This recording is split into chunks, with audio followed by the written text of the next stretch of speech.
Good morning, everyone, or afternoon.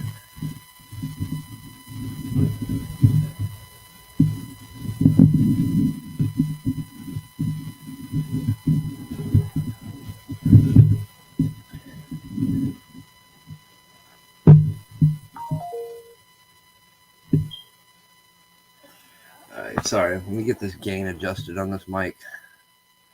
I'm getting a lot of feedback in through my headphones.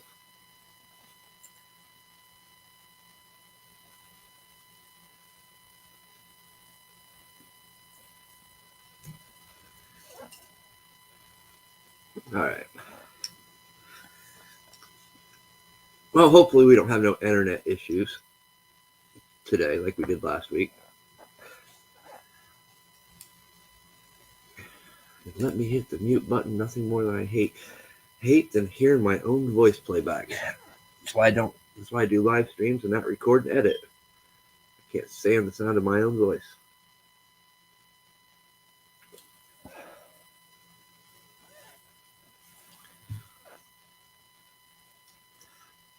But it's been what a crazy week, right?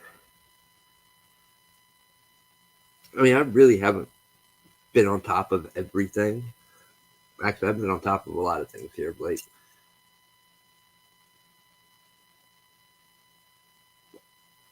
As I was explaining in last week's podcast before, my internet mysteriously just went out, and nobody else was affected, and everybody in this around here where I live all have Spectrum. But hey,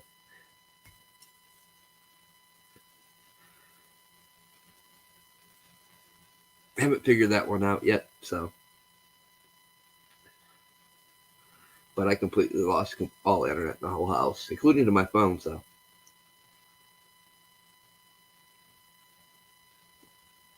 hopefully, we don't have no more issues like that.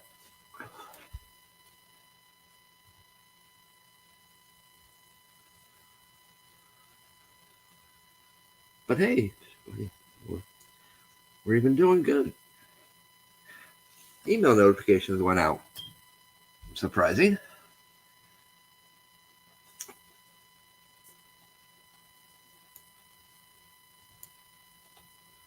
Although I am getting a notification that stream's current bit rate is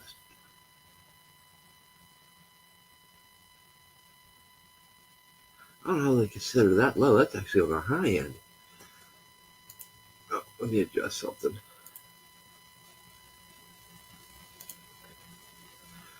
Adjust my quality down a bit over here on the mines, the Jitsi app, the Gathering app over the mines, which is where I do all my live streaming from.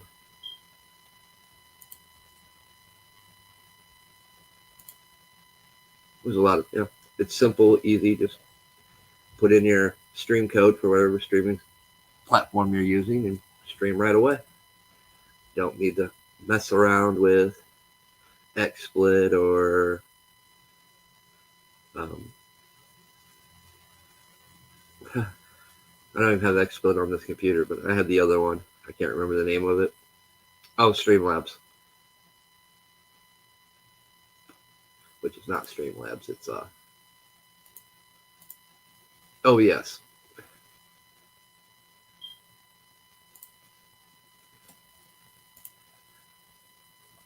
But it works. It actually works. I enjoy it thoroughly. Other than sometimes, you got to get with the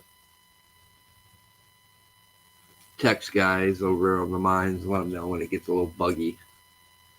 Like streams ending in an hour, which I really didn't mind. As long as you're paying attention to it, which was, for me, usually pretty good at it unless I've been drinking too much. Then it gets a little hairy there, forgetting I usually don't have co-hosts, so occasionally well, recently we've had co-hosts on quite a little bit, but normally it's a solo act over here.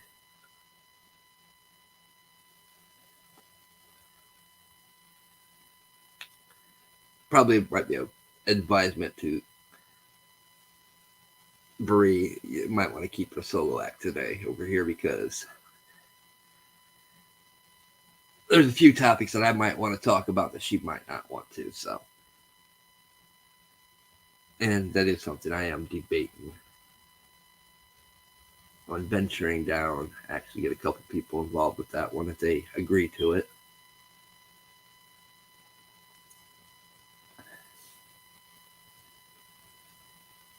Because it's been a while since we've had some good, hard conversational topics.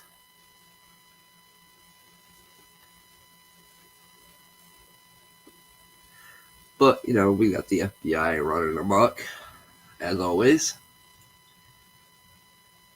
It's pretty sad in this day and age. I think more people would trust the CIA more than they would trust the FBI. That's a scary thought. Because no one trusts the CIA. Let's keep it real.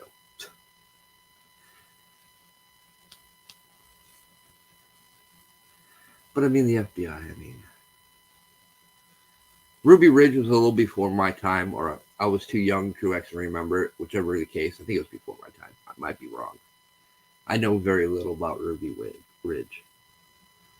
That's more of a Bree Sword Point 9 discussion. They know more about that than I do, which was interesting the last time they actually kind of talked about it for a little bit. I got to learn some things. But for me, growing up as a kid, I remember watching Waco, the David Koresh shindig. I remember the Oklahoma City bombings, the World Trade Center bombings, right there in front of your TV, Desert Storm. It's always on, being covered by every news agency. But I remember Waco. I remember how that was just brutally botched. Around the time of Waco, the trust with the FBI was already at an all-time low. Because, we had the OK bombing.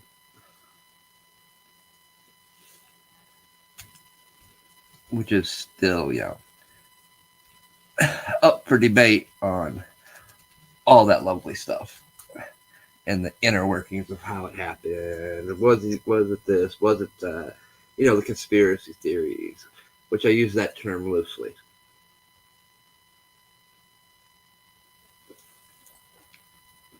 Which we'll talk about a little bit later.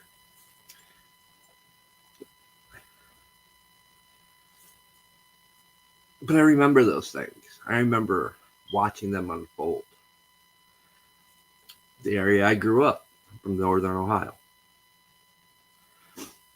Back in the 80s and 90s, the militia was really, really strong and plentiful. I grew up around a lot of militias, a lot of retired vets, Vietnam vets, World War II vets. Heard their stories. Now, my grandfather served.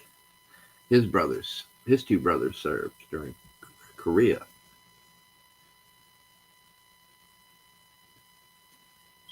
So I've heard the stories from each of them. And I love history. I've always loved that part of history. Studying the wars, the history of the warfares. Which brings me to our illustrious alphabet agencies, including NASA. And I've talked about this various times throughout podcasts. I talked about the Great Race. Back during World War II, the Great Race. Now, as Germany was on the final days of Hitler and the Nazi regime, the Reich's regime to be correct, they were all rushing to get to Germany to get the top scientists, the top officers, the SS officers. And many of all of our allies were racing for the same thing. And we did. There was no mystery. Albert Einstein. scientist for Germany. And he later went on to really help put an end to the war with the Manhattan Project. But one of our greatest assets. Many of the top scientists, top military officers, SS officers that kind of got hidden and protected were brought back to our countries to train our various intelligence agencies, to train some of our military, to train in science, technology. A few years back, I don't think we never got him on a podcast. He wouldn't quite agree to do a podcast. But another very prominent scientist from World War II that I spent a lot of time chatting with, enjoying conversation. I mean, this dude was, he had definitely had the highest IQ in the room. Don't get me wrong, I've got a very high IQ, but man was a genius. And some of the stuff that he told us about and let us so we could do our research. Hey, this guy was telling the truth. Yeah. Wow. He kind of told us his story. It was a very interesting story because, a lot of the scientists, they were against what they were being forced to do. They wanted freedom, and some of them were more than happy to come over to the United States and offer the knowledge they had, offer the intelligence they had, because they were oppressed. They didn't agree with some of the things they were doing, but there were many that did agree with that ideology and rhetoric that Hitler created.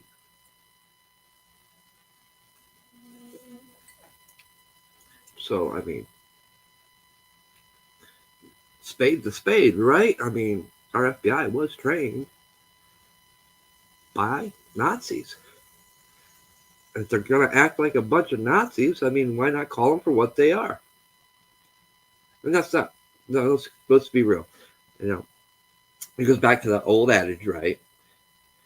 Not every single buddy in the FBI is a bad apple. That's the truth. Just like not all cops are bad, but they do have their bad apples. But unfortunately, if you don't pluck those bad apples, the whole bushel will spoil. And it has spoiled in the public's eye. Now, and this is a question I would pose to Swordpoint 9, to Bree and Mr. A and a few others that I know. And I know their opinions are right now on this. When do you stop protecting the brotherhood, the sisterhood? Because these agencies, whether it be the police departments, fire departments, or whatnot, there is that camaraderie of brotherhood, sisterhood. It's instilled even in the military, to the point where they protect their own, even knowing they know they're wrong. And this is how we kind of, over the years and centuries and throughout history, we keep getting to these points.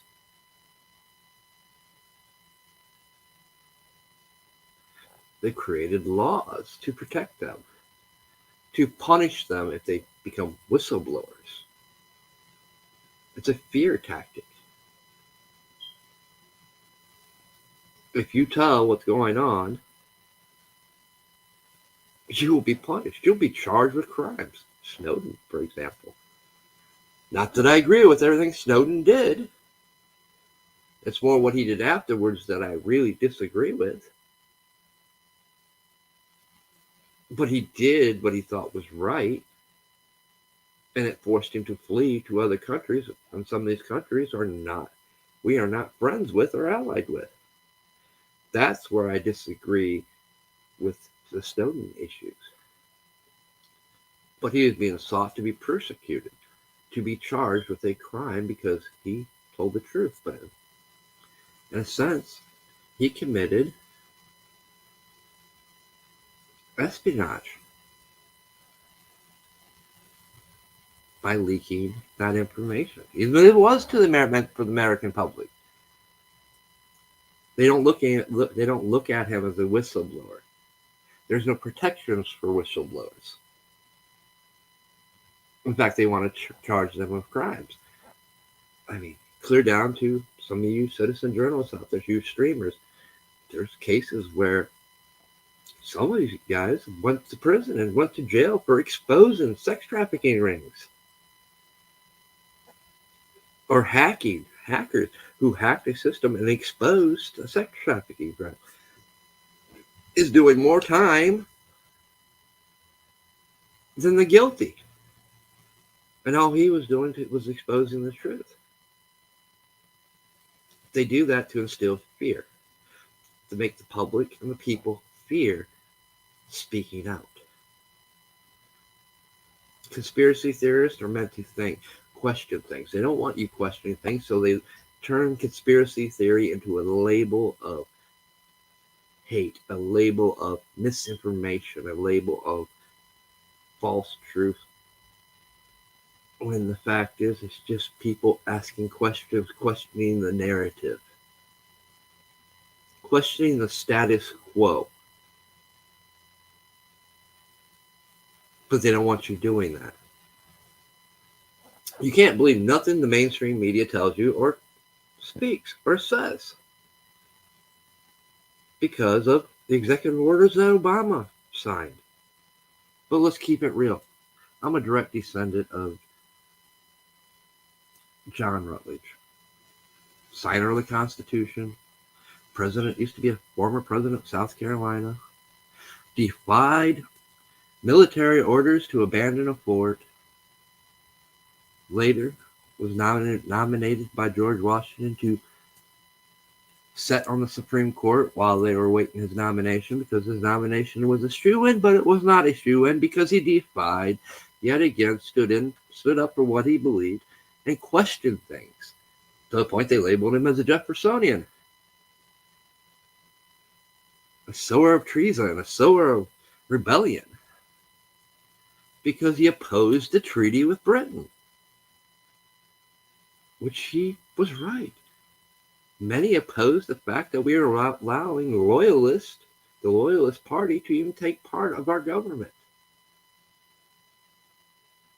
because they perceived that it would just cause chaos and turmoil. But they believed in what they created and wrote: freedom of speech, freedom of religion, freedom of the press, freedom to bear arms, freedom to be yourselves and free. They believed in a small government, which, as the governments grew, as we got more states, the government grew. Corruption became a thing because of greed. Their dream of what they wanted became corrupt by corrupt individuals. The very things that Jefferson warned us about, the very things that my founding father warned people about, or didn't have the vision to see it growing to such a state. I've read some of his journals. I get it. But they were the first ones to weaponize the press, to use the newspapers, the printing presses, to send messages, promote propaganda. Thomas Paine, the Book of Common Sense, which everyone should read. All of our children should read it, because that is a problem in today's age. Many people lack common sense. They lack the ability to question because they're told not to, because it's a crime. It's a thought crime. It's a crime to question those in power. But if you don't question those in power, corruption breeds. It becomes that a bushel of apples that's went completely rotten, and every last one of them are rotten to the core.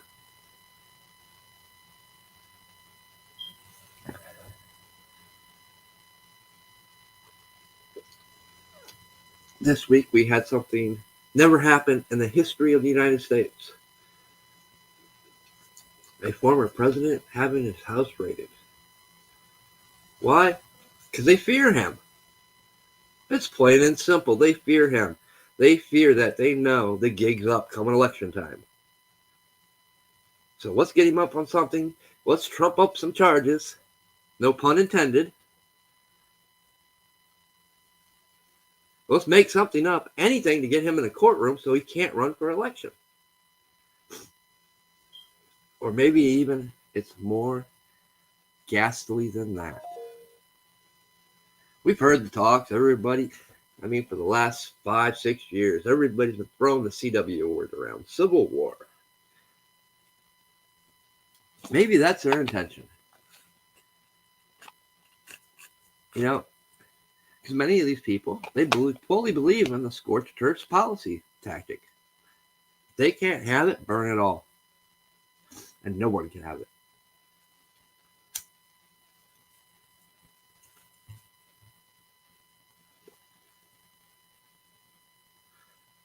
That's their mentality. If they cannot rule and control people through fear and division, then they'll do anything to either enforce that control by inciting an act that they will come in sweeping things up, locking people up. And let's make sure we understand something. This wasn't just because Trump was the president and it happened. This happened. The writing was on the wall before this. I think it was last year. Might have been the year before that. When they raided, and yes, that is the correct, proper term, when you show up with more than 2 people and you are issuing a warrant and you show up with multiple people, that is a raid. That is not whatever you want to sugarcoat it and color it differently as. You can slap all the lipstick on a fucking pig you want. It's still a goddamn pig. No pun intended. Reminds me of that 9 Inch Nails song last time I got pulled over. That was funny. Cop didn't think it was so funny, but it was on the radio. What can I have no control. But hey, pig.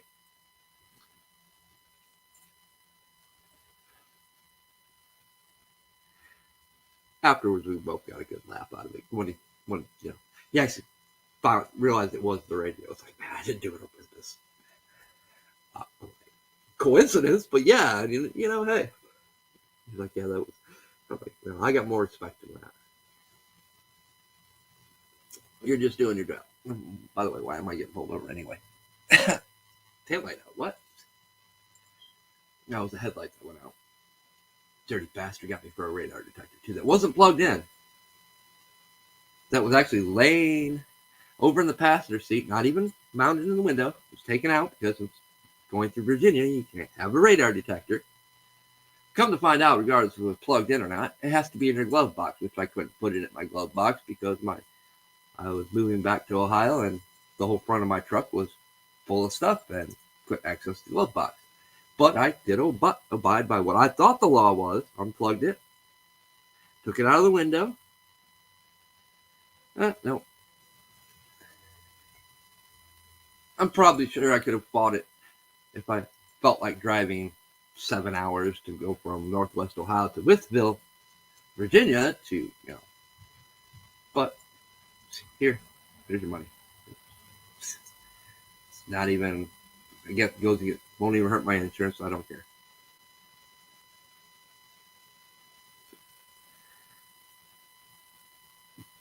But it's, come on. It wasn't plugged in. That's petty. That's just, you want money. Which is what most of our problems are.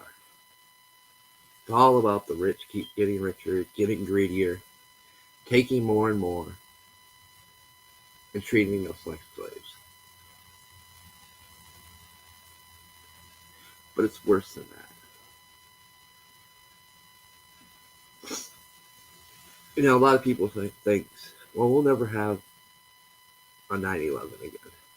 You're probably right. We will never have that happen again. Why? Because something that's one of the greatest things about our country. When a great disaster or a great threat comes upon our way, it strengthens us in a way that is amazing. It unites us all, where everybody puts their differences aside. And that's what 9/11 did. It brought everybody together. We were the most united than we had been in years. And we kind of dropped the ball on that one too. Because while we were united, while we were strongly focused on getting revenge for what just happened, they came in and swept in all these changes and legislations and laws with the Patriot Act, changes in the NDAA bills that paved the way to the things we're seeing today. Many things paved the way to what we're at today. And I've thought about these things throughout the week. Little things that just showed me how we've gotten to this point. I started looking back, God, I'm getting old. I'm 44 years old.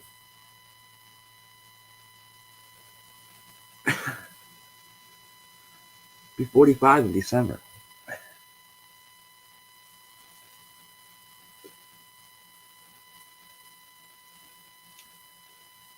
I've lived a colorful life. A very colorful life, honestly.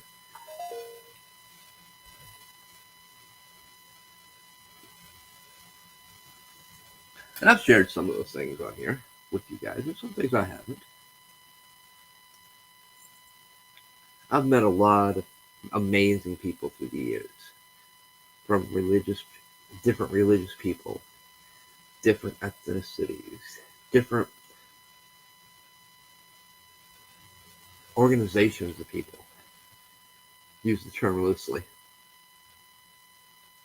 From the bottom up, I've met people from all walks of life, interacted with them. Some I'm still friends with to this day. Been blessed to live in 2 different countries. Been blessed to see what makes our country so great and what makes socialism so bad. And I would love to sit down and have a chat with AOC about that.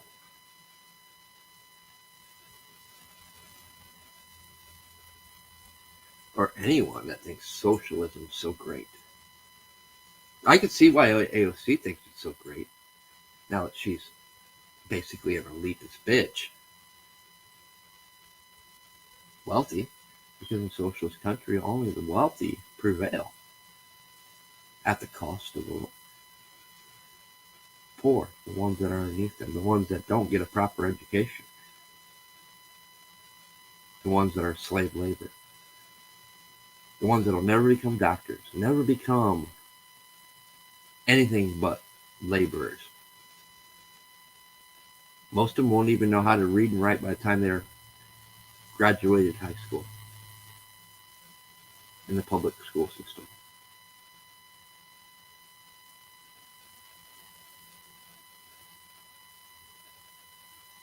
That's how the system is designed. To propagate the rich and keep the poor poor. Nothing in socialism is ever free. It comes at a cost, and that cost is slave labor.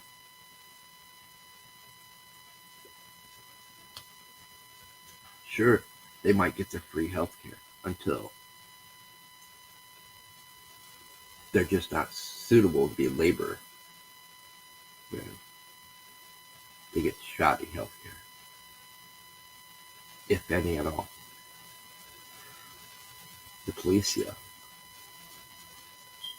are ran by the rich. They're a bunch of thugs.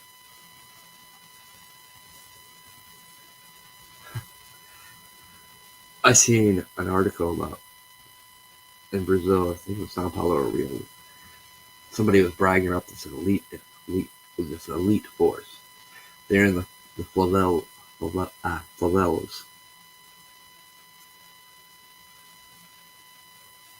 And here's a little dirty secret about that. Big corporations, big companies with money would pay contractors to go in and remove the homeless. When I say remove the homeless, I mean in body bags. That's how they take care of the homeless problem. That's how they take care of. That's why the gangs and the favelas are protected within the communities, because they're much like our gangsters used to be. It's what some of our gangs today have become. They protect the community and give back to their communities. So the community protects them. Because if not, these contractors come in with no fear and just start killing people up.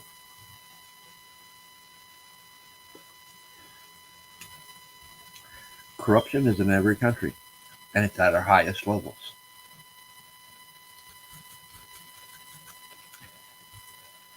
We have corporations. When they say there's no election frauds going on, there's plenty of it. When you have corporations here in the United States that are foreign owned, donating millions to campaigns, they're buying foreign countries buying our elections, are manipulating our elections. That is fact. But they don't want to call that election tampering. We still got dead voting. We had cases in Arizona and Pennsylvania, I can't remember the other state, that have won and said, yes, our elections were fraudulent. But it doesn't matter, because January 6th, our Congress made their decisions based on the evidence that was there, or lack of that was there, because the process took too long.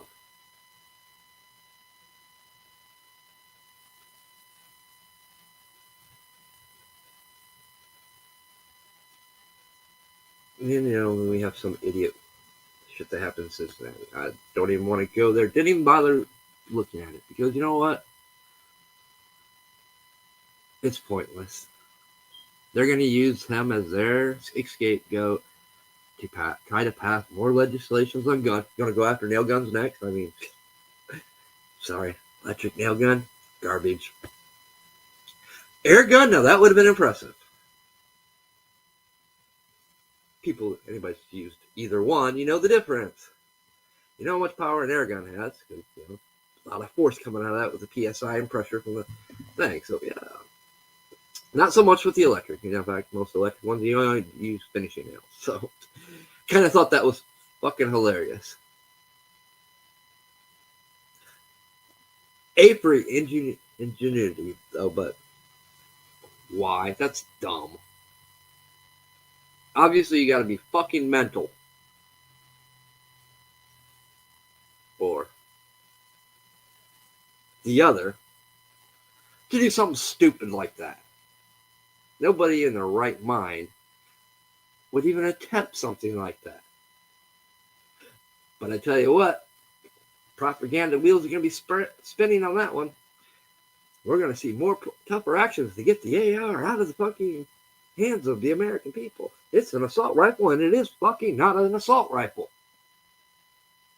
It is not a fully automatic, which very few people can own, unless you live in a couple states that actually allow you to own it. You do not have a Class A federal firearms license, dealer's license, you will not possess a fully automatic weapon.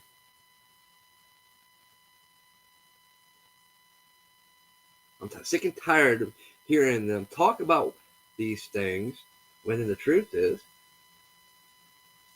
once in a blue moon, an AR will be used in a crime.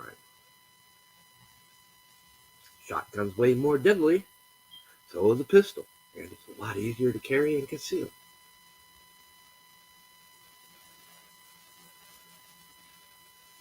Your AR platforms and rifle platforms are for distance shooting, not close quarters shooting.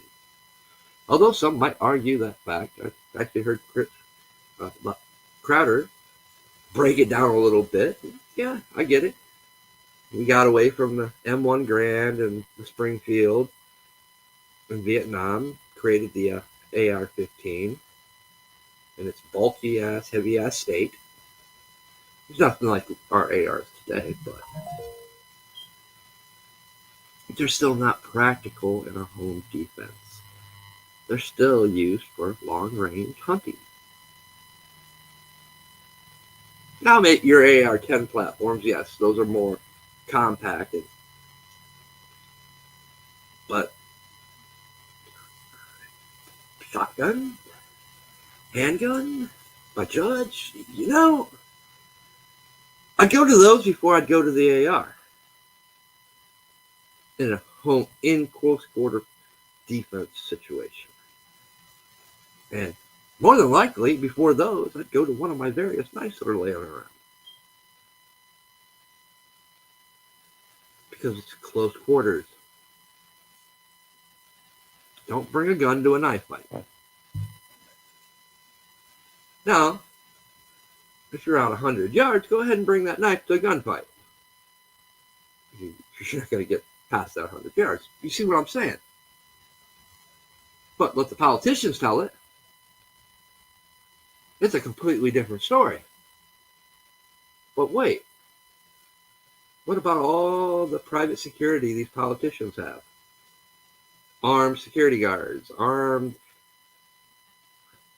Secret Service, armed FBI agents. And why the fuck would we arm some fucking goddamn pencil-pushing jocks in the IRS? That fucking made absolutely no sense to me whatsoever. They're a bunch of fucking pencil-pushing keyboard warriors that are a waste of some good quality air. Because they serve an institution that is above the law that should not exist. Taxes without representation.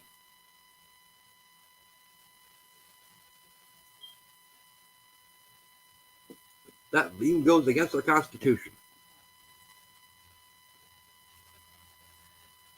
Oh, they have every right to serve a warrant? To what?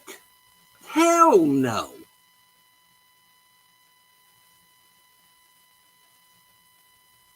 That's what the FBI is for. That's what the police is for. The last thing we need to do is weaponize, no offense to you geeks out there, but weaponize a bunch of geek pencil pushers. They're trying to do math. No. You didn't need guns and stuff when you took down Al Capone for tax evasion. In fact, you brought in Elliot Ness, and you let Elliot Ness do all the dirty work for you.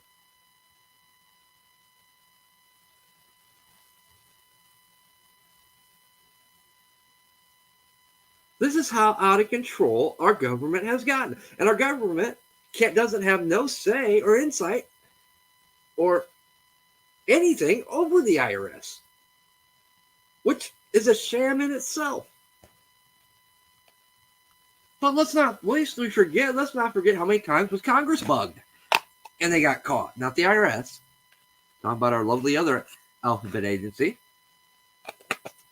So why would any of us trust the FBI? Oh, wait, because should we not forget the emails, the text messages from Paige and whatever fucking the other one the name was?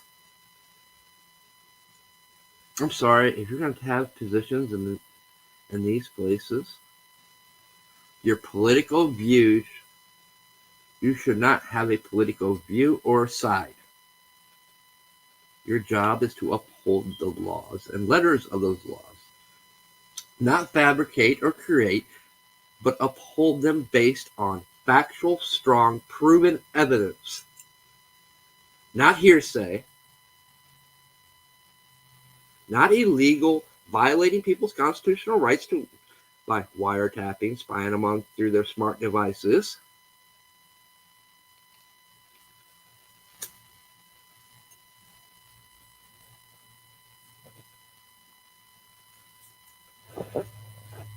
I mean, what the fuck? How have we allowed ourselves to get this far? We've gotten addicted on technology. We've gotten addicted to the next smart thing that's being used against us.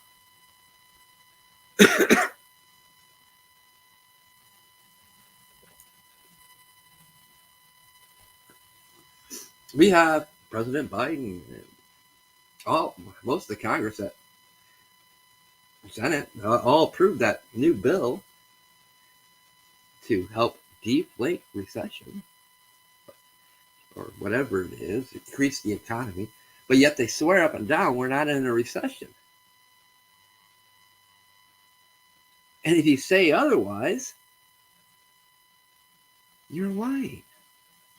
You're putting misinformation out there. But the facts, the hard-written, cold-blooded, mathematical facts say otherwise. But they want to gaslight the term recession. We're not in a recession. Look, gas prices are down. No, they're not. They're still well above what they were since COVID. They're not down. They're still at an all-time high.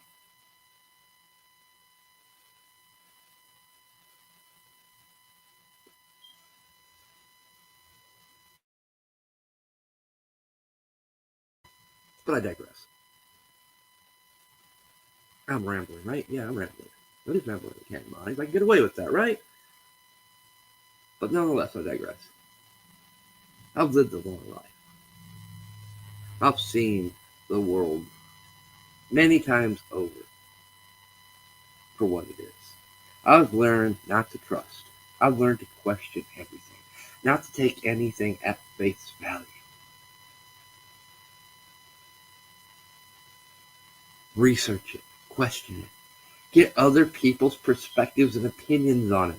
The very thing they don't want us to do. That's why they want us so divided, because they don't want us asking questions amongst ourselves. They don't want us hearing each other's opinions and views, because when we start and we don't get into big arguments and fights about it, we start learning. When we start really questioning things, then both sides start unraveling the deceit and lies. Fuck, we've all been lied to. You know what? I remember getting in trouble in school, getting in a few fights. One too many, and principal one day had enough. Oh, wait. I need to go step before that. I remember when very first thing, since your very first class started, you all stood up, so the pledge of allegiance to the flag, and there was 5 minutes of silence for those of religious beliefs that wanted to pray, whatnot. It was never a big thing. Nobody made a big deal out of it. Most people respected it. It was quiet. Some people worked. Some people prayed. Some people read their Bibles, the Quran, the Torah. Nobody questioned anything about that. It was common. You also knew if you got into one too many altercations on the playground or caused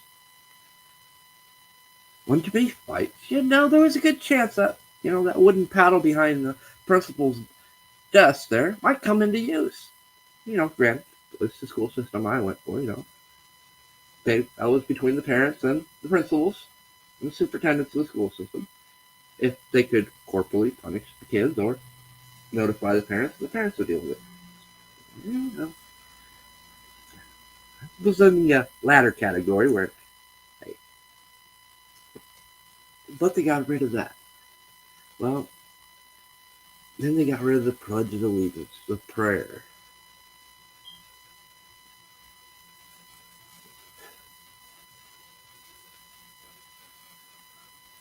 Then,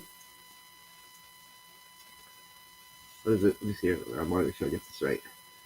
CPS. Another colorful label. Another colorful agency.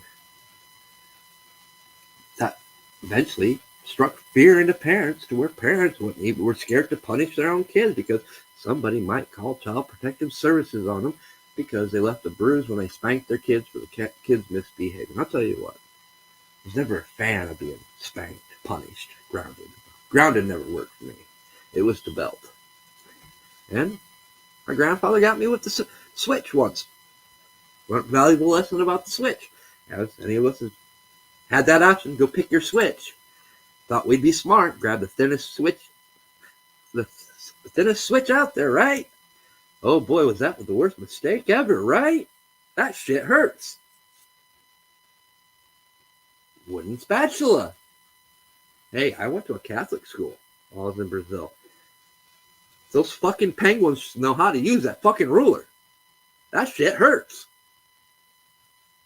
Fuck, I'd rather get paddled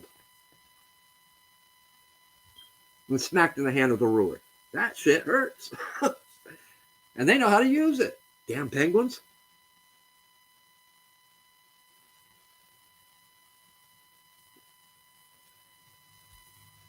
There was a German one that I loved. Because she wasn't scared to talk and express herself. I can't remember the German nun's name, but she was a riot. But we had some great philosophical conversations too. Spiritual conversations about other religious beliefs and practices. You know, I'm not a fan of the Catholic Church at all. Because of the atrocities they've committed out throughout centuries. But I have respect for one pope, where he literally apologized for many of the wrongdoings and atrocities that the Catholic Church committed against people of other religious beliefs. The eradication of murders and crusades against other faiths and beliefs. Now that Pope I have the utmost respect for. Which is probably why he had a mysterious death. But hey, that falls under that dangerous term of conspiracy theory. You can't question those things anymore. You're conspiracy theorists. It's meant to send fear and scare. That's why it was so big of a deal to punish Alex Jones the way he got punished. But I tell you what, I'm glad they did, because he fucked up. And I'm not a fan of Alex Jones. I think he's a CIA plant. Period. But it's a message, just like it was in Congress. If anybody should be suing anybody, it should have been him suing Congress and these tech agencies for censoring him, because Congress ordered it. And they acted instantly. And you can go back and watch the videos, because they're archived. And see, when the senators told Twitter and Facebook and YouTube, mainly Twitter it was addressed to, he's trending right now. Why is he trending? Why are you allowing this? And within minutes, he was removed from trending. Within hours, he was suspended permanently. That was a violation.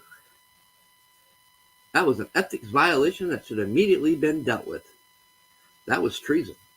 That was a senator committing a crime, violating the very oaths that he swore to adhere to.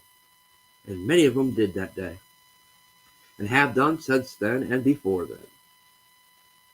Why do you think they're so bold now? Because they know the one thing that Thomas Jefferson told you guys: when the government no longer fears you, they become tyrannical. That is a factual fact. Because our government has become tyrannical. They don't fear the people. They don't fear you come election time.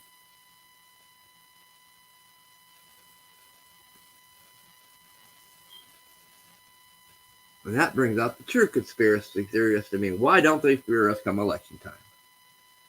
They don't got us that brainwashed. Well, there's not that many people out there. Or is it? I mean, it could be. The argument could be made. We've seen how they've changed demographics of states to favor a swing in the election to the one party side. Can't erase those facts.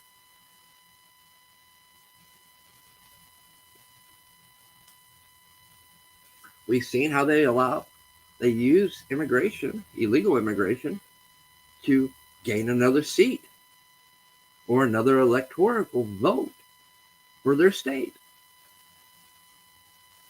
by increasing the population of their states.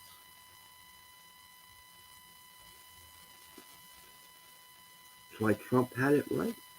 And the census, when they went around the census and the census papers that people had to fill out, the number one question should be, are you a U.S. citizen?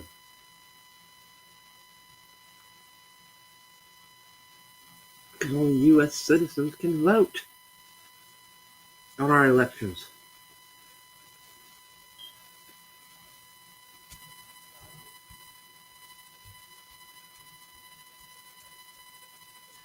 There's a lot of things that need changed. But unfortunately, we have to do it through our voting procedures. That's why these primaries are so important. That's why they're making. Wait, I'm this is question running through my mind. I'm not an NFL fan anymore, except for go fucking Steelers. All right. Mike Tomlinson, oh my God, finally a coach that's got some fucking balls. No one on his team will take a knee or stand during the national anthem or any type of protest on the field. Go Steelers. And I'm not a Steelers fan. Never have been. I like the team. They've had some great coaches and they've had some great teams throughout the years. But finally, a coach is willing to take the stand. And he's black. Let's dig that dagger in a little bit. A black man, black coach that's successful has finally took a stand. And I dare them to be done. Because then all that rhetoric they want to push and racial fucking bullshit that they throw down our faces every day will come back to bite them in the ass. But unfortunately, people look the other way, right? It's what seems to be the trend. Everybody looks the other way. But I want to commend and congratulate that man. There's a true American. Took him long enough. I hope others take the same stance as he's done. But, lo and behold, I was flipping through channels the other day. Hey, preseason's going on. Whoopty, who cares? Getting ready to flip. What's this rolling across the screen? All 30 stadiums in the United States will be open to the public for elections, for primaries, because it's important. Because the integrity, I can't remember exactly how it is worded. I'm sure if I turn the TV on right now, there's a replay of some games going on. I could probably read it to you verbatim. I'm like, wait, what's the catch here? What gives? What are they preparing for? Something's not right here. This is fishy. Instant red flags, instant warning bells. I mean, instantly. As soon as I read it, like, what the fuck? Then I think, oh, COVID. They tried to stop people from going to the polling stations. Big light bulb went off, right? Nah, we can't be talking. Oh, they're pushing monkeypox. Yeah, we had President Biden come out and address that very topic. We have a pandemic on our hand. Cases are rising. Except for they're still using the term COVID. But obviously the vaccine doesn't work, right? Look how many of our politicians have caught it more than once. They allege they're fully vaccinated with boosters. Yeah. I haven't caught it. I haven't got a single vaccine. No, wait, I did have it though. I had it before we knew what it was. A bunch of us did. Then next thing you know, about a month later, they're talking about COVID. Huh? What's that? Wait, those are the very same symptoms I had. A couple of those at work were talking about, yeah, that's what I had. That might be something to worry about, because I'll tell you what, that's the sickest I've ever been my whole life. But I've been around people who's had it since then. Haven't got it a second time. Don't even bother me.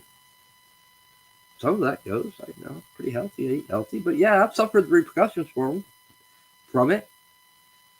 The damage it did cause that I didn't realize it caused this year, being sick so much, well, actually started last year with the respiratory infections. I'm perfectly healthy now, fine. Once I got the right medical treatments, and it wasn't a vaccine. It was just the right supplements and stuff that my body needed that it used up defending itself. And the fact I was working so many hours, I mean almost 500 plus hours in overtime last year, I wore my body out. I wore my defenses out.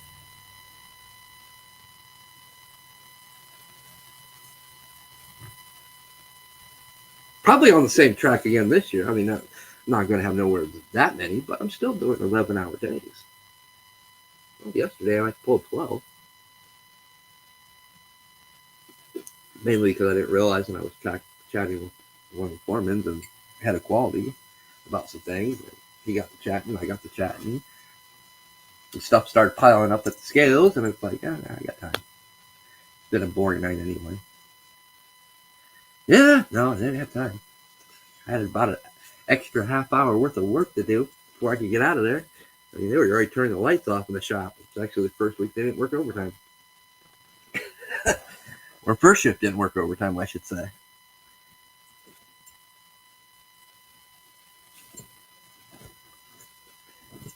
Well, it used to lights being turned off in the shop.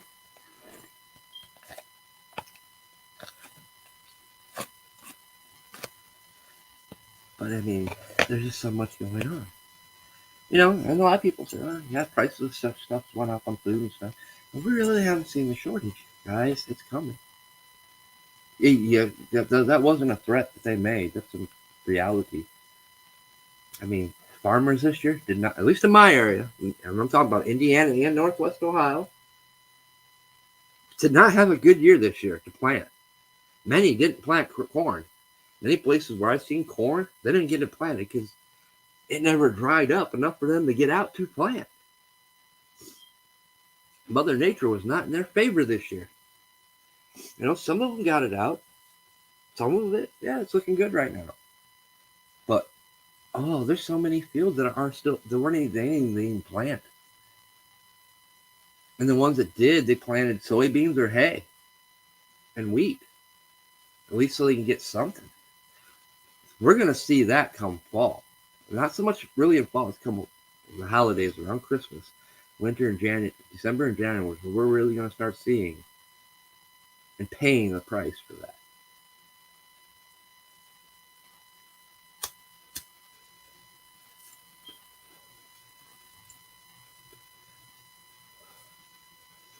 But you know, a lot of people don't live out in the country. They don't see these things. So yeah, they pay attention to what's happening in the grocery stores. Yes, you know, people are just buying more because the following week's price probably go up, which has been the case. The prices of everything keeps going up. They don't go back down. I mean, shit, I bought 4 things yesterday. It cost $38. I mean, thankfully, gas is down a little bit. It's still high, but it's down a little bit. So it didn't cost me no $100 in gas, but it still cost me about $50.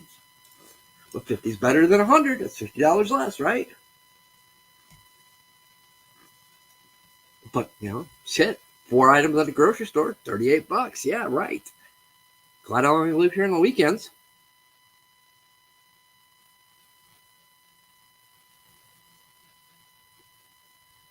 Glad I'm only feeding myself.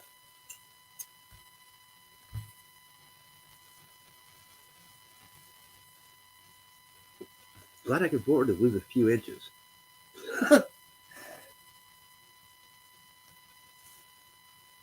And I make jokes out of it, but you got to. I'm not going to let them get me down and depressed. There was things that are currently right now are out of my control. I'm going to focus on controlling the things I can control. I'm going to focus on it. Trying to get a little bit better at doing these podcasts. This is why this is kind of early, because guys, I haven't been, honestly, from 5, 6 o'clock, the way my sleep schedule is right now, I'm in bed. I get up around midnight, 1, 2 o'clock in the morning. Because I'm used to being up those hours working. So weekend, well, plus Friday, I'll stay up and do my running. Time I get home after my 2-hour commute, the only thing I want to do is fix something to eat, get a shower, watch a couple of shows I've recorded, and I fall asleep. I won't get up until around midnight. So my weekends kind of changed. That's why the podcast has been different. I haven't been doing them as much because I like doing them in the evening. But hey.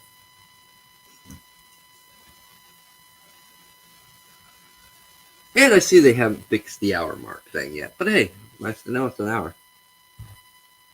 At least I'm on top of it. It actually caught me off guard. Which is a little bit more difficult because somehow my HDMI port on my computer switched to DVI, so I'm down to one monitor right now instead of my luxurious 3 monitors that I normally run, and been only using 2 of late, so having that port switch over, I can't have both monitors on anymore, which I think I've figured out how to fix it. I just got to something I don't want to do, but yeah, I gotta factory reset the whole system, do a recovery, and reboot everything back up too. And they say that should fix it. But I've done podcasts like this so many years with one monitor, and I've done them off the phone for a while. I mean, that's the other reason why you haven't seen a daily commute, because I'm not commuting, other than Mondays when I go into work and Fridays when I come home. I'm crashing. Been crashed the rest of the work week. I crash at my parents' house. Saves gas, saves money, saves actually less wear and tear on my body.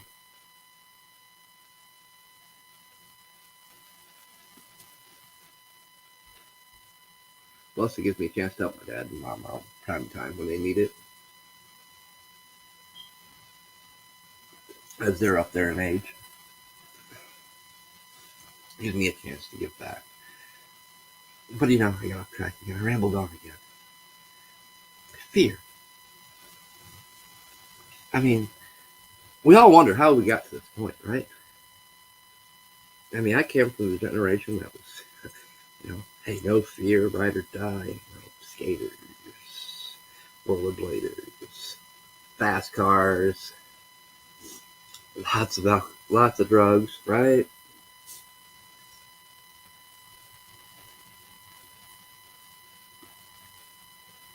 We were the rebels of our generation.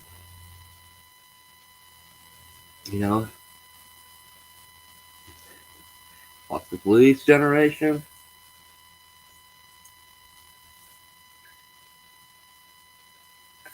Fuck the world generation. You guys know we were the rebels. But we seen the starts of this. We seen the change. As I was talking about the Child Protection Services, we got to the point where parents just completely were too fearful of punishing their kids because they might lose them or they might be put in jail. That was the start of the downfall, taking corporal punishment away from the schools, taking the Pledge of Allegiance and prayer from the schools, making our parents fear them. But they took it one step further in the 90s. Things started changing. Fucking Clinton screwed the pooch. Created NAFTA. Many jobs started going overseas, so people lost their jobs. Next thing you know, both parents ended up starting working. And it continued that way. While we're in the education area, too, education started changing. Now what our parents were being taught was about going to college and stuff. It changed. Now you need to focus on your career first. Get a place. Get settled. Then focus on a relationship and having kids.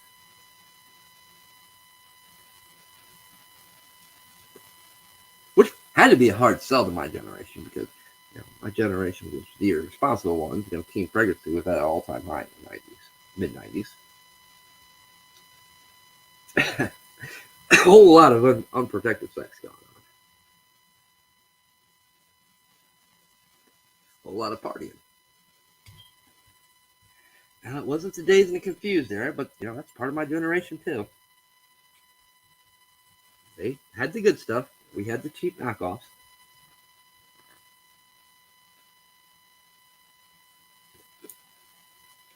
But we still lived it up. Some of us went on to college. Some of us seen, hey, this is a joke. Some of us worked in the workforces for a bit. Seeing where that college education, that college training to run these machines didn't mean shit. Where this guy that couldn't read and write could run this machine, fix the machine better than the person that went and got a college education for it. That went and got the brainwashing. I went, I know. I enjoyed it. I enjoyed the parties. I enjoyed the astronomy classes.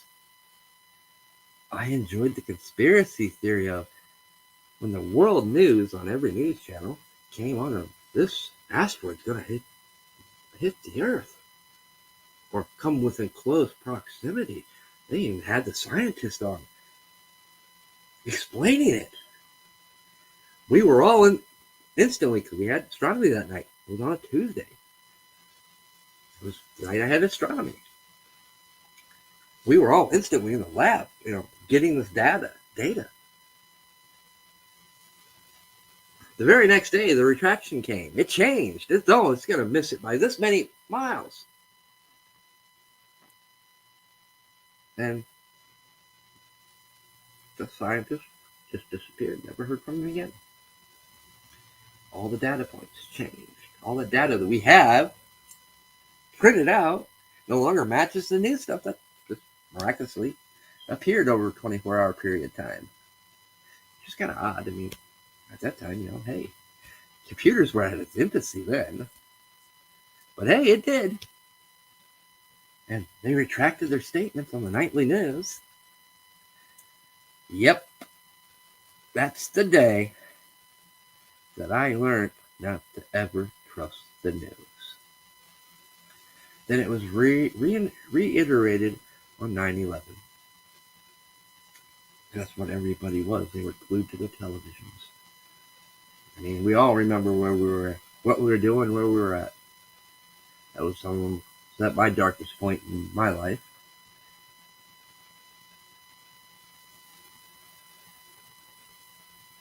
And wow, that day got even darker seeing that happen. I was in prison doing an 11-year sentence. Just starting that. It's like a year or two in. That day I watched convicted killers cry. That day, before anybody knew what was going on, I watched the CEOs round up Muslims of the radical side of faith and put them in the hole. Before it was ever announced it was terrorists that did it. I watched the prison system get locked down. When we got released, everybody instantly back out in the TV rooms watching us. People can't believe in shock this happened in our country. These are hard. Some of these were hardened criminals. I mean, some of them which definitely deserve to be there. Myself included, I deserve to be there.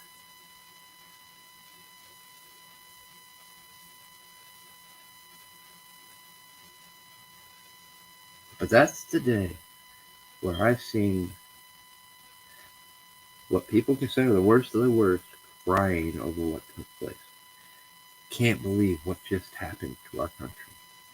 Then, all of a sudden, a news reporter over in the Middle East somewhere reporting missiles being fired. And within seconds, PBS took over every channel network. Never heard a word ever again about those missiles.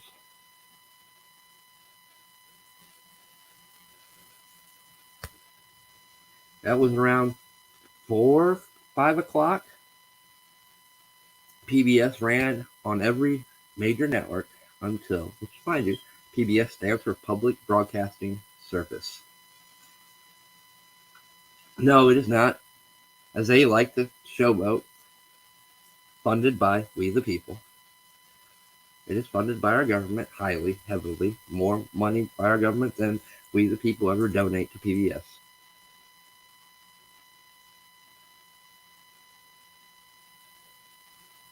It is the public broadcasting service, as in public broadcasting emergency service for times of desperate needs. And they actually used it till around 7:30, 8 o'clock. Then everything went back to normal programming. But not a word was ever talked about what took place over there in the Middle East with the missiles being fired.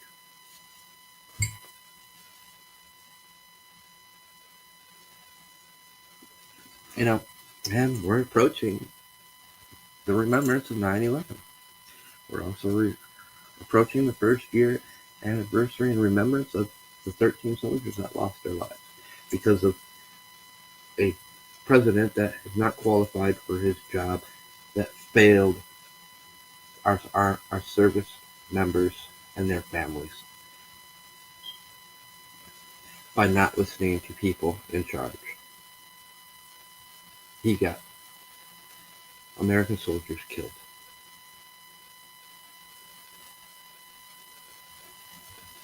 And he will always be remembered for that. Just like Hillary Clinton will always be remembered for not answering the damn phone. Which I think is funny, Now, I guess, every day it's been a new, different thing, what they were searching for President. The bottom line, certain people do got it right. It's a witch hunt. It's not a witch hunt. It's exactly what I stated. They want anything and anything, whether they got to make it up to get him in a court and being tried for a felony or corporate espionage, which will stop him from being able to run as president. They hate him and fear him that much. Russiagate was a hoax. It was a fake. You know what wasn't a hoax and a fake? All those classified documents that Hillary had in her home on a computer that was unsecured. Where was the espionage charges there? That's right. She's part of that corruption. Just research the Clintons and, they were labeled the Arkansas Mafia.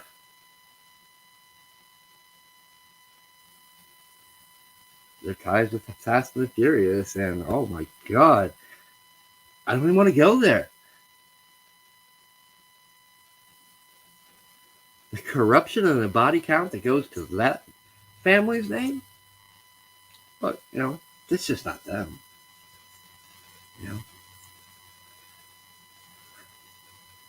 Look at the ties to Epstein's and this whole grand scenario this week. The lawyer, the judge.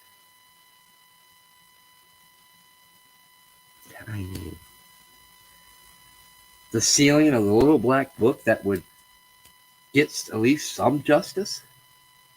Nope, can never be seen. Well, And here's why. Because in somebody's sick little mind, this can give us leverage over the princes and kings of the world, the politicians of the world, the future presidents of the world. We have that black book. But unfortunately, that little black book also has all of your guys' little dirty secrets and names in it that everybody has the right to see tried and brought to justice for. Create a lawyer's office and take client attorney privilege confidential material and use it as evidence. There's where the straw broke the camel's back. There's where things should have said, oh, nope, stop right there. We never had it come around to this, with Trump this week if we would have took action then. That's the problem. We don't take action when these things spring up. Oh, yeah, they deserve it. Oh, hey, you just said you were locked up. You're a criminal. Why should I listen to you? See? Judge. Casting that stone. You don't know my story, you'll never know that story, so I won't tell it. But I'm not the same person I was then. But I'm always going to be judged by my past actions and deeds. No matter how much I change, have changed, the better person I've become, nobody will ever see past that. Yes, I was a fucking monster. But I admit that. I also admit I deserved to be there. Deserved what I got. Probably deserved more. I just got lucky.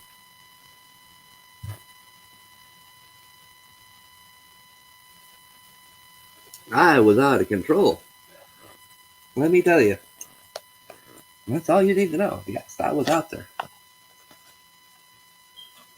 When your own friends fear you, that's when it's time to take a look in the mirror.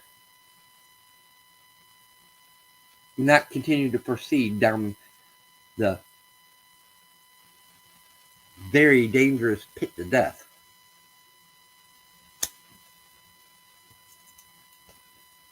But I didn't care. That was my problem. I didn't care. I had that I didn't care attitude, which eventually turned to I don't give a fuck attitude. This whole world could fucking burn as far as I care. That was my attitude. And I paid the price for that attitude. Now my problem is I care too damn much.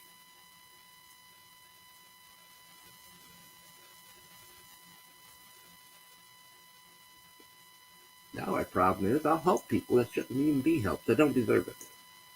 That's beyond help. Still haven't learned my lesson on that. But yet, to me, that's the debt I owe. This channel was created to help people. Plain and simple. To educate. To make people question and think. To remind them of their past, their histories. To make something of something.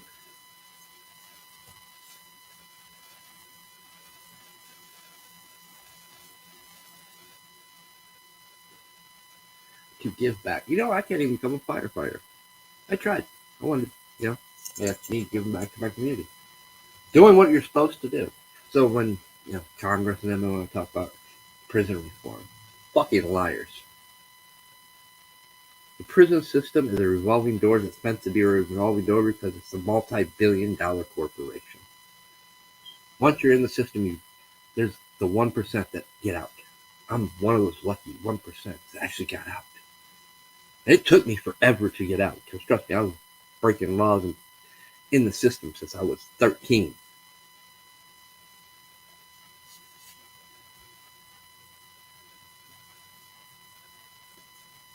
Until I got locked up and sent to prison, it wasn't a day that I didn't know, day of freedom that I had from not being on probation.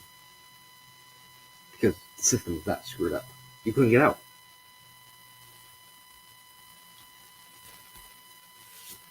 Then, because of Ohio's unconstitutional laws, I'm in a whole new system that is more corrupt than the old system because it's really designed to keep you and send you back. PRC, post-release control. I did 11 years day for day. My max sentence. Then only to get out to be on 5 years probation. To where if I screwed up, they could send me back for up to half my time. Which would have been another 5.5 years that they could hold over me. Then I wasn't on probation for a year, not even a year. But, I was also out at the worst time, no jobs. And I remember a bunch of us, like, yeah, whatever. People that came back because they got violated for not getting a job. Because there was no jobs out there. It was right when the market crashed. No housing, everything went down to shit. No jobs. People were getting out and getting sent back because they couldn't get a job.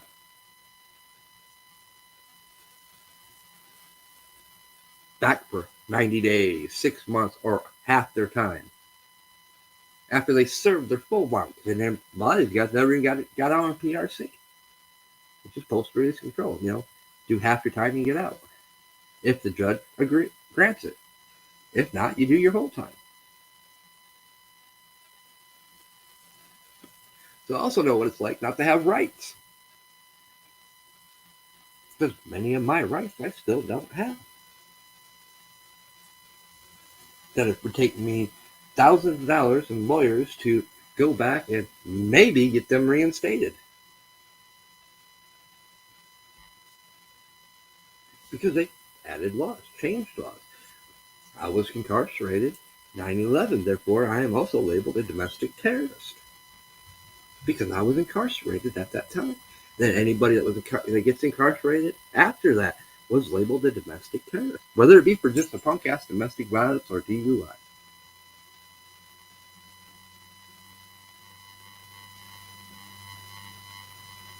You take the risk of being labeled a domestic terrorist. Our vets were labeled domestic terrorists by the NDAA and Patriot Act bills. This is how we got to this point. Division, teaching people to hate another person for things they've done or didn't do, guilt by association, which does exist. I got friends of all walks of life.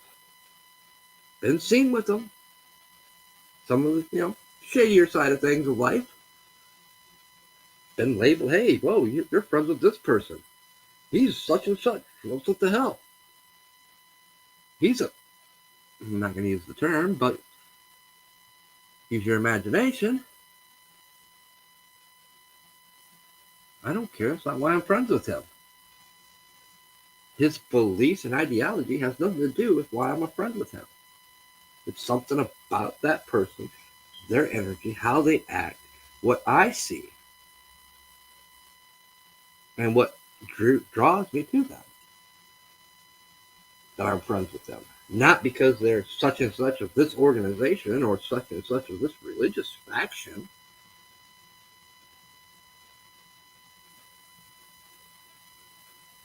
Because I've seen this person do a good deed that just, wow. There's a side of the person. If I would have judged him by the way everybody else did, I've seen so much he's given back. Okay, to the community. You can't judge a book by its cover all the time or its label. Get to know the person. But that's not how we're taught. I know that for a fact. I've experienced enough in life to know that some of the biggest things that divide us is race, religion, politics. And they keep adding to it. We create new labels that subjugate and divide us even further. We help them. Oh, we're right wing. We're only going to vote red. We're alt-right. Alt whatever. Then they manipulate and use those terminologies to make us look bad, to further divide us, to segregate us, to pit us against each other. When in the end, we're all brothers and sisters, no matter what your skin color, what your religious belief is, what your nationality. If you came here through the proper channels and did the right process, the legal process to become a natural citizen or a dual citizen. You did it the right way, you're still our brothers and sisters, and that doesn't even fucking matter, because we're all brothers and sisters no matter where we're at in this world. We're all human beings. Our skin color should never define us, should never label us. We've given them that power for far too long. They have control over us when we give them power over labels. I'm not a Democrat. I'm not a Republican. I'm not an independent. I'm a human being. I'm Drew, Smiley, Andrew, whatever. Take your pick. They're all my names. I'm the host of Sons and Daughters of Liberty. Nothing more. I share this with several other people when they choose to want to use it or come on. It's not solely mine, even though it's technically mine. I created it. I host it. But I give people, well, back when we were allowed to give people access, now I can't do that anymore. I think Bree and Rob are the two lucky few that can actually access this channel and use it without me being even present or around.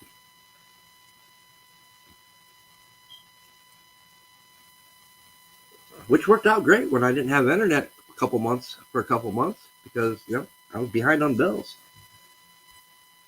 And sorry, the internet is not a need, it's a want. Needs come before wants. But Bree was gracious enough to sacrifice her time to come on YouTube and set it up for me because you can't do it through my phone. My phone was also turned off for 2 months.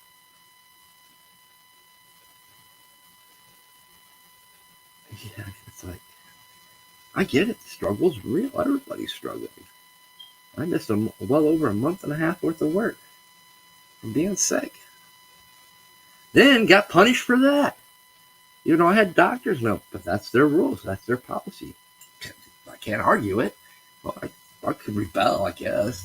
Fuck you. Walk out the door. But then I'm even in worse shape than I am. Well, I got my half a week's worth of pay docked to minimum wage. Right when I couldn't afford it. Because I was just now catching up on the bills, which put me back almost a whole month. 1 week. 3 days worth of work. It was at 2.5 days worth of work. I keep forgetting I work 4 days a week, 10-hour days, which I worked 11. But it was the wrong time. It's right when I had all my overtime.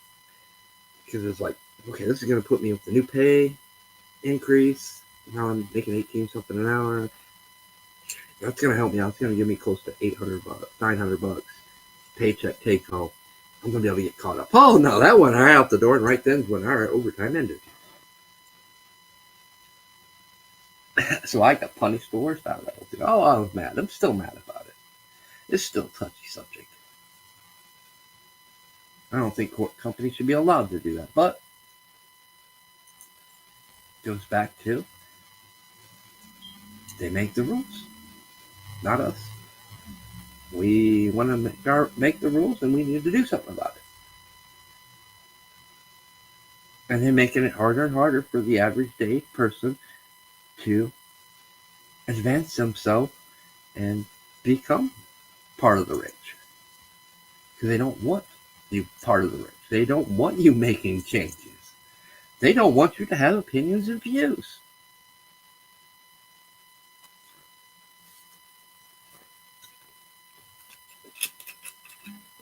You can tell I'm getting low on liquor. I'm down to the captain.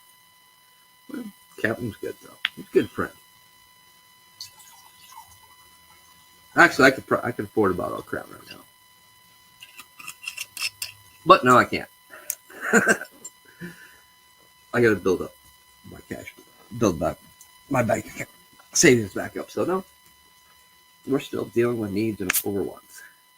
And I still got a bottle of Jaeger in the freezer. So I'm not hurting for liquor. I'm just not in the mood for Jaeger.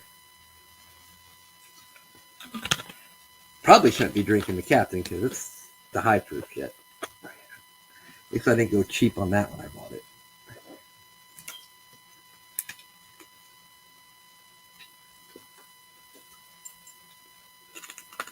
Actually, this is the first I've drank in about a month, a little over a month.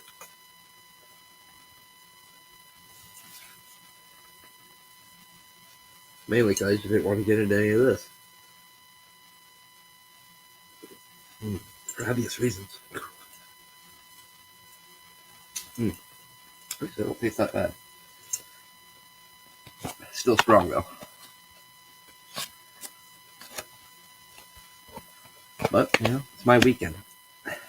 The hours I work, I like to enjoy a couple glasses, cook my own meals, which I'm gonna do a stir fried chicken teriyaki later tonight. I enjoy cooking. That's my meditation. It beats going out buying fast food. Which, damn, I grew up in the 90s. I remember where a meal at Burger King, Subway was even cheaper. And so was, Taco Bell, shit. You spend $20 and you got a meal for like 3 days. But it was affordable to go to Burger King or McDonald's for a supersize your drink and fries with whatever combo you're getting. $3, $2.45. Remember those days? And you got what you paid for. You got a big sandwich, fully loaded, large thing of fries, and you were full by the time you got done eating. You didn't want no more. Now, for $5, $6, I don't even get full. Everything shrank. I remember the big bag of chips. They used to be full, not half full air. The big one, they used to be truly 1 pounder bags of fucking M&Ms. That was my stoner food.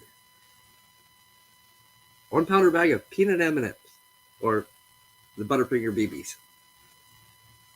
I used to buy a 1 pounder bag of M&Ms and I get fucking stoned and munch on them.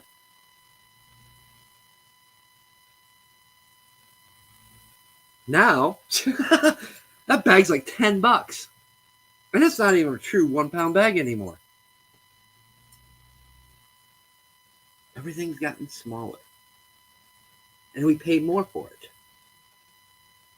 Let's talk about a crime.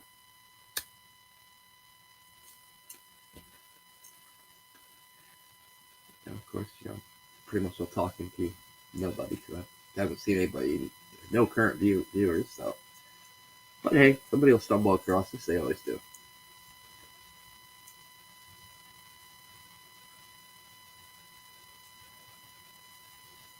And I'm sure when most people get to that point where I discussed about part of my life, they're going to tune out, unsubscribe.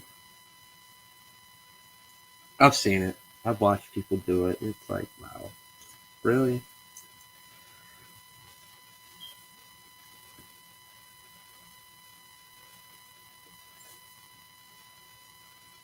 But you know what's sad? This is something I did watch while in prison.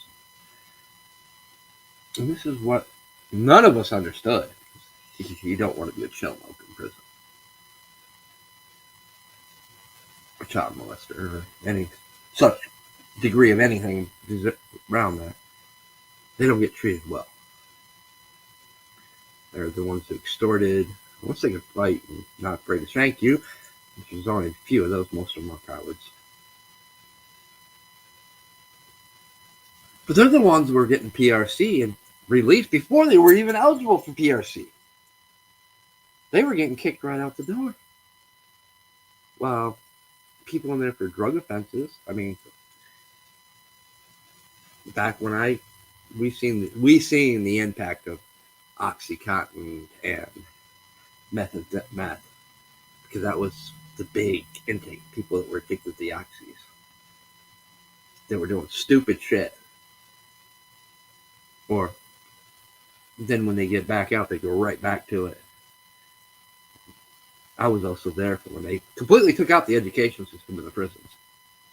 So the prison systems aren't about rehabilitation. The only thing you're getting rehabilitated in is how to be a better criminal.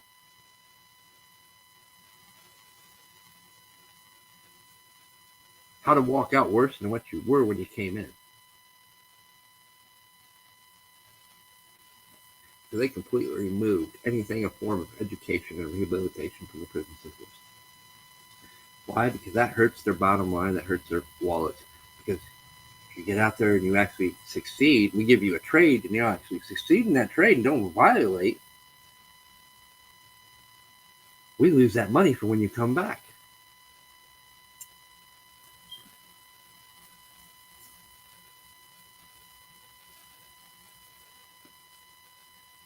Even Trump dropped the ball on prison reform.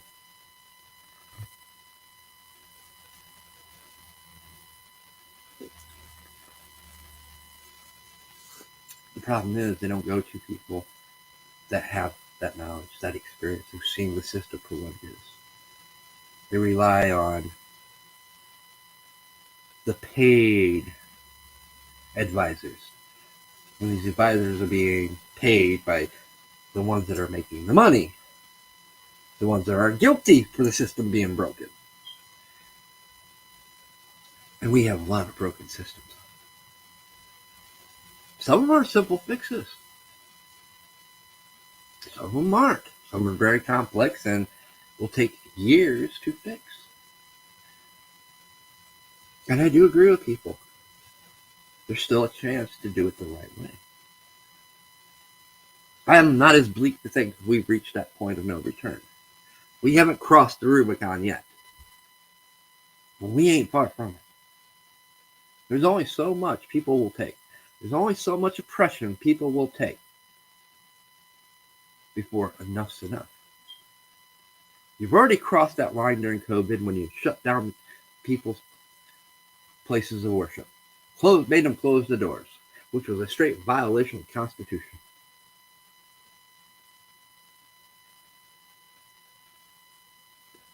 But you did that clear back in the 90s when you took prayer out of the schools.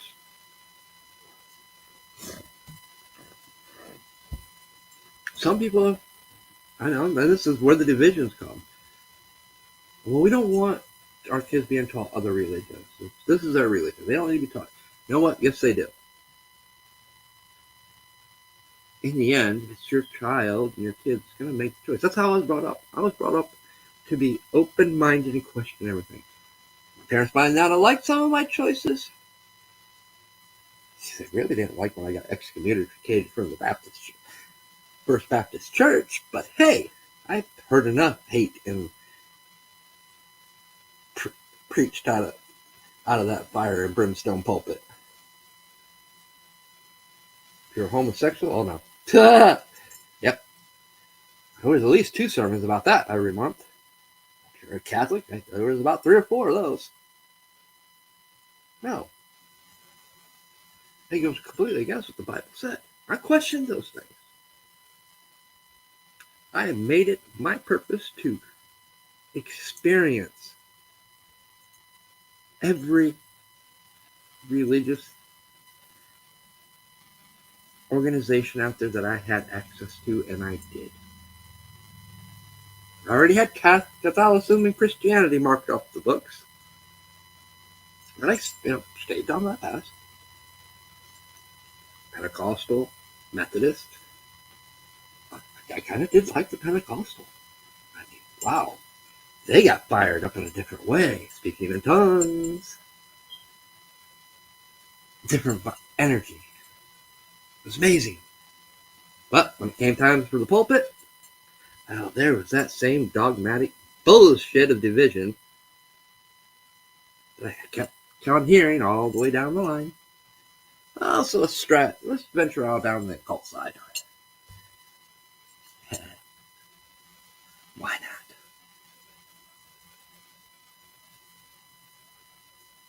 We have to know the devil is a unique adversary. Takes on many shapes, many forms, many skins, and many tongues. Know thy adversary. Know thy enemy.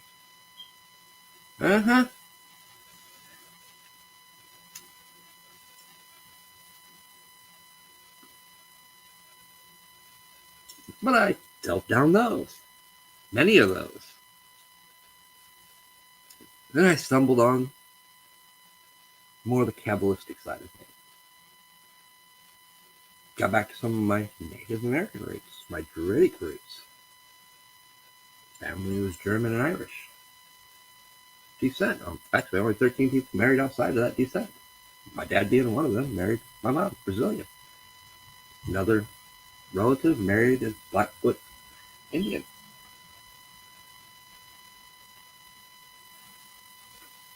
Good morning, Bree. Hope you're feeling better.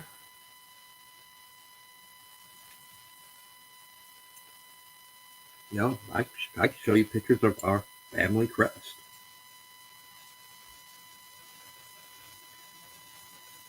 I know my family's history through and through, including my mom's side of the family.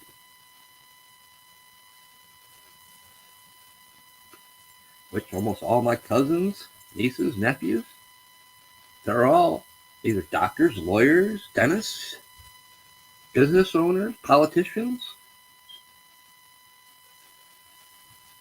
highest ranking military officials.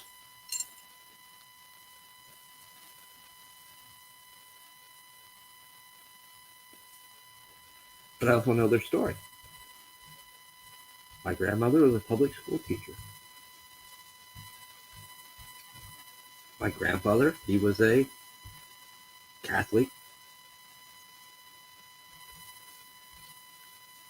laborer. They met, they started selling bread on the street corner. Took that money, bought a small little building, turned into a small bakery, started selling bread and other stuff. Eventually ended up buying a bigger building, bigger bakery, added an ice cream parlor, kept on reinvesting the money, started having a family. They had over 21 kids.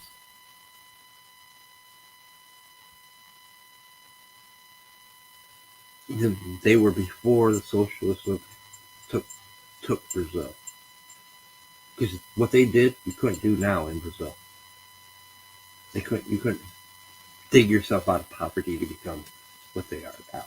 I mean, my family now. I know. I tell you, I'm not joking. I know what it's like to have a silver spoon. What it's like to have maids to cook, clean. But my grandmother treated them well, especially the lived-in ones, and any of her maids.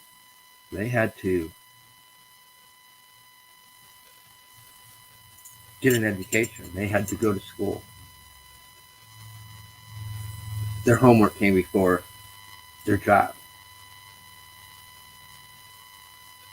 And these were people that you went to. Where we lived, it was over the river, across the river into more of the jungle area, but the poor section. And she'd meet some of the parents, find a couple of their older kids, and take them in. Treated them like family. Yes, they were workers, but they got paid. They also got an education, which was frowned upon. But they didn't get a public. Some of them chose public school, but some of them went to a private school that my grandmother paid for. From that, the rest of the family, they got into businesses. They bought property, farms, started doing cattle, horses, guarana, which is what they use to make pop, coffee. My uncle, Cy June, I loved that drunk. He was an alcoholic. That's what eventually killed him. But he had a chascaria. Oh my God, that man could cook. Actually, all the men in the family could cook. That's odd. In the United States, it's the opposite. The women could cook. Not so much this day and age, but my mom couldn't cook the lick, from what I've been told. Now she can cook whatever. She's almost as good as I am. But, yeah. But when I grew up and was down there back and forth between the states, and a few years that we actually lived down there, oh yeah, completely different. What my grandparents did down there could never happen today. They wouldn't be allowed. That's socialism. They don't have the freedoms.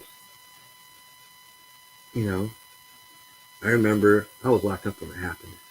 But I remember my mom, it was several years since she had been back. She already became a natural citizen here. But she wanted to go back. It was my grandmother's 99th or 90th birthday. So she wanted to go back. Well, she had written something on Facebook. Or no, it was Orkut. That's where everybody was Orkut, not Facebook. Everybody migrated from Orkut to Facebook when Google shut down Orkut. But she wrote some articles, which ended up getting published in the papers. She talked about the corruption. And it was, it was a family member. One of her sisters married a politician. Don't get me wrong, her one sister is a politician. And her husband was a general, and her two sons became the highest, to this day, one of them's the highest ranking military officials out there. So. But anyway, she ended up writing this article, and she had a bunch of reporters that wanted to talk to her. And she got some death threats. And the place where she was supposed to lay over, which was Manaus at the time, was going to be, was it governor? Yeah, he was a governor. Corrupt as fuck. I mean, this dude's mansion. It was a mansion. In one of the bedrooms, it had a pool. Not a pool. It was like, I don't know how to describe this. Like a little pond and a little creek and a bridge that went across the room to the bed. Money that was supposed to go back into the town that my mom and her family was from was supposed to go there and didn't. Well, the new guy that my aunt had helped get elected, he made changes, construction, built a bridge across the river, no longer had to take a barge. And she talked about the corruption. Oh, yeah. She made headlines. She definitely stirred the waters, had death threats, had reporters waiting for her. But she wasn't scared to talk about the things she's seen, experienced. She wasn't scared to talk about what she's experienced here in the United States and learned. But now, she doesn't see the very corruption that's going on here. She refuses to see it. I get it, because it reminds her of what happened and what Brazil had become. People forget. Like I said, I grew up in the 90s. I know people from around the world. Even in the 2000s, late 2000s. People talk about, John Wayne, the American dream, people from Russia, Serbia. We want to come there. We want to have those freedoms. Like I said, America is the beacon of hope for the world.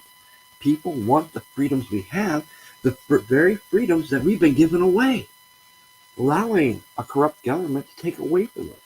Because we won't take a stand, because we much rather fight amongst ourselves over our political views, our religious views, our skin color views, our sexuality views.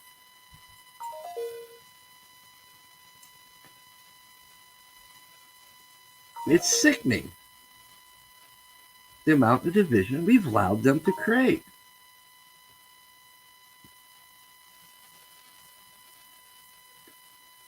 We've allowed them to pit ourselves together. Like I said, they've learned from their mistakes. They learned from 9/11. They've learned from Ruby Ridge, Waco, Oklahoma City bombing, World Trade Center bombing. They've learned from all these events. They've really learned shit from COVID. COVID was the lockdowns and stuff that they pulled in there was a beta test for what we're seeing now. And to see what the NFL is announcing, like I said, it just threw up warning flags, warning bells. Like, what the fuck? What are you planning now? How are you going to meddle with the elections this time around?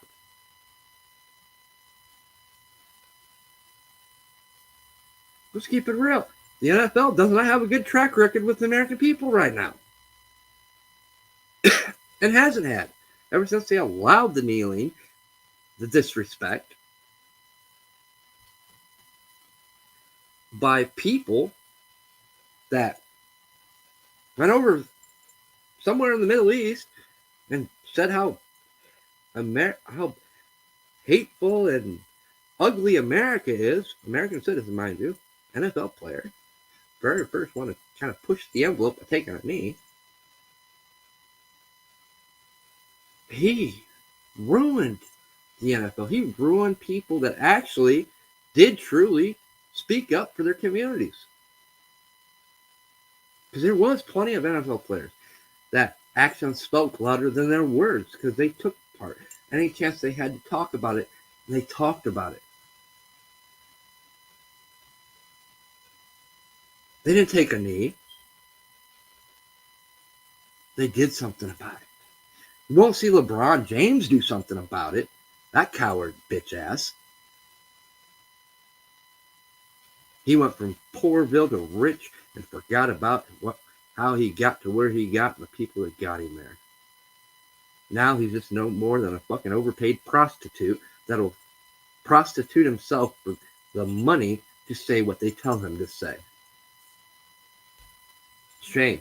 He had a chance to go down in history as probably one of the most strategic, greatest NBA players ever. That even surpassed Michael Jordan. Now he'll never do that because he prostituted himself out for money.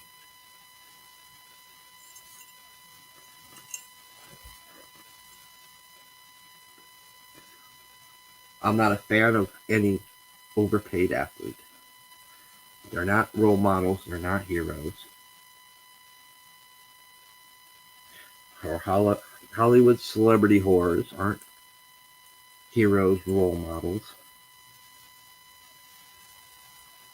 None of our musicians that sold their souls to the record labels. And I got more respect for the up churches and those that followed in his footsteps and refused to take record labels that created their own content and are true Americanas, living the American dream, proving it still can be done by using the tools that each and every one of us have, using platforms like YouTube to promote their stuff. Their stuff, not a record label stuff, saying what they want to say, doing what they want to do. I mean, even Tim Pool, I mean, look, what he's gotten himself today. I mean, I'm sure there's probably things there that I don't agree with. There's things he says I don't agree with, but that dream's still there. You just got to fight, dig in, and make it happen. They don't want you to make it happen, but there's people out there doing it. It shows it still can be done. But they face censorship now. They face new threats. I mean, there's certain things Tim Pool won't talk on his live podcast that they'll save for their after-hour show because it'll get them censored and kicked off YouTube. I ain't that guy. I'm going to say what's on my mind. I don't care.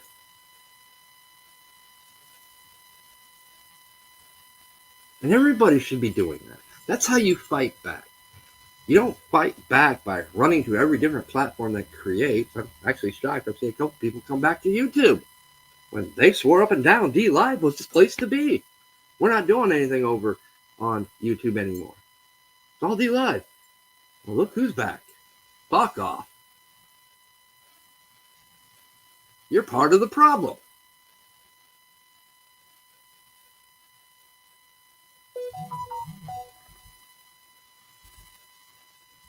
You really are. You will not take a stand and fight. You're a fucking coward. Everybody says Rumble is the place to be. Parallels, the next PayPal, better than PayPal. Well, if I go to Rumble, I got to pay to play. I can't do my live streams there. Go to Gab, I got to pay to play. I don't have to pay to play on Minds yet. But they don't have, I still got to use YouTube or something to record it and upload it.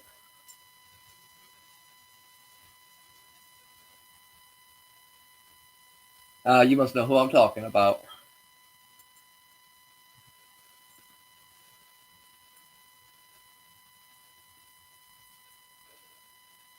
He's a fraud. Copies off everybody else, steals everybody else's stuff. And he's a provocateur. Talks a good game, but he won't be there.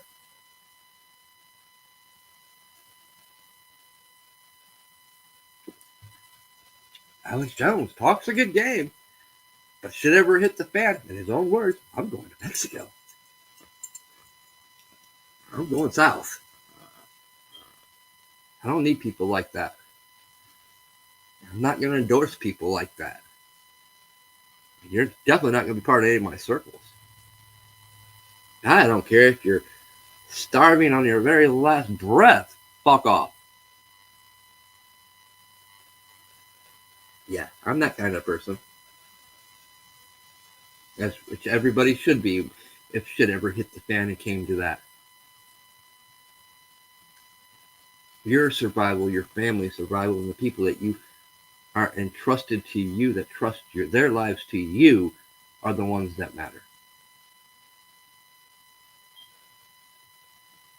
Not people that have caved and became part of the problem.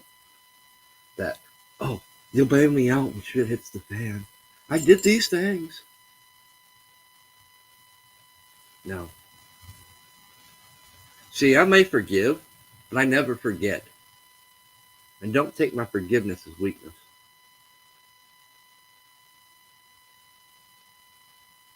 Because I don't forget.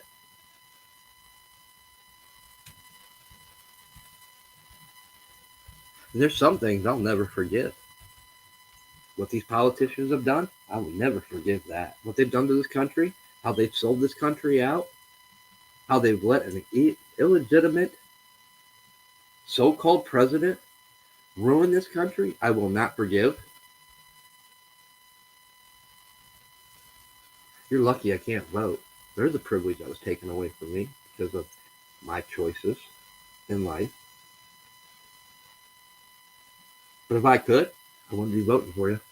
I wouldn't vote for Jim Jordan. Mr. I'm all talk, no action. Talk's a great game, but hasn't done shit.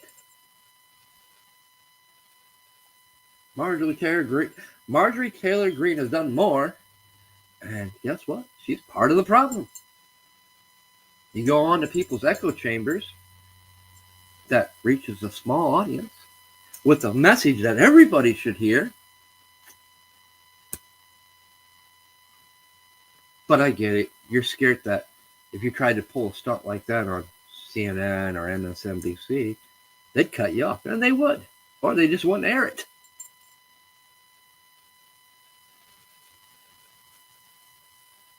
But you can be going to every state, having town halls and telling that message.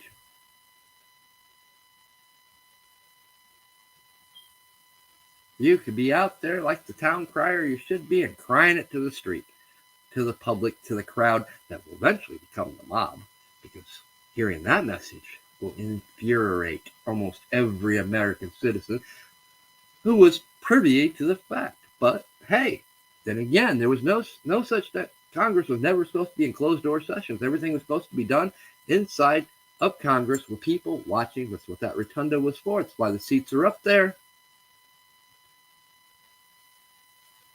All their actions were supposed to be done in front of we, the people. They're our representatives. If they are not properly representing us, they should be removed, re-elected. New people put in who will do the people's job and people's will. It's not their will, because their will only caters to one thing, their pockets.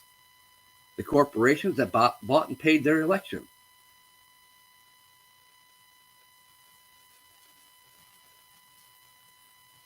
Our Supreme Court has failed us.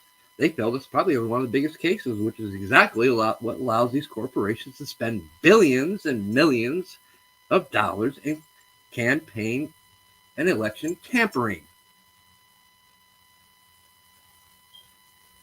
Influencing of an election is tampering with the election. But these corporations are free to do it because they are not a U.S. citizen, singular. They are made up of U.S. citizens, plural. So therefore, the Constitution and the laws that allow how much we're allowed to contribute to a campaign does not apply to them. And many corporations are foreign owned and foreign backed. So therefore, we do have foreign entities influencing our elections. That is fact. But it's legal.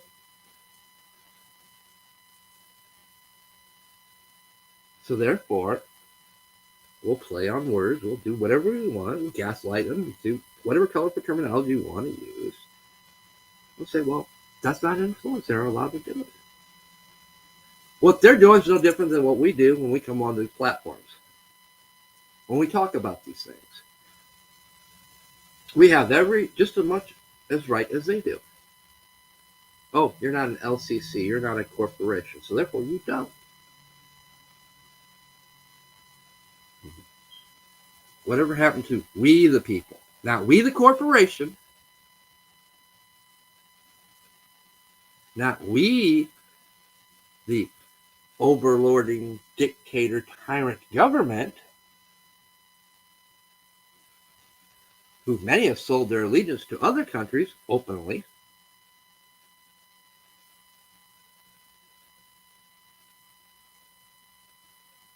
Whatever happened to we the people? The will of we the people.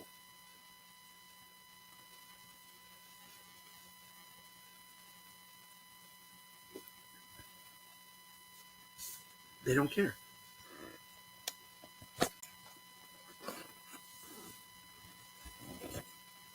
Damn, I didn't realize that was already in that next hour mark. Time flies when you're having fun, right?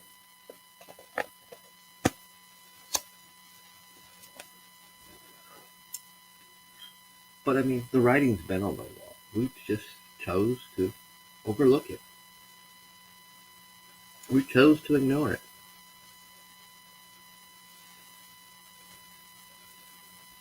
We've chose to allow other things to distract us. I'm sorry. What's going on in Canada, I could care less about. What's going on over in Europe, I could care less. And I really don't give a flying fuck what's going over in Ukraine. Not my country. I don't care what's going on in Brazil. It's not my country. I couldn't go there if I wanted to. Why? Because after 9/11, things changed. Read the fine print on the back of your passports. I am subject to fines because, technically, Brazil doesn't care what the Brazilian embassy here in the United States says. But they say once I step foot there, I'm a Brazilian citizen. Therefore, I was supposed to be in the military at the age of 17. Oh, at the age of 17, I was also supposed to be voting. Failure to do so results in fines. Well, that's a lot of years of fines build up. That's multi-millions of dollars, whatever dollars that they're going to try to sue me for. Even though I only hold dual citizenship. So, if I would go to court, if I would be forced to pay that, I'd lose my U.S. citizenship. So in black and fine print on your passports. Or the applications for them. And regardless, I couldn't go if I wanted to anyway. And I wanted to when I got out. I wanted to go see my grandmother before she passed. But no, I was in prison, so I'm a domestic terrorist. Yeah. It's not my country. I grew up here. I left there because I wanted to be here. I didn't like that lifestyle. I didn't like having the maids. It wasn't my thing. I didn't like the private schools. It's not how I was brought up. And how I was brought up, living down there just didn't feel right. I was brought up to work, to have things. If I wanted a car, I'd work. I bought it.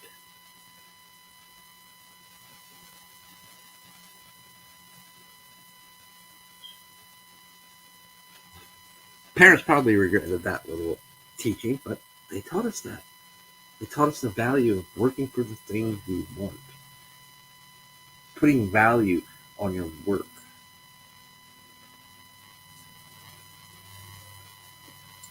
No, I was not the best son. I was the black sheep of the family. Literally. I had to always learn things the hard way.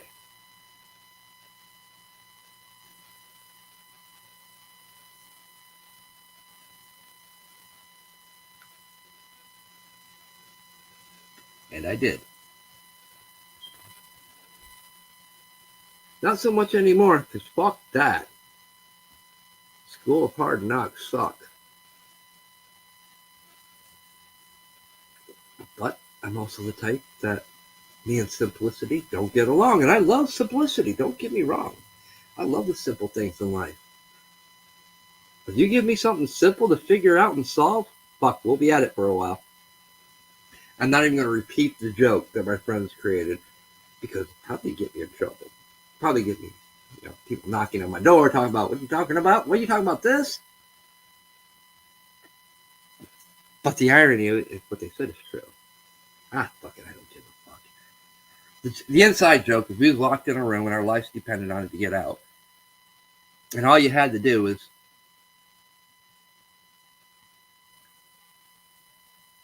dismantle a lock.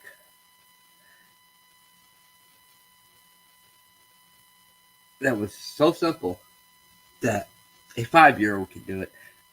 We'd die. You'd have a better chance of, here, put this bomb together or dismantle this bomb that's in pieces to get out, and because it's so complex, like instantly be able to do it. Yeah, I'm screwed up like that. Complex shit I get, understand, easy to do. It's simplicity for me. Something simple that a child could do will leave me stumped for days on months to years on end.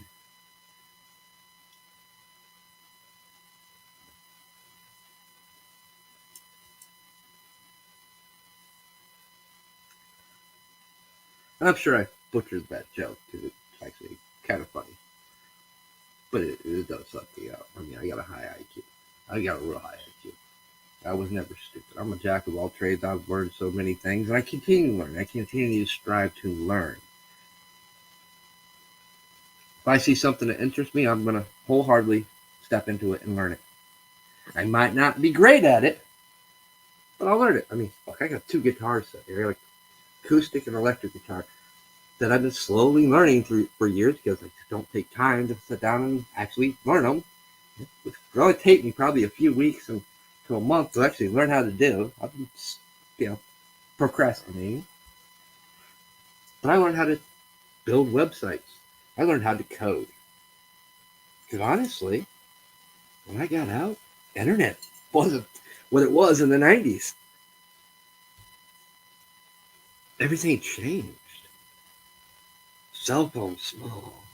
That could actually do as much as your computers. Yeah, right. We had these big bulky things when I was growing up, when they first came out. I mean, yeah, they got a little bit smaller, but we still have pagers and shit. Wow. But I learned how to create. I learned how to build my own website from the ground up. Learned how to code. Taught myself that. Taught myself to where I was so good at it, I had somebody invest to build a platform.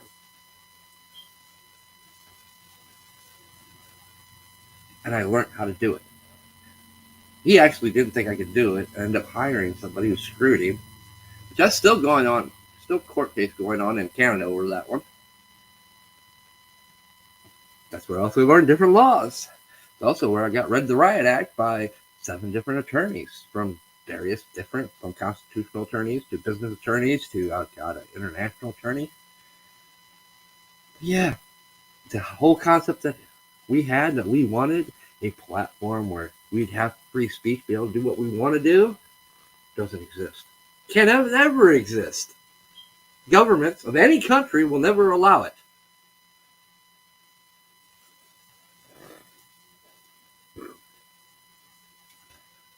You got people say, well, the mind's the place to be. Yeah, for the time being. Until the government decide to stick their ugly foot in that way. Or I'm sure Chinese people can't freely express themselves there because they're not permitted. Because you got to abide by each country's laws. including the country you're in. Wherever you put your servers in, you're really screwed. Because you also got to abide by the state. It is mind blowing. That was like an 8-9 hour. It was 9 hours before I said, okay, I get the point. I've had enough. But I learned a lot. You know, I know how to weld. I know how to fucking hunt, trap, fish, cook, which most males don't. Clean, do my laundry, work on a car, build a house from the ground up. I've always applied myself to learn new things. If there's something needs done, I'm going to learn it. I'm not going to pay somebody else to do it. Unless I absolutely have to because I can't do it. Because we do find things we can't do.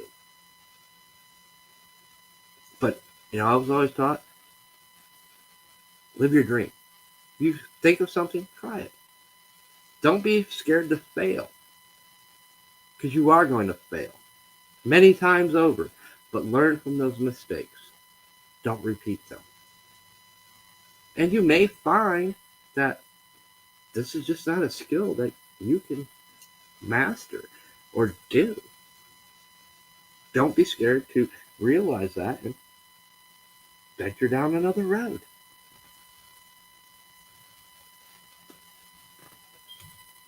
Life's too damn short. It is. It really is. To be dealing with the things that we're all dealing with now. I'd much rather be out hiking, camping, fishing on a day like this, kayaking. But I can't. I can't really afford the gas to go do those things right now. I can't afford the expense. So why not do something else I love?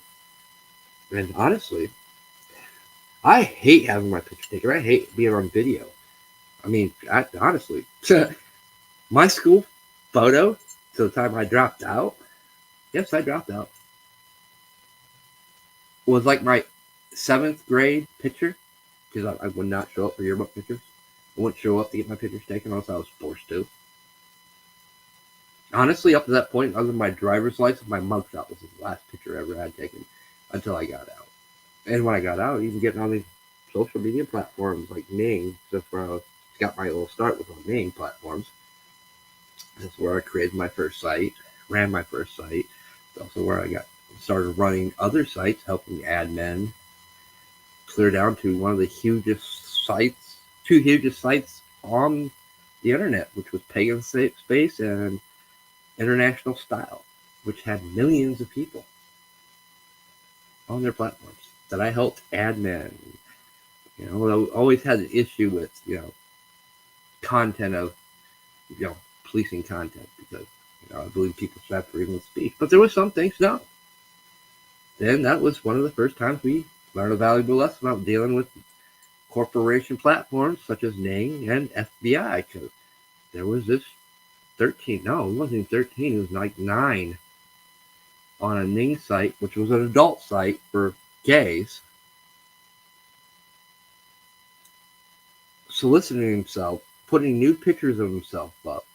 We reported it. Ning didn't do anything. Of course, Ning's stance is, well, we don't allow such sites like that. We don't allow those, which was bullshit. Everybody knew the truth. You could have an adult pornographic site as long as you paid. If you were paying, they had no problem with it. And back then, any member you had would have a Ning profile created on the Ning actual Ning site. And you could see where they were members of. It's how we policed our sites. It's how once we found like pedophiles, spammers, we had a list, and we shared it amongst ourselves, amongst our communities. We policed ourselves. It's how we kept these people off our platforms. But we came across this. There you go, much like Twitter. For a whole week, hundreds of thousands of people reported this child pornography that was on this Twitter profile, but it took them over a week to get rid of. But in a heartbeat, they suspended Alex Jones. In a heartbeat, they suspended Marjorie Taylor Greene and so many other people we know. But Took them over a week to something that was illegal. To the point where the last time I report, I am also now officially reporting this to the FBI. Todd, you had to put that in there. But I also know how that path went. It dealt with it with Ning. Well, Ning eventually closed that back door to where it was no longer to see other people's profiles. And, well, they read us the riot act. Well, if you pursue this any farther, we are going to suspend you off our platforms and remove you, block your IPs, take your sites. Which by then we already had contacted the FBI. And, well, we learned some valuable lessons on that one. Well, you didn't, because we gave them the URLs to the websites. Well, you didn't take any screenshots or copies, right? Because if you did, we can charge you for having that material on your computers. As even though you're doing the right thing, it's evidence, but and we're like, no. Of course not. Why would we? But oh no. Oh man, we caught backlash. We were on Ning's shit list for a while. In fact, we was on Ning's shit list until we eventually left the platform and created our own or went to another platform because they were constantly coming after our stuff, saying, "Oh, you're violating our terms of service." Well, you never had an issue with it before. And literally on Ning, that's where they beta tested all the censorship stuff. I mean, one of the biggest groups on me and Sweet Dark Angels site that we shared and created together was some of our survivalist and conspiracy groups that we had because it was the realms. So we had a bunch of stuff from occult to Christianity to Buddhism to politics, you name it, it was there. It was the realms. Actually, it was called Gatekeepers of the Realms. Realms was her site and Gatekeepers was mine until we combined them. But yeah, they were going after our conspiracy theory stuff. They weren't going after the adult content that was there. So we had a couple groups for that. No. It was the survivalist stuff. It was the conspiracy theory stuff. This is where the stuff got beta tested on unknown platforms that most people don't even know about. What we're seeing now, trust me, it's been tested and beta tested and well before these big corporations have their platforms. We just allow things to get to this point. What's up, Brie? I think that's you. I'm on the monitor, so I'm actually on YouTube so I can watch chat. Yeah, I figured I'd be the silent one and No, I heard you in say, the background when you came in. yeah, but I was trying to be silent. Sometimes it's better to keep your You mouth must not have shut. caught the beginning of the show. Why? Because I I actually was left a warning for you and Sword Point. I was sleeping. I was doing something I never do, for God's sakes.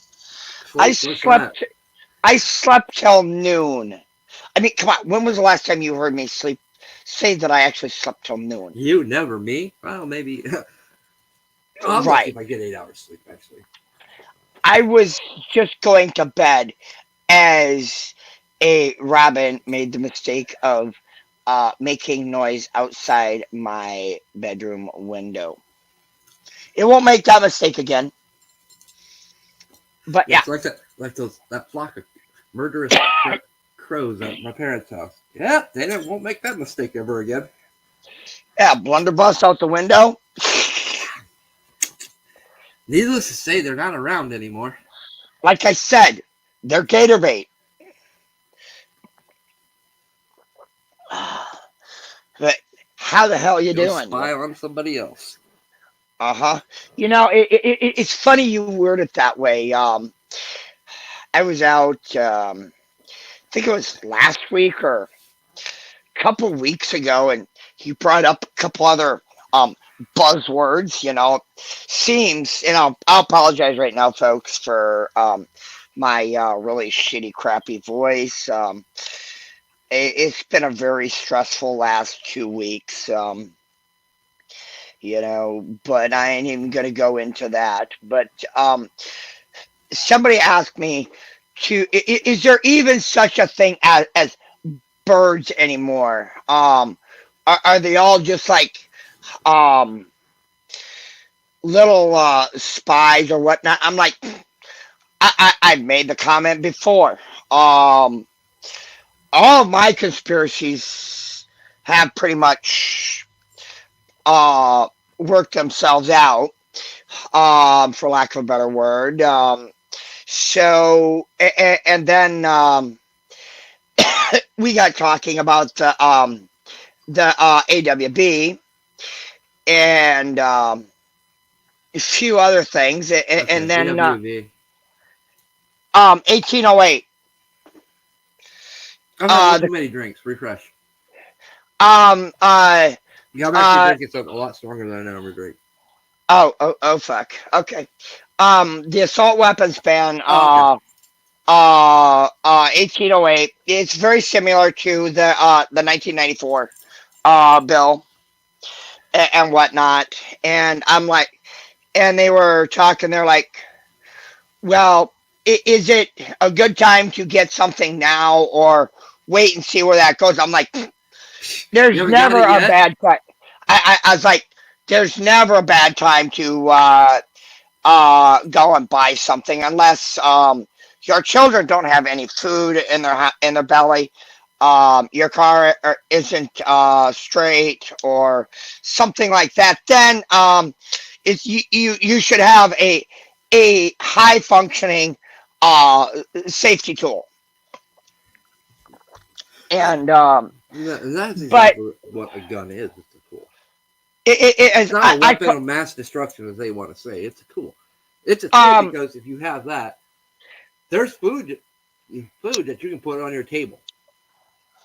Much like if you got a fish, some string and a hook, or you can make a hook out well of a fucking paperclip. To be honest with you, exactly, but I love getting in the weeds with people, and I like I say getting into the weeds because so many people, I mean so many people, um and yeah, at I least you're caught not playing catch with a mortar. well, yeah, there is that. I was like, well, never mind. No, we're not going on there because that's I'm not going to talk about that. it's I catch a lot of hell for people, or from people, because of the various platforms that I utilize. People, I think, over look many different variant platforms that I've discussed on my channel. Uh, and I'm going to shamelessly plug Free Spirit Prepping and News. But Gets more also, action than this gets. um, I Here, am going to Blake. be I'm gonna be going live over there later, today, I think, providing my voice holds out. Actually, everything gets more action than I get right now.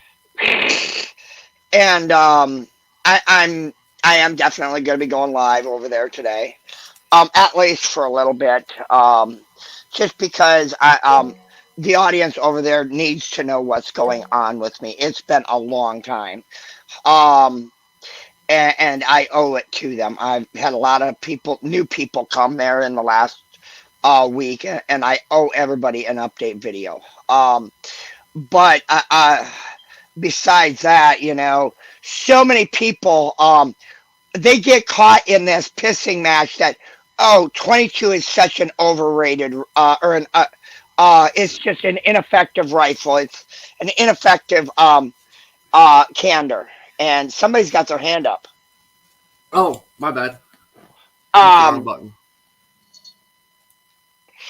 so I'm thinking, I'm like, I'm the only one that has this link, so how? Hey, I thought I had my hand down. Never mind. It, but at the end of the day, it's quite simple. The 22 system, the the air rifle systems. Well, 22. It's if you really look at it, um, it is one of the Yeah, it might be small, but it's taken down more game in all across North America than any other platform to date. Well, I It, mean, well, I've stated this before blatantly, and the 22 caliber in all its glory is the assassin was, and to this day is still the assassin's weapon of choice. well, and even you could, and this is what people don't seem to understand. Um, Now, because of modern technology, yeah, the 22 is a badass weapon.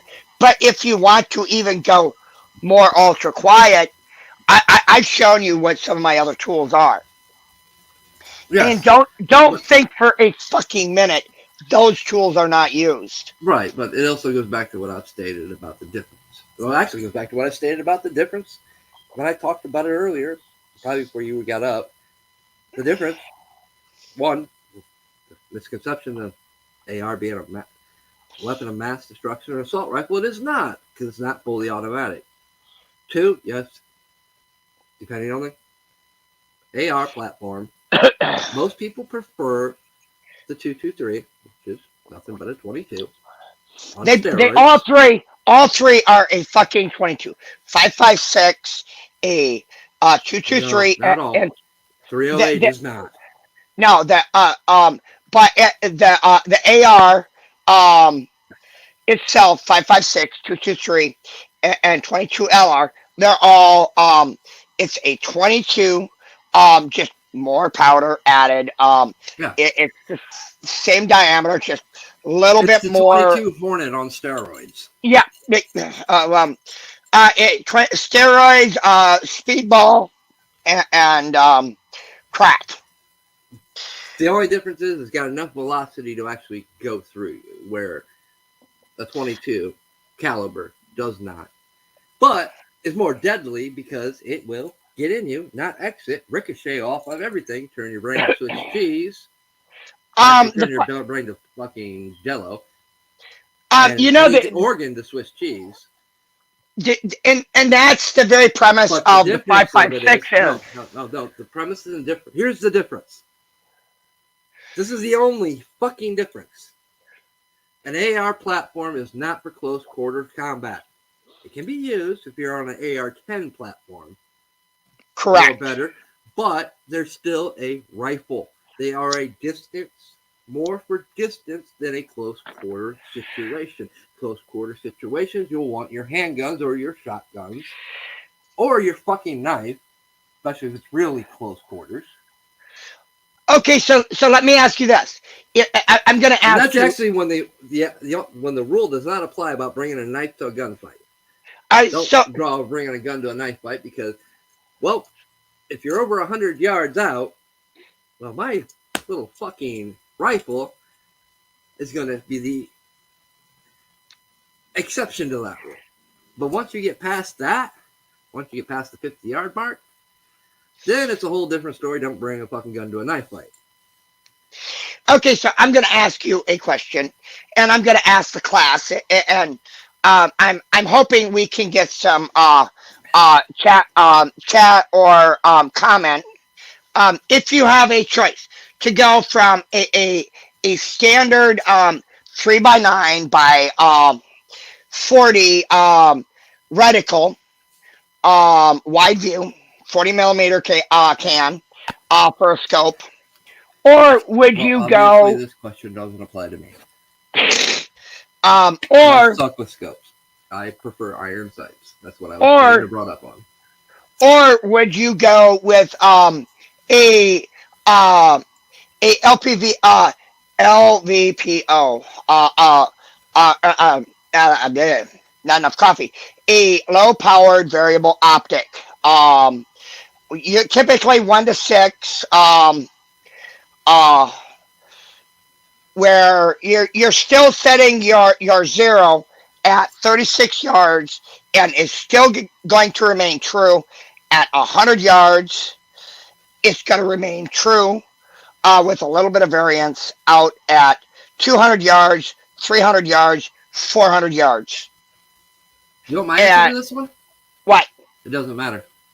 It is what you are proficient at, what you are comfortable with. It doesn't matter the fucking size of the scope, the make of the scope, how fucking expensive or inexpensive or dirt ass cheap it is. Or if you're just like me, fuck a scope, give me the iron sights. Because I can't use a scope to save my life. It's whatever you're comfortable with. Well, most It's whatever people, you want to train and make yourself proficient with. That's what matters. most people, You don't need a fucking $10,000 fucking sight you for know, a fucking weapon. most people, You could take um, you can take a fucking cheap ass Leopold and do just as much as a $3,000 fucking can't think of the name of it. Whatever scope. Schmidt and Bender, or um, some of the elite scopes. You There's just as proficient with that as you are with the high dollar expensive. Well, okay, yeah, maybe I can record my shot. I can, you know, whatever they do. You don't need all that. And that's the you, point. It's whatever you you're know what's comfortable with, what you can afford, what you make yourself proficient at. Me, I'm more proficient with iron sights than I am with the scope because I don't dedicate myself to a scope because I might not have access to one. So you know what's best to interesting. learn how to shoot right straight from the irons. That's You, my you know opinion. And what you what can't tell me any different. And you can't sell me on a fucking scope because it don't fucking matter. I what know what fucking people down in North Carolina that can use a fucking 22 fucking long rifle and take down fucking deer at 200 yards Yep. with a fucking pin accurate right off the iron sights headshot right it, by the ear it, where it, most people and with a that high powered rifle and a scope goes for the heart shot and because they 90 don't can't take that shot. and 90%.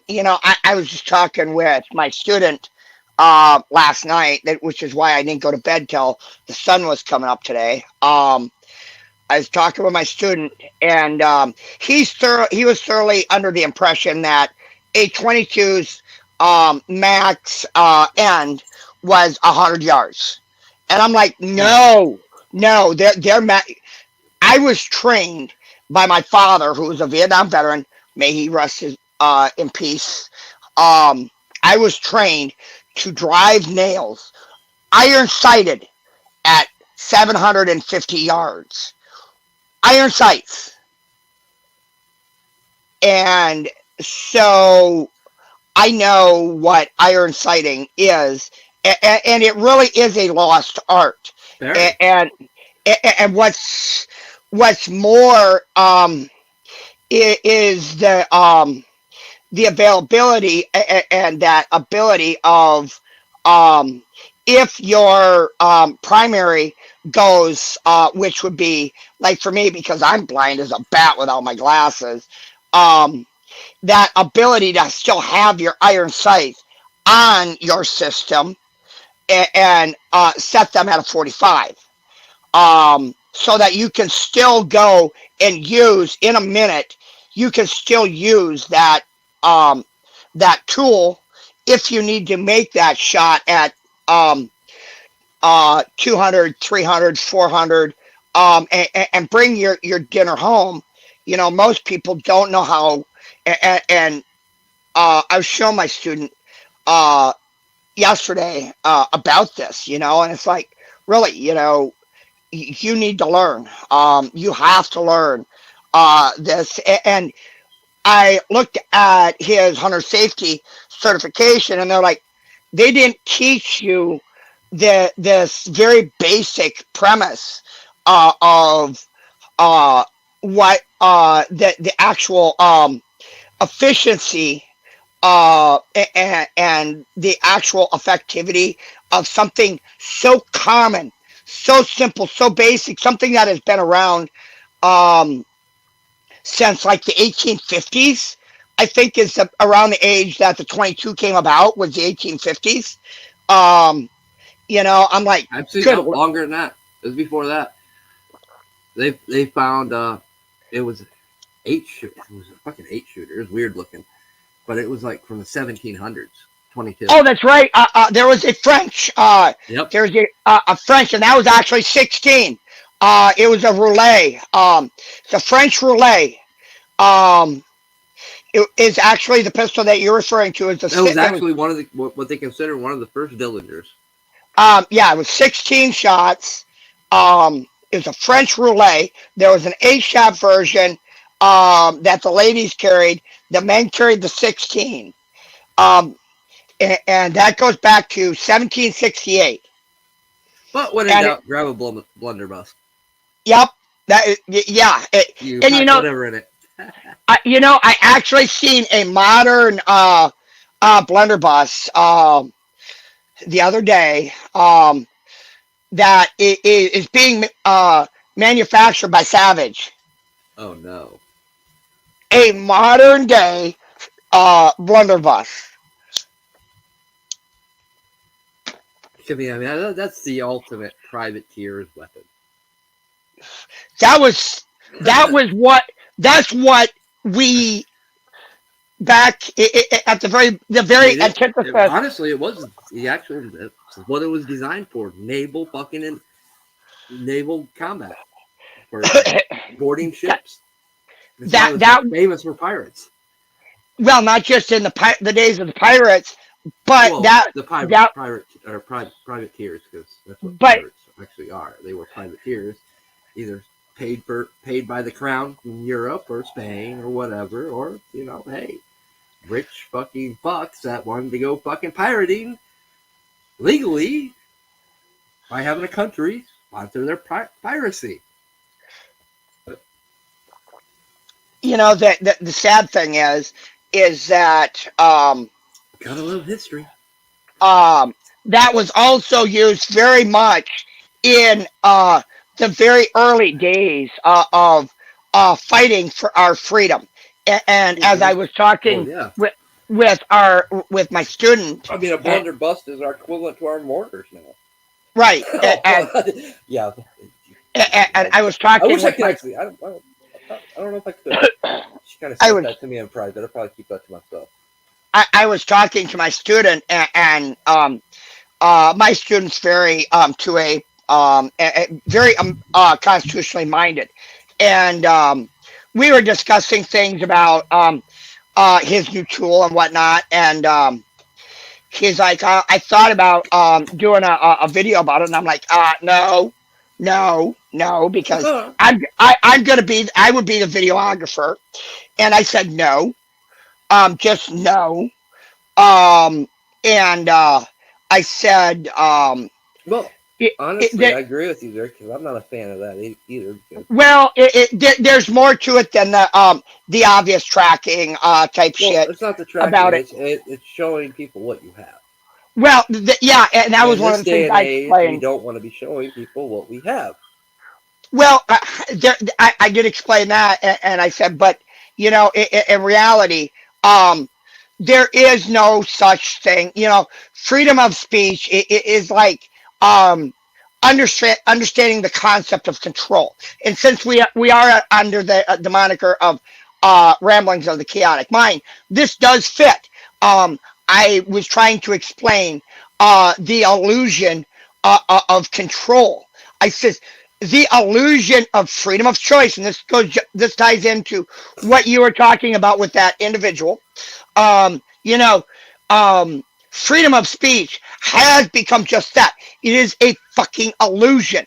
Um, we don't have freedom of speech. We don't have the system of checks and balances that this individual thought we had. I said that shit went to bed in the 50s. I'm glad you Um, opened the door. and oh, I don't just open doors. I remove the fucking Well, doorway. like I said, you missed my warning earlier, so Well, I apologize. I have slept 16 hours over the last 7 days. I'm Well, sorry. you've been no real mystery that you're a corporate individual. You work for the corporation, right? Yep, Okay. the largest corporation um, in the free world, if you can call it that. Now, you also know I respect that there's some things you can't talk about, right? Yep, Well, that's part and of the we know problem. how I answer those Yes, questions. we do. But that's the problem. That's the problem we come today. You must have missed the part where I talked about Snowden. You guys, even me, I work for a company where I've had to sign a non-disclosure form. So I'm not going to take pictures of things or, you know, talk about certain things that we make or do. But that is a form of control. That is a form. That's the reason why that concept of, you know, this is a brotherhood. We're going to protect our own. And non-disclosure is just another form of a way, another fear tactic to silence people. Well, And it's interesting that. Go ahead. don't get me wrong, I understand the principle behind it, the theory behind it, but in practice, as we've seen, it is flawed. It doesn't work. It becomes a form of control, so the corruption of the thing doesn't get told because we're going to protect our own. We'll deal with it outside of the public eye. Or, this is how we've gotten to where we gotten, because people won't talk about it. Because, well, I can't talk about it. I know, no disclosure. Here's the problem. Our system got so fucking corrupt because of these fucking things that have been put in place. And no disrespect to you or Sword Point 9 or, or Mr. A and all the other people that I'm affiliated with and know personally. No offense to you guys. Don't take this the wrong way, please.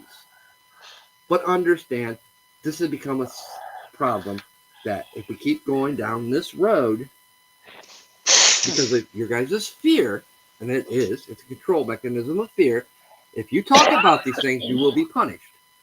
There is no protection to protect you when you know it's right to talk about it, but you don't. Can I jump in here for a minute? Go ahead. Um, I was sitting. I was in a. I think it was. I can't remember if it was on our last. No, I think it was maybe it was on our last live stream. Maybe it was shortly after. I asked some questions, and I maybe it was on our no, it was after one of our last live streams, and I was and I know we've talked about this though on previous live streams, um, because I had a viewer, and the live stream occurred over on my channel, and I had somebody had a viewer actually reach out to me via email, and I'm going to keep that person's identity protected, because they also are a company, Oh, and I get that. I said, in this day and age, I says, I go to bed every night, and I just recently I took 3 days, 3 full days to sit down and read the long form of the Federalist Papers, the Bill of Rights, and the Constitution. The three basic documents that are the very framework and the antithesis of this country. They really are. And then I went down an even further rabbit hole as to where those documents actually originated out of. And Let me step in. and Those things aren't rabbit holes. I don't want to categorize them as rabbit holes. but no, the rabbit holes that came out of those was where those documents originated out of, and the some of the shrouded secrecy that some of the various organizations that were involved in, and I was like, you know.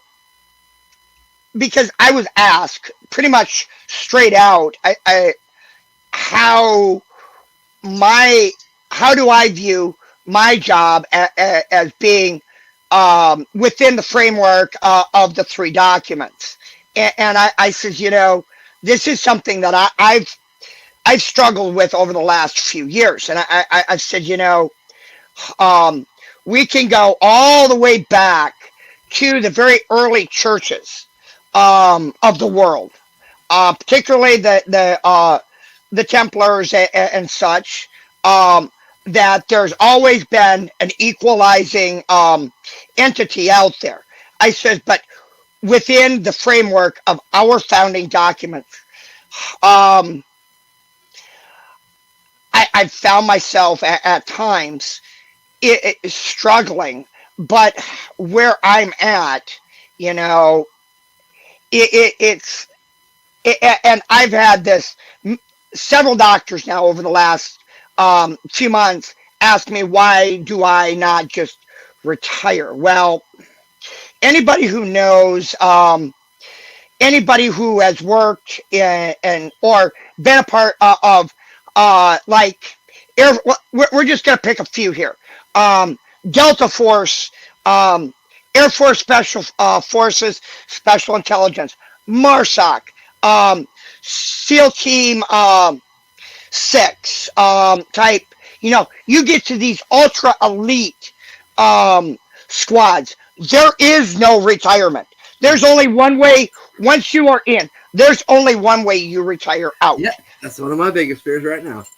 And That so, adrenaline. Those are all you damn adrenaline junkies.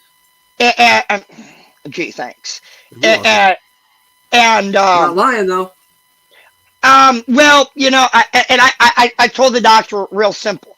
He started reading off all of the very serious injuries that I've sustained over 21 years of service. And I actually, incidentally, I had a Vietnam veteran, 71 years old, who was a crack commando squad leader in Vietnam. Uh, And Horror stories he, you could tell. and he and I were talking over coffee this week. And because I take time out when I'm at the coffee shop, I take time out to seek out some of these people. And he offered me a seat, and we got talking and whatnot. And he's like, you're a different one to try to pinpoint. You're either company or special operations within the team somewhere with somebody. And I said, yeah. I shared a little bit. And he's like, he actually, as hard as it was for him, and I've had this happen a couple of times, that this old man, and I'm in my 50s, he stood to attention and he saluted me. And I'm like, sir, I'm not worthy of the salute. I said, actually, it should be the other way around. I says, you are now the forgotten generation. You are the quintessential American badass. You paved the way for people like me. You showed us so many things that work, so many things that improved us, and a few things that don't. I said, but the moral thing is that there's still a brotherhood and a sisterhood that, whether it's conventional or non-conventional, there's still a unity and a bond there that's surrounded under that flag. And he's like, ma'am, you're right. And we need to unite within that. He's like, the only difference is y'all don't have that protection and that coverage that we enjoy. And he's like, for that, I'm sorry. I'm like, Nothing they can do about it. you're preaching to the choir, sir. I says, but the bottom line is, I says, we don't have that luxury of retirement. And I went to my next doctor appointment, and that's the first thing the doctor says. When are you going to retire? And I says, Retirement is a state of mind rather than an action. It says old warriors don't retire. They just fade away. I says I'm not in that state of mind to where though I would like to, I can't. I'm and the strange thing is that, and this is a rabbit hole I do want to go into because we've talked. You and I have had this discussion with the class about mirrors and the what what like your Google thing does on your phone did, and you've actually showed it on camera, um, at least in the green room with me. Um, Oh, it's back quite when I could share a screen, I've actually showed it. But now uh, I didn't never got the chance to show what it did while my phone was deactivated. right, and I was talking with a couple of people, and I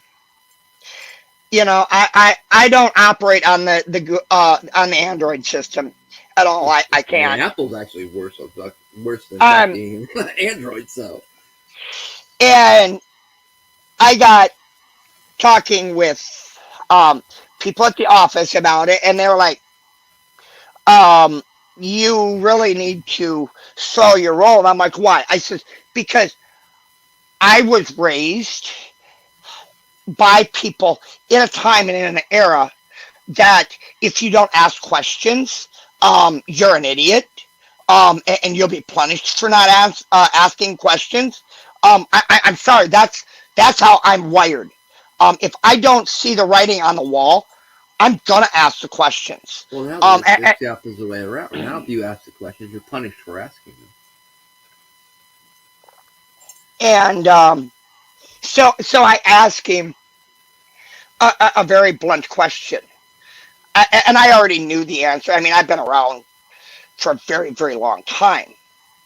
And I've read all the horror stories and whatnot, and I says um, with this particular entity, and I says, how does a person, excuse me, how does a person actually end up once you get to this level? Um, actually, retire, and he's like, that's an illusion, Mhm. My and, grandfather never retired. and he's like, once you get here, there is no retirement. No, actually, there's actually a psychological term for that. You guys are institutionalized. No, it's actually in the and he actually showed me in the contract. Um, and I remember back many years ago when I was working in entertainment a little bit. I had the opportunity to look at a because you just mentioned a little while ago the entertainment prostitutes, i.e. record labels and shit like that. Um, there is no retirement. It's not so much that they own you, but in some instances, um, They do. They you control your money. So therefore they own you. it, Unless it, you're it, willing to sacrifice that life of luxury, that life of not having to work every day till your body aches to get by. Most people aren't. Then yeah, it's a control mechanism. It's fear. Taking that away from you is a fear. You don't want to lose that. You don't want to sacrifice that. And like I said, that's where the problem is. It's not like I said, I mean no disrespect when I say this, but it becomes part of the problem. There's no protection to protect you guys when you know something is dead wrong that needs to be talked about, but you can't. Because A, you'll lose your job, or worse, or even worse, end up 6 foot under, disappeared by some random car accident or some random unexplained event that, well, nah, it was an accident. Bullshit. Everybody knows it. We know cases within the police department. Just so recent, within the last few years, Baltimore, a police officer that was going to testify on fellow officers in court of the corruption that they were involved in happened to get shot down on a fake ass call. But that's conspiracy theory. That's that's well, we didn't bullshit. We all know it. That's not new to the police departments. It's not new to the federal agencies. There's no protection for people that speak out. Whistleblowers are prosecuted.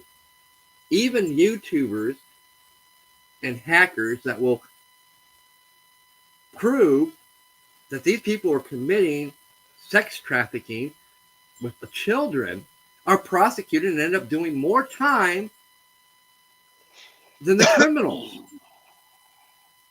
There's a problem. Then there's the problem of that brotherhood. We will not turn on our own. We'll protect our own. If you got bad apples, you got to get rid of them. That's how you earn the people's respect. You take a stand when wrong is wrong is wrong. There is no two rights or two wrongs make a right or two rights make a wrong. If it's wrong, it's wrong. It's common sense. You do what is right. There actually was a individual that left the quote unquote corporate sector after 15 years. Went to he had been a cop in a small town area. Went back to the academy, got a whole lot more training and specialized training. Got a job in a much larger department, 1,000 miles from where he had grown up. So he pretty much picked up his stakes, moved his family halfway across the country, rose through the ranks in that department, was liked by pretty much everybody. And when I say everybody, we're not talking just your law-abiding citizens, but the gangbangers, the thugs, the prostitutes, even the people in the upper management in that major city that's in like an ivory tower type structure. I mean, everybody unilaterally loved this guy. And out of the blue one day, this guy caught a we'll call it a mid-sized shell from 1,800 meters. 1,800 meters. That takes skill. 1,800 meters. He arrested a individual, legit arrest, drunk driving and in possession. Person that he arrested was a federal officer for possession of pornography of a specific origin. That was rather. I wouldn't have arrested him. I would have put him in the trunk of the car and took a little drive myself, but that's just how I am. And 3 days before that case was to go to court, what do you think happened? Keep in mind, his former company was loved by everybody. Catches a shot from 1,800. Not yards, meters. That is no accident. No, but that's part of the fear. If you go against your brotherhood, this will happen. And so I find myself after And every few years, I will take when I have a little bit of downtime, I will actually go back and I will read the not the short forms of the Bill of Rights or the Constitution, actually the long form. And I would encourage um, the class to actually go back and do a refresher course, even though I've heard from uh, specific people that, oh, the Constitution, the Bill of Rights, they're dead. And when you bring up the Federalist Papers, oh, the cringe that I get. And I'm like, why do you fear the Federalist Papers? What is within them that you fear so much? Why do you fear that document in specific? And nobody wants to answer that question. Nobody. I'm going to spin that one right at you. Because you and I, we don't know fear.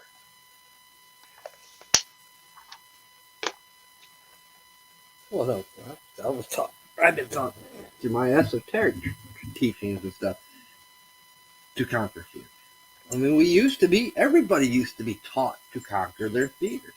Now we live in a society of fear. I mean, that's what I've talked about the whole day. Truthfully, it's fear. You haven't figured out the topic yet. The CPS, Child Protection Services.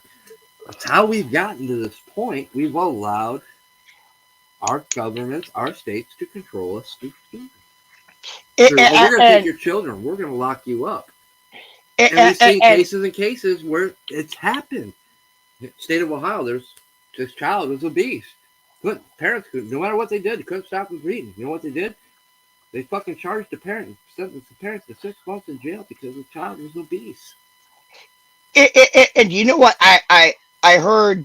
Because they took the child away from him. I caught a Then, don't get me started on my thoughts on Roe v. versus Wade. Sorry about that, guys. For those that don't know, by now, every hour we're going to get disconnected. I don't know why the fucking minds won't fix the goddamn thing.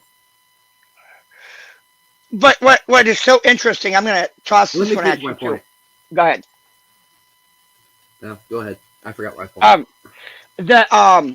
I caught a snippet, an authenticated, and it has been authenticated, a CPS, and we know that many different places around the country will use NGOs, privatized companies, to pick up the gap where county and state agencies can't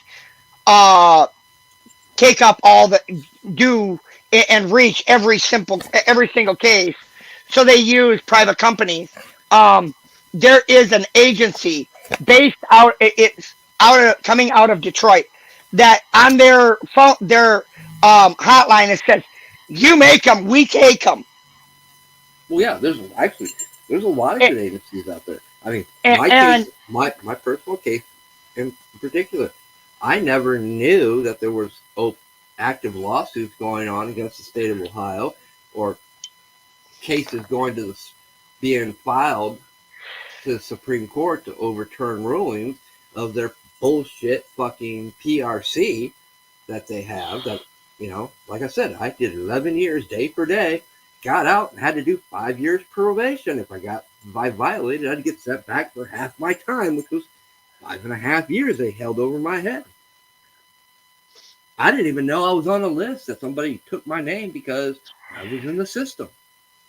Some agency out there that was fighting the state of Ohio on the unconstitutional law they have, which still is in place to this day, which the FBI, the federal government, had, that was ruled unconstitutional. They got rid of it, but yet the state of Ohio decided to adopt it.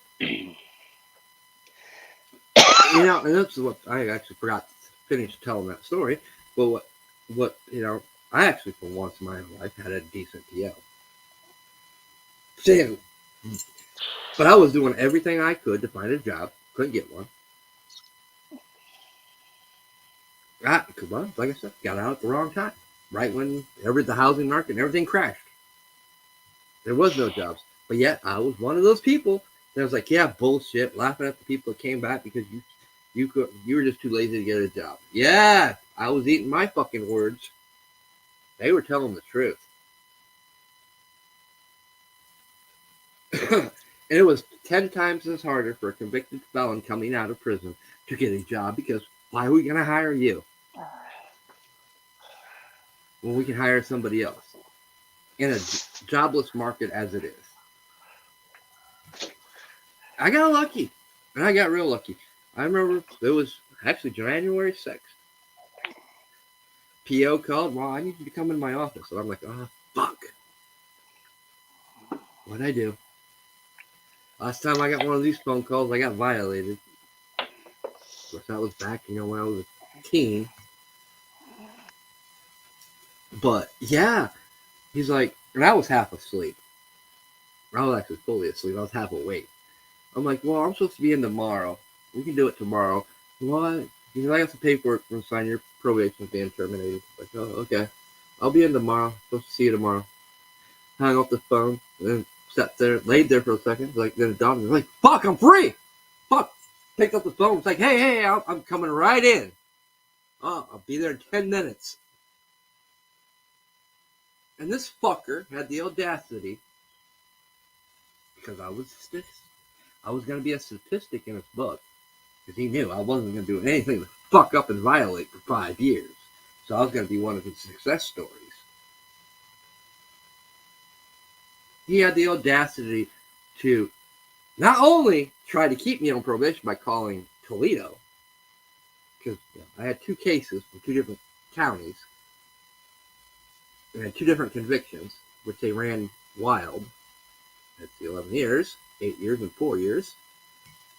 So he tried to get the other county to pick it up, my probation up, so he could keep me. And they're like, no, the Supreme Court ruled his case, he's not PRC, it deemed it unconstitutional. He goes, and he said, well, and he said something that really got under my skin because it's what the judge said. And the judge was right. To this day, I think about it because the judge was right. Nothing more than when you hear the truth and it sinks home. I was a slick. I found more ways to avoid jail growing up and avoid a lot of shit where I should have been punished for, and what I would have been punished for then, I'd have never reached the point where I went to prison. The judge was right. Even though the judge got convicted 3 months later for cocaine possession, a shit ton of it. Oh no, I couldn't fucking get my case retried for that either. I can tell you firsthand how corrupt that system is. The way they did me, I didn't even know what a fucking motion of discovery was. That's how stupid I was to the law. I didn't even know I had the right to view it. So I didn't have the proper ammunition to even fight my case. Then I was given a last-minute ultimatum before my shit went before the grand jury. Well, they're offering you 8 years as a plea bargain. I need to know now if you're going to take it. I'm like, what? I got to know now. I'm like, I'm not making that decision. Worse, not even. I'm like, no. And I hung up on the bitch. Court-appointed attorney. But it was election year for the process, DA, and the fucking judge. Oh, that's almost a no-brainer. You're gonna take a ride. Oh yeah, I took a ride, all right. I took a ride where the judge called me a fucking slick, telling me if I had my way, I'd give you fucking 10 years. And he actually broke it down how the fucking law worked. That I'm actually not sentencing you to 8 years, but I'm sentencing you to 11 because if you violate, I can send you back to half your time. I want to make sure you don't have no loopholes to snake to weasel your way out of this or find a loophole for when you get out. He's like, from your juvenile history to now speaks volumes of how much you've been a slick. Then the fucking PO called me the same thing. You found a way to slick your way out of this. Well, I was like, I didn't file for anything. I didn't even know my name was on the list. I'm glad they are, but you know what? Thank you. You truly have been one of the best POs I've ever had. You actually care. Honestly, you do. You went far beyond than any other PO I've ever had in my whole life. You made me believe in myself. Then I turned around, once I signed the papers, and walked out. But he didn't want me to. He tried to keep me on probation, even though I knew it was unconstitutional. I didn't. Until then, I didn't even know my name was on a case for the Supreme Court. I thought I was going back in there to get violated because I didn't have a job. That's how corrupt our system is. When the very PO, probation officer, for those who don't know the term language, is trying to keep you on it. I mean, he's trying to keep me on it for a good reason because, yes, you goddamn right I ain't going to do nothing to fucking violate. I ain't going back. Fuck you. But eventually I probably would have because there was no jobs in the state of Ohio at the time. And they definitely wasn't hiring convicted felons. None of the so-called temp agencies would touch a convicted felon because I know, I went through my PO out of my own PO's mouth. He goes, yes, I know. We're aware of this, but we can't prove it because they won't openly admit it. But we know it's happening because you're not the first one to tell me the story. You fill out the information, they call you. They say, oh, well, we're going to go through your information. Once they get to that criminal record section, you never get a phone call back to come back in for an interview. And nowadays, that's how people get hired. You've got to go through temps. Very few places have an open door policy anymore. Why? Because they make more money by hiring through temps because they don't have to pay you what they pay a actual hiree that walks through the door. It's all about money. It's all about the corruption, the greed of people. Now, back to what we were discussing.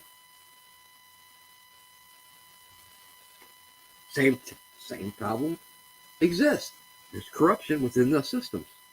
There's corruption within the FBI.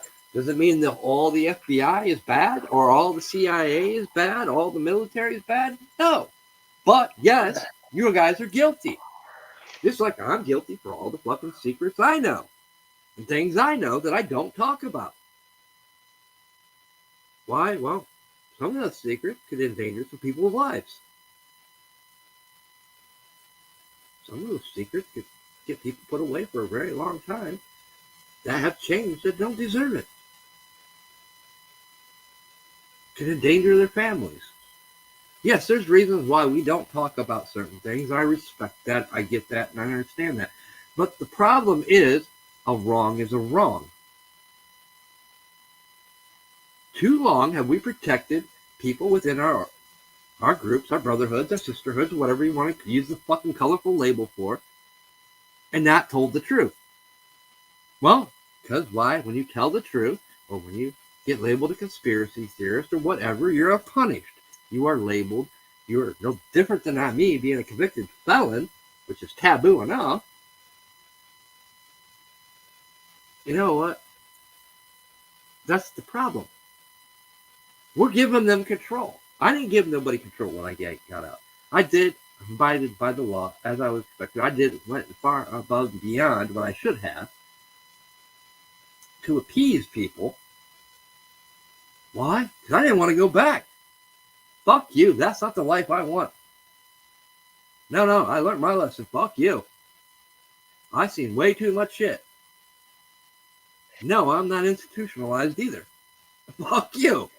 You know what's funny is when I put down on an application for to do other things, and knowing that there's going to come a time that I'm just simply not going to be able to do what I do. Um, and they see the history where I currently work. They always tell me one thing. What do you think that one thing is? You're too overqualified. Yep. Yep, I've heard that my whole life. I'm overqualified. And I'm like, Well, fuck, you uh, said put down your fucking experiences and your shit. So I did.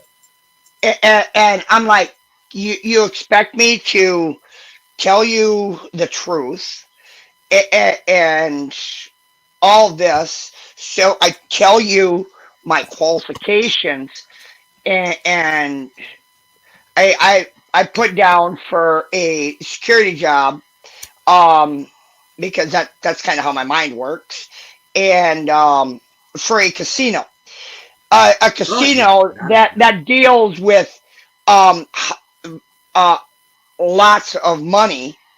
You would think they would want somebody with my experience, um, at a minimum, and they're like, "You're extremely overqualified," and I'm like, "How so?"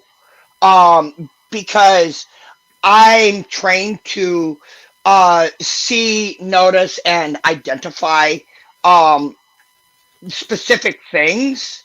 Um, that would be an asset for you, No, not you're a, not. a, You're actually not an asset to the community because you work for the company.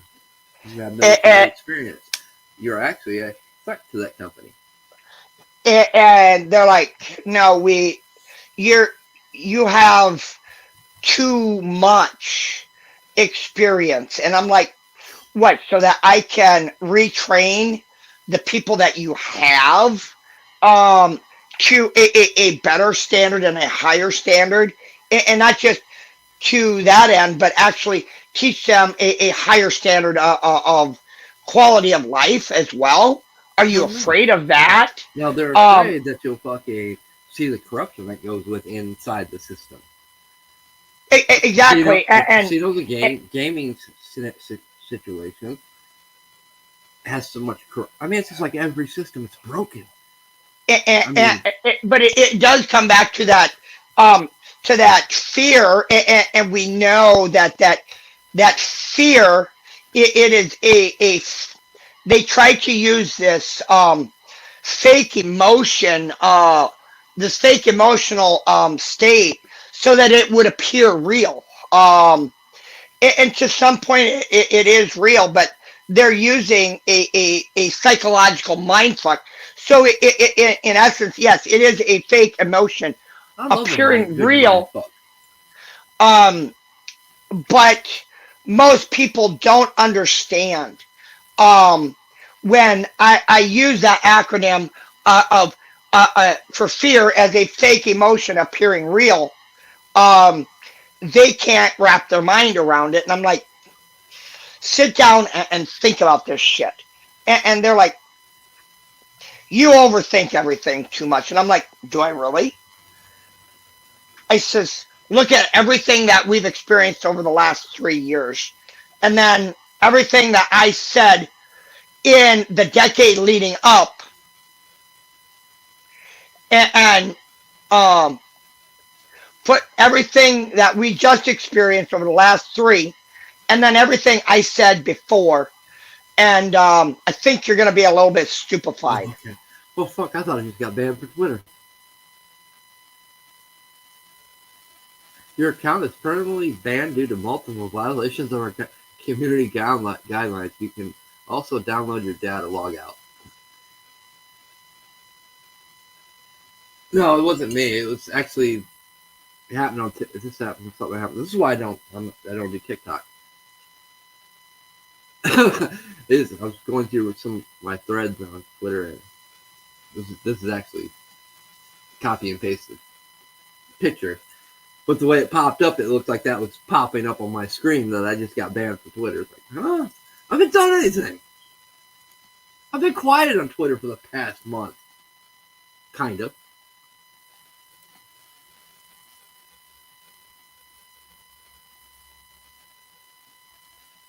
I'm shadow banned on there 24/7, but that, yeah, I get that.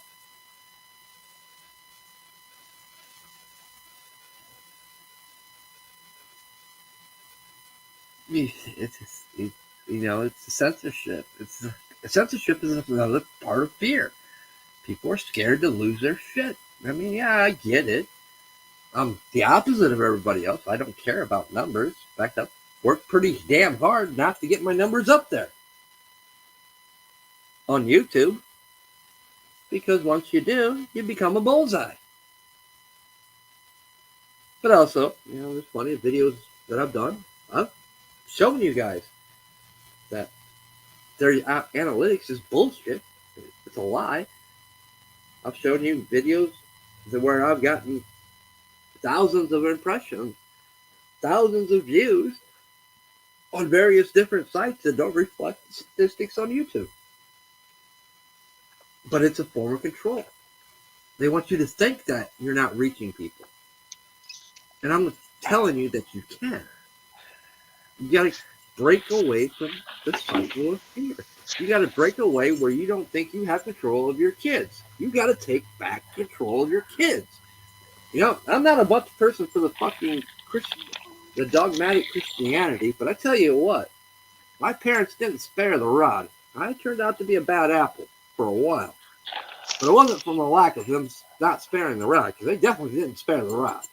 I got punished until the day I realized, fuck you, that don't hurt. Like I said, my attitude went from I don't care to I don't give a fuck. When I started learning that you're not going to hurt me with that belt no more. Yep, I did the same thing. Yes, I was that rebel. Really, I was. I mean, I actually created and started a school walkout at the age of fucking 8 or 9. No, I was older than that, because we had moved back from Brazil, so it had been around 12 or 13. I got everybody to walk out, and it got put on the news. Well, me and my friends left the school grounds and went to smoke some weed while everybody was protesting. But I got everybody to walk out. Oh, yeah. No, I know how dangerous I can be. And it was over a school levy, which is another form of control.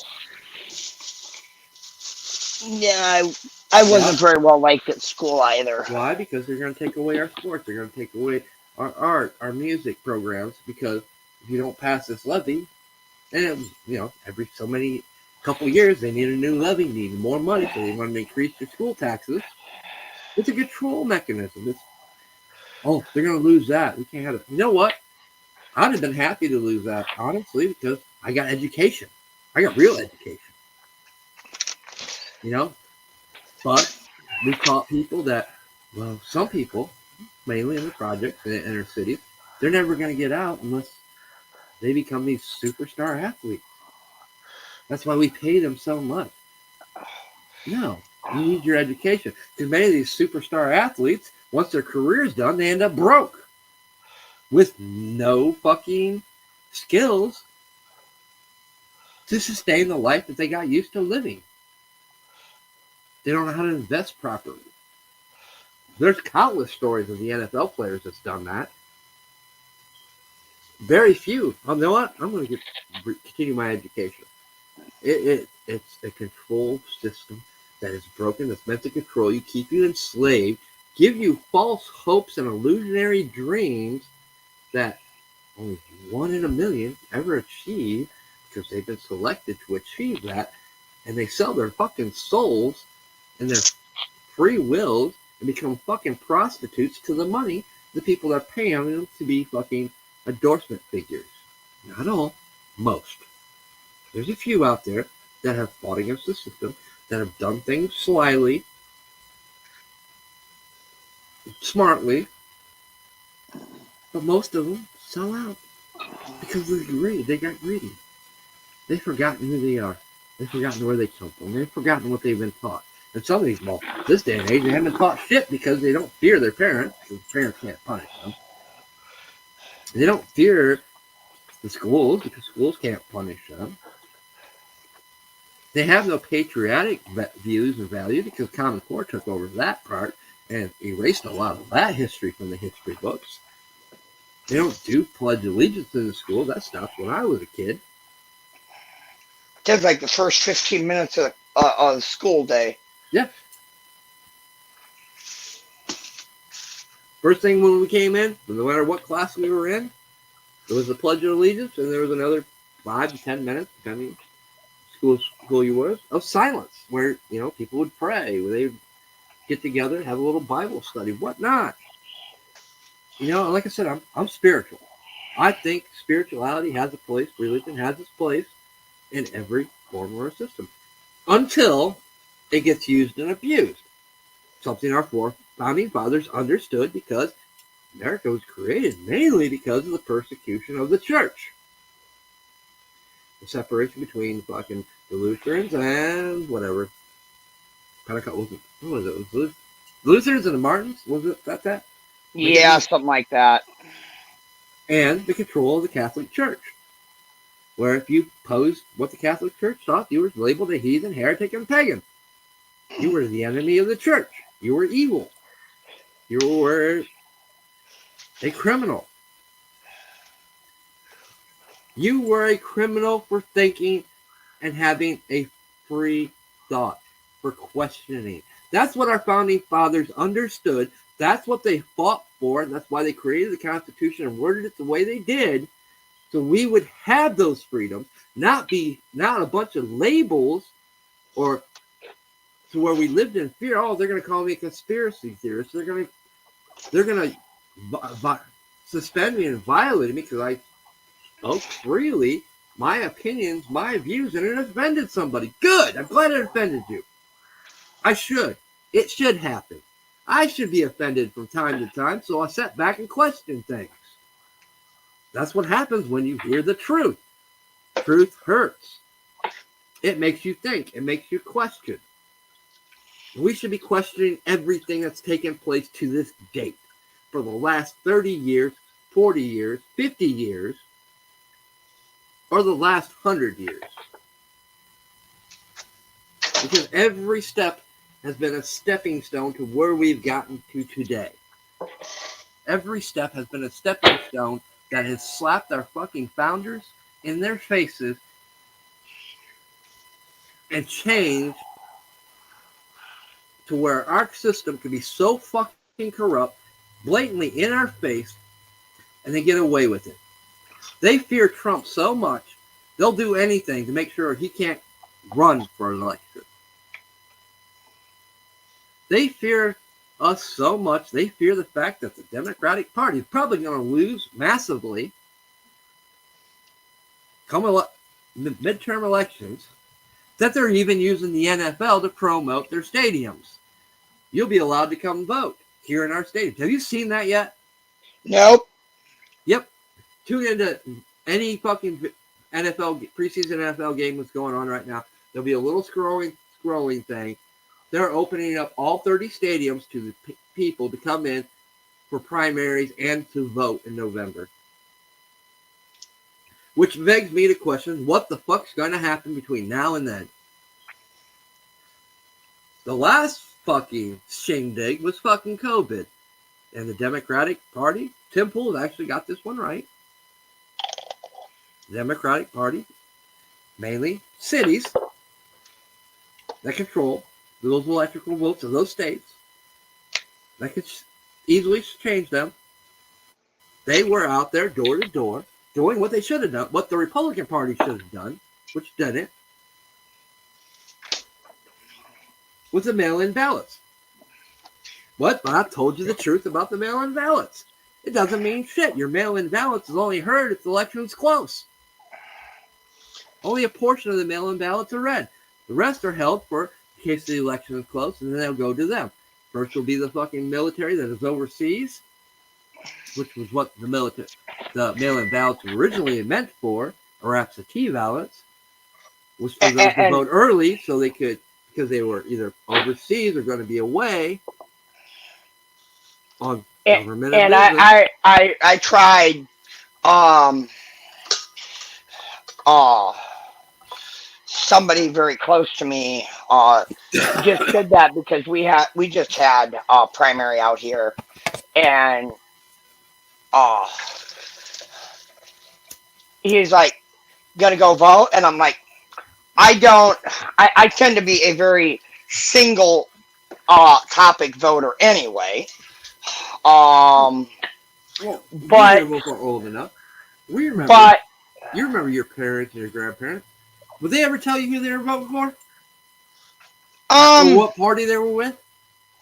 oh, it was my grandparents were like, because I grew up in a home where Okay, you're a little bit actually different than the me. I was told it was uh none of my damn business. um my my early childhood home was actually one party's actual mailing address. So I was very accustomed to seeing, ooh, excuse me, the like my grandma and grandpa were dyed in the wool Democrats. So and they were a very active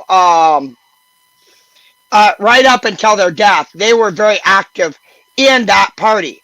Well, my father was after I think it was sometime shortly after Carter, actually. Um, my father jumped ship on that party and went to the Republican Party. Um, but um, my dad tried a little bit, and I was like, "Look, you may have your views. Grandma and Grandpa had their views, but I I don't share a lot of your views and values. I have certain things that um, are important to me. You have certain issues that are important to you. Some issues we agree on. Some views and topics we will never agree on. And you're just gonna have to accept that. And if you don't, that's all on you. Um, but even up till just a year or two before his death, he was like, he tried telling me, and he knew what exactly I do, and he tried telling me, "Oh, you really need to vote for this person." I'm like, I says, "Dad," I says, as much as I love you and I respect you, I says, you have to understand, I cannot tell you who I'm going to vote for on either in any office. I says, first of all, it's none of your damn business. I says, second of all, I says, I tend to be a more of a one topic um, voter. I says, and the fact that my views are a little bit more broad than, for the most part, except on one key issue. Um, I tend to not fall for this left right paradigm bullshit that you are somehow caught up in. You swallowed the pill. Um, I'm not that way. And, See, and he's like, see, so growing up, I didn't even know there was no such thing as a left-right paradigm. There wasn't. yeah, I would agree with that. That left-right paradigm didn't come in effect until 2000s after 9/11. Honestly, But it was and it was really the neighborhood I lived in. One side of the street, um uh it was very strong Democrat. The other side of the street was very strong Democrat. But the unique thing is that at the after election season, um Yeah, and even during, you know, we would walk across the street. We would still have cookouts. We would still have street block parties, and politics. Wasn't there. It was No, taboo. we even though we all had these great big signs and all this other shit, we still we were a neighborhood and a huge, huge family because we all understood that it takes not just a community or a neighborhood to raise and at that time there was 71 children inside a 4 block radius. We understood the antithesis of it takes a small knit community to raise a bunch of kids and watch out for everybody's kids. We knew that because we were that close to the river that it was an unspoken thing that we all looked out for each other's kids. And I remember growing up. There was never politics and religion was for and work related issues was forbidden at the dinner table. It was not discussed. Now, what was discussed? What did you learn at school? um How'd school go? It wasn't how'd work go. And my grandmother, she worked for a union. My dad worked for several union shops. My grandfather worked for the State Department. And but when it came to politics, no. I even remember, got that age, I remember asking, who are you voting for? It's none of your business. Huh? He's like, listen, this is my grandfather. He was like, listen, when you get to that age and it's time for you to vote, pay attention, listen, research. Are they going to be the ones that are going to uphold their oath of office? Are they going to protect our constitutional rights? Are they going to justly put us in a war that we need to be in for the right reason? Are they going to keep us out of wars where it isn't just where we have no business in? Those are the things that you need to think about. It's not about what party is in, it's about the person. It's about their morals, what they see, and how they do things, their actions, what they've done. Are they going to uphold our Constitution? Are they going to protect our freedom? Are they going to do what's necessary in times of crisis to protect this country?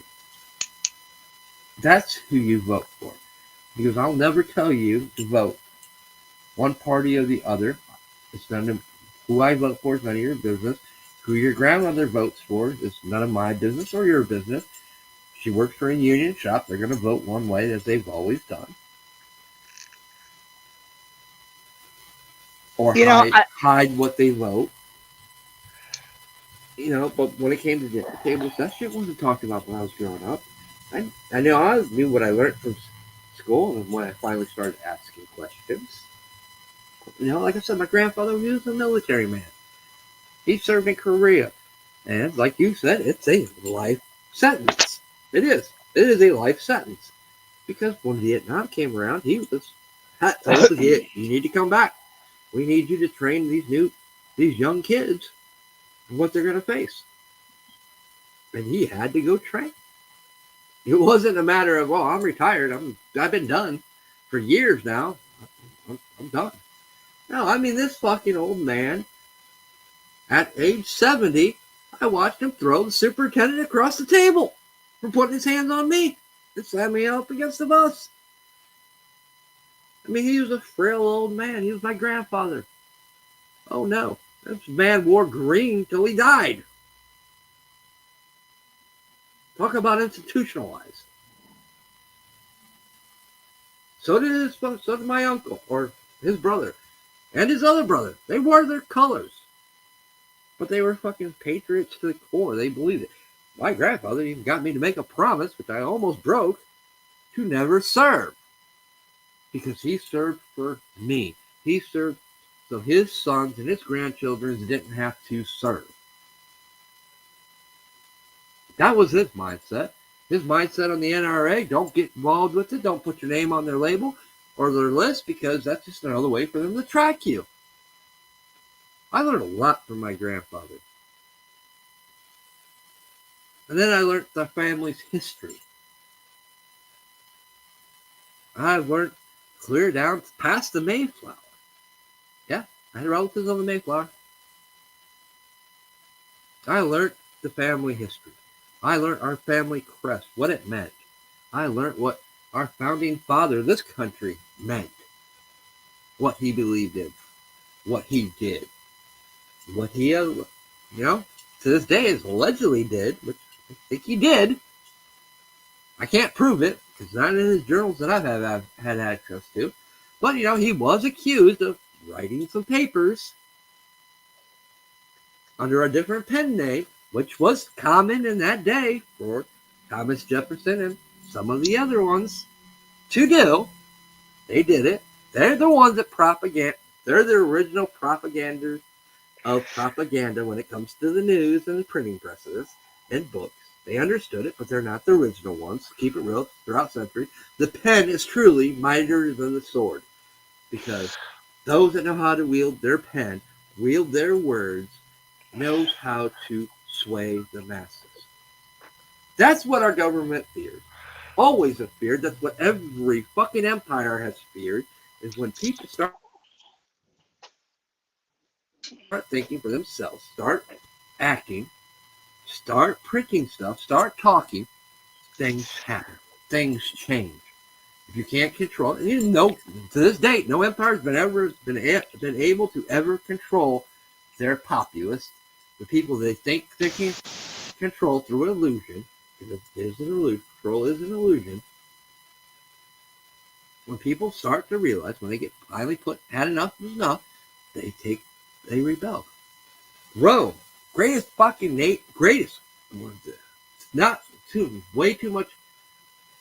Not enough credit is given to Rome for the architecture, the engineering that they achieved. The idea of paved roads, the idea of bathhouses, the idea of shitters, public shitters, bathrooms, sewers. Once Rome fell, Dark Ages took place. All that shit was lost. No nation for a good 100 years after that. Actually, longer than that, if I remember my history right. Achieved what the Romans achieved. Nobody's achieved what the Mayans and Incas achieved in their building, or the Egyptians. We still question how they made the shit they made.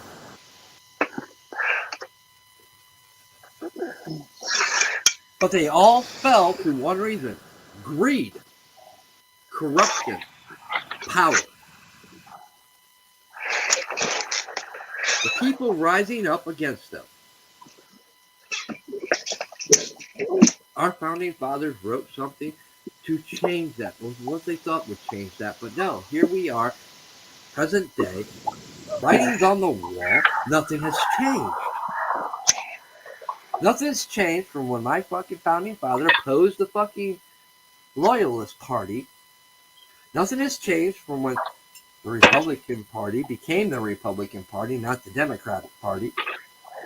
There really wasn't a bunch of parties. There was one. Two, if you count the Loyalist Party in secret. The only thing that hasn't changed is the greed of people, the corruption, the people that want to control, the people that are better off than the people they left it down upon, who think they should be subservient to them. That's how we keep getting here. That's how every nation, every empire has fallen. Truthfully, let's look at Europe.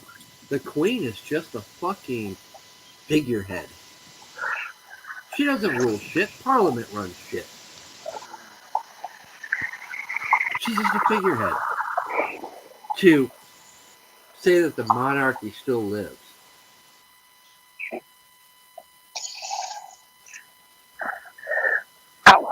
Yes, we are a capitalist society, which is bad in itself because it spurs upon all the fucking 7 deadly sins, if you want to talk about lust, greed, envy, pride.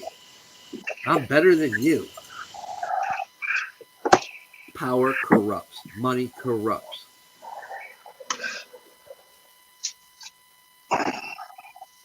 It doesn't have to be that way. But it becomes that way because we never weed out our bad apples. We keep protecting them. They're part of our system. They're part of our brotherhoods, our sisterhoods, and we got to protect them.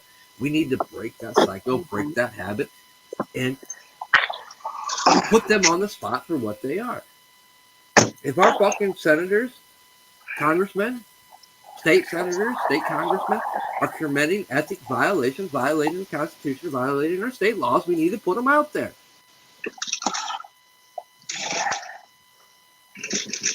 We need to stop running when censorship happens on these platforms. Create a new account. Become a thorn in their fucking side. Quit running. Take a stand. Grow a backbone. But no. Some of these people here on YouTube have become addicted to the money. Been addicted to the numbers. Well, we got all these followers. I'll lose them. And you're right. You will. You keep jumping from platform to platform, your numbers are going to decrease at each jump. It happens. We've seen it. We've seen it. We've witnessed it. I've seen it before it even started happening here on these platforms. Back on Ning. Yep. We were forced to move around. People are going to stop following you, supporting you, because it's pointless. It's just going to happen. They get smart before you get smart and realize this is going to happen no matter where you go.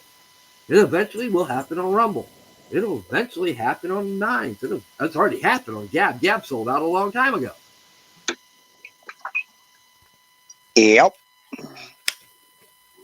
There is no safe haven until we grow backbones to take a stance. Oh, we're not. That's why I said fucking back when fucking what's his fucking face? Guy that fucking owns Tesla.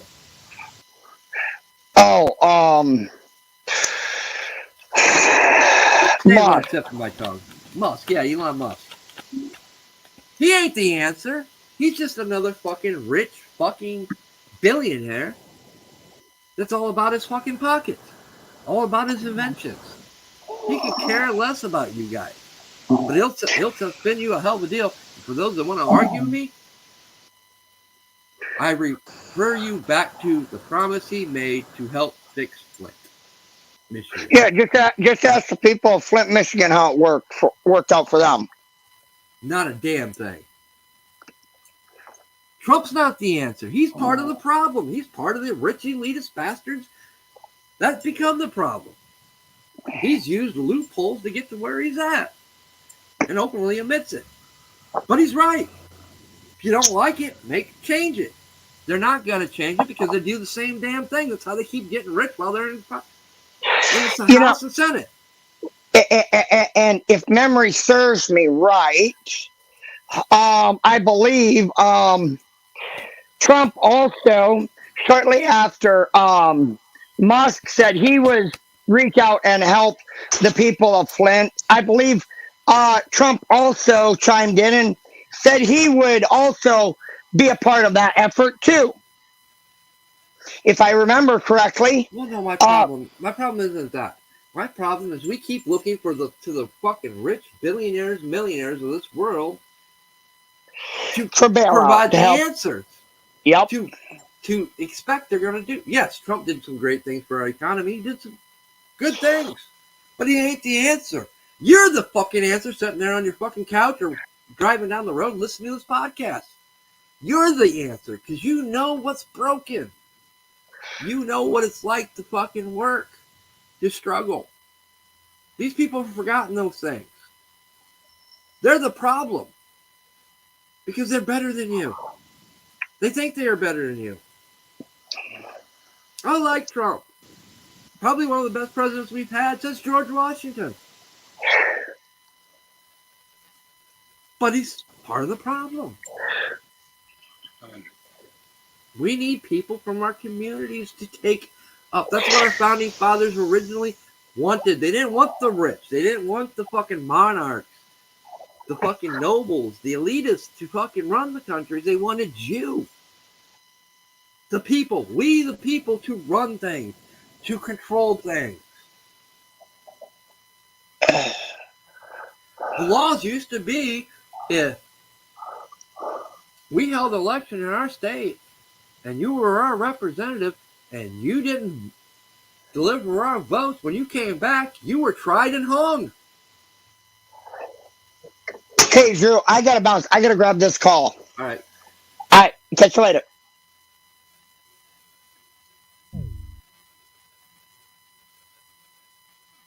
Because that wasn't the will of the people of the state.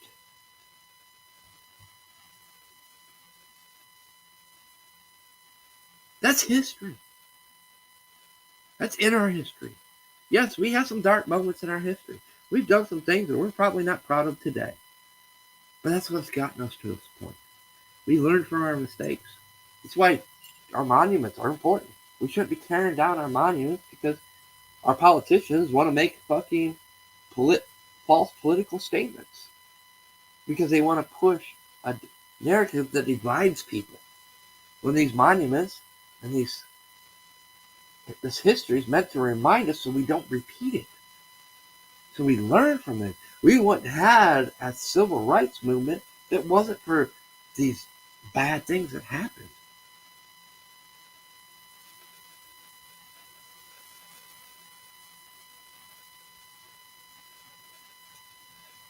We wouldn't have the true feminist movements. And it's all because greedy people that we put into office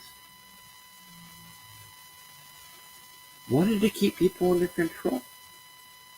You know, that 50s mentality, right picket fences, submissive housewife. Churches were guilty of it. Women didn't have the right to speak in churches or lead in prayer.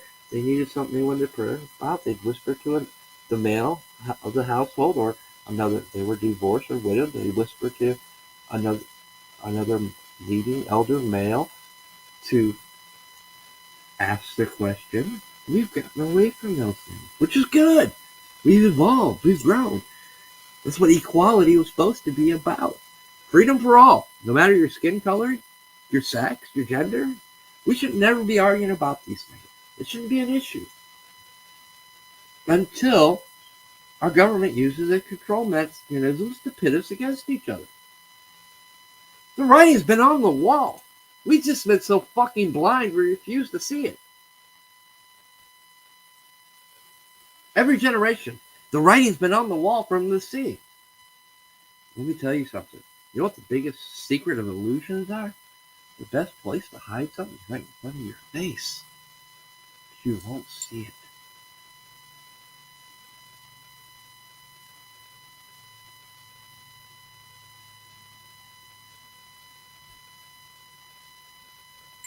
We gotta wake up.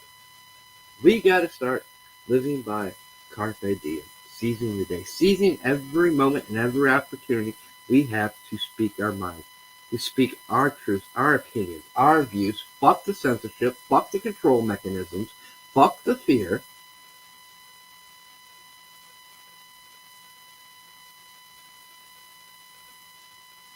That's how we start taking a stand. That's how we start making changes, little by little. It's not going to be one major sweeping change overnight. If we don't, we're going to either be submissive fucking slaves, bitches, obedient to our masters and overlords,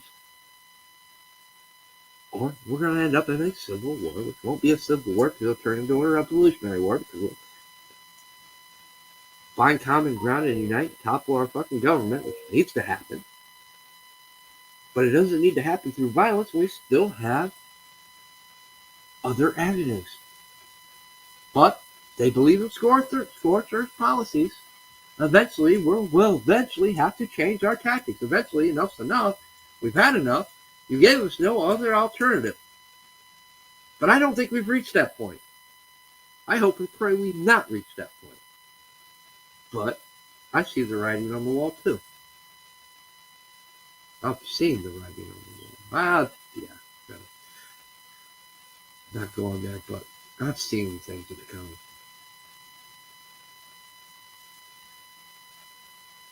And you should be scared.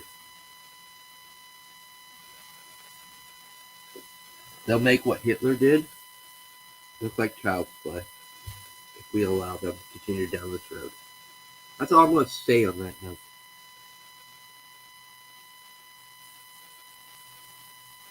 They've already shown you it. They've shown you it with COVID. Some of the bigger cities. COVID should be the lesson and the message to everybody. That if you don't take a stance, they're going to take everything from you. Those that oppose the system, those that fight back the system, those that speak their minds will be locked up. Rounded up. Or worse. That's what we're getting to. That's what we're getting to when we allow the shit that's happening with Trump. That's the shit we should have stopped when it happened to the lawyer. When they illegally and unconstitutionally took evidence that they called was evidence that was private, confidential, attorney and client privilege information.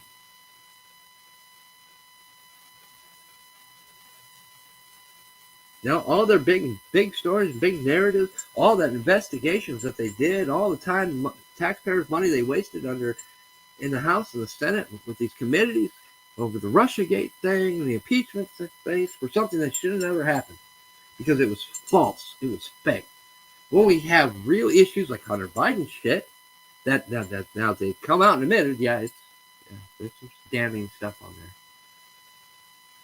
That alone should immediately be their center of attention.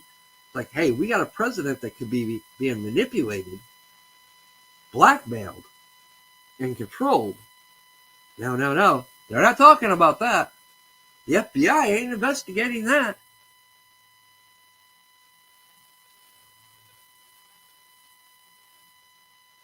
The FBI would rather start labeling, and the FBI and the DOJ would rather label parents and family members who oppose fucking their children being taught fucking transgenderism in their schools as domestic terrorists, along with a few senators that said the same thing. It's time we eradicate these people from office. And we do that by our votes. We stop voting them back in. Nancy Pelosi should never be voted back in. Chuck Schumer should never be voted back in. And the list goes on. In fact, all of them should never be voted back in. Oh, you served your term, you're gone. We're done. We've had enough. Including Marjorie Taylor Greene. She served her term. You're done. You already made a promise to your constituents that you wouldn't do multiple terms. You're done. Honor that promise. Don't run. But she will. No disrespect to her. We do need people like her in office. Problem is, she's not reaching we the people. She's already reaching the echo chambers. I'm not a fan of Rand Paul. There was something that was brought up on Tim Pool that they missed it. They were talking about the shooter at the softball game. And they were right. It didn't get the media attention it should have got. Why? Because Charlottesville happened right after it. And everything got drowned out by Charlottesville. That push for racial division. Which was fed upon by provocateurs and people that were there to see what was going on. There's some things where we should avoid. Just like they gave up on the Charlottesville thing after, the truth came out. That, dude was actually a Hillary Clinton supporter, Democrat. Oh, yep. Well, that's no longer a story. Because it didn't fit the narrative. Their narrative.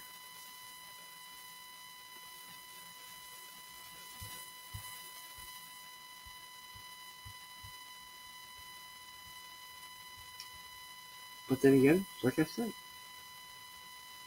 Tim Pool's got it wrong too. I mean, don't get me wrong. I don't want to knock what he's been doing and trying to do. but he's part of the problem. He runs. There's certain things that he won't share with because he knows that he's getting kicked off YouTube. So it's private, pay to play. With that pay to play information, people need to hear. But if they hear it, they'll get kicked off. Well, what? And I get it. Don't get me wrong. I get it. He's created a business. He's trying to make something. But you're part of the problem. We don't need people that's thinking about their fucking money right now. We need people that's thinking about the people. We the people. He has the audience. He has the view. He has the reach. Trying to drive everybody over to a different platform or different system's not the answer. It's running. It's being a coward.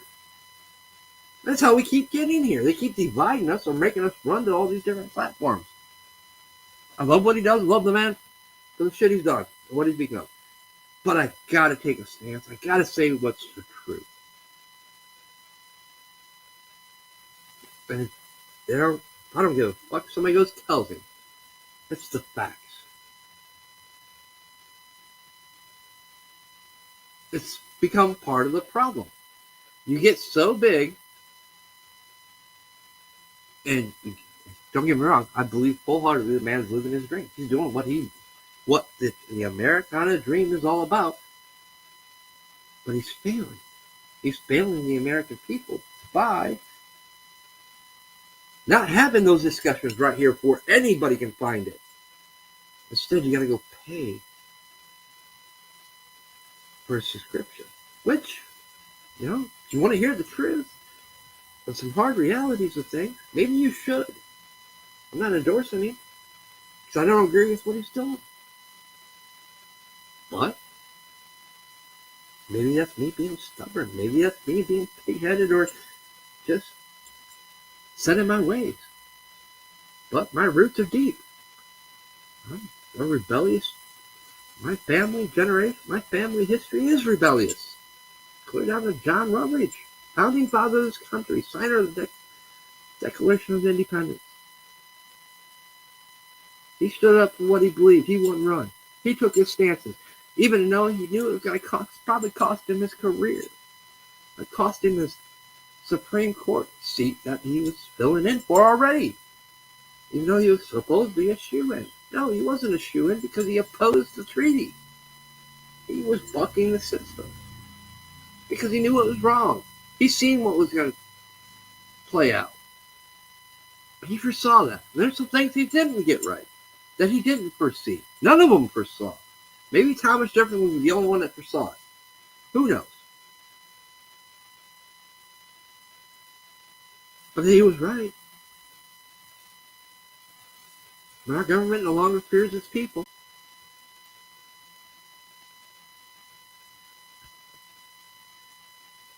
They prey upon our fears like their control, their greed. And the worst part is they're just puppets themselves. They think they're the puppet masters, but yet somebody's pulling their strings.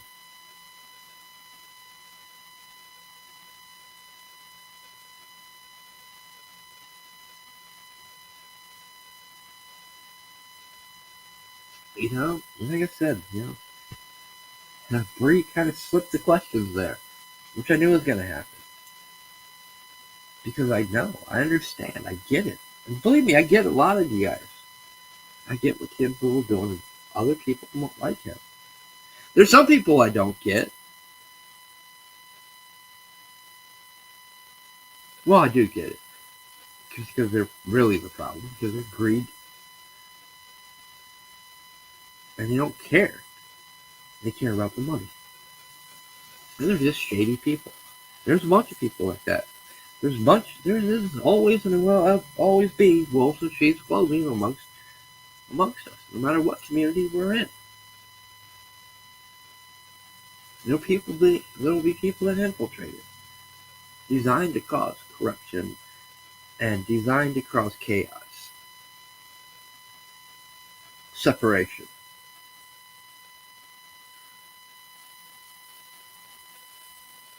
In the end, we gotta make our own choices. We know what's best for our families and our communities. I can't dictate, tell you, influence you to what to do. You have to make your own choice. I made my choices in life. Some, as you learned today, weren't the best ones. But I paid for them. I learned from them. I became a better person because of them. The truth be told, do I take any of it back? No. Because that's the only way I was going to learn. Unfortunately. After the two victims out there, yes, I have the utmost remorse. But I can't take it back. Never will. I scarred 2 people for life. Period. That's something I got to live with to my grave. But it's not going to be something that's going to hold me back and haunt me. I've forgiven myself for the things I've done, to the monster that I was, and the understanding that that monster is every bit a part of me to this day. It's a part of me. I just didn't know how to deal with it. Didn't want to deal with it. I found every excuse in the book to blame it on something else. And the fact was, I made choices. I made bad choices. I made good choices. I made choices that led up to those things. In the end, I made choices. And those choices had repercussions. Even the good choices had bad repercussions. No good deed goes unpunished.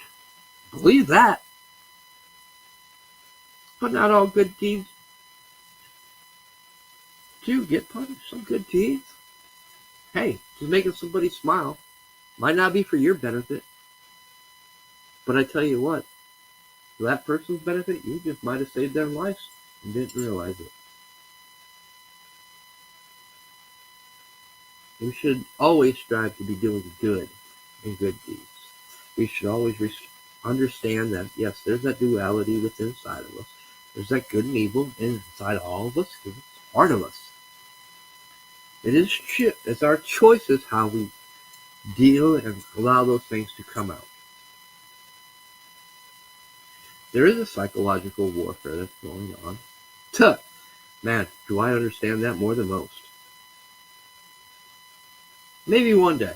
Maybe one day I'll break this down on this channel.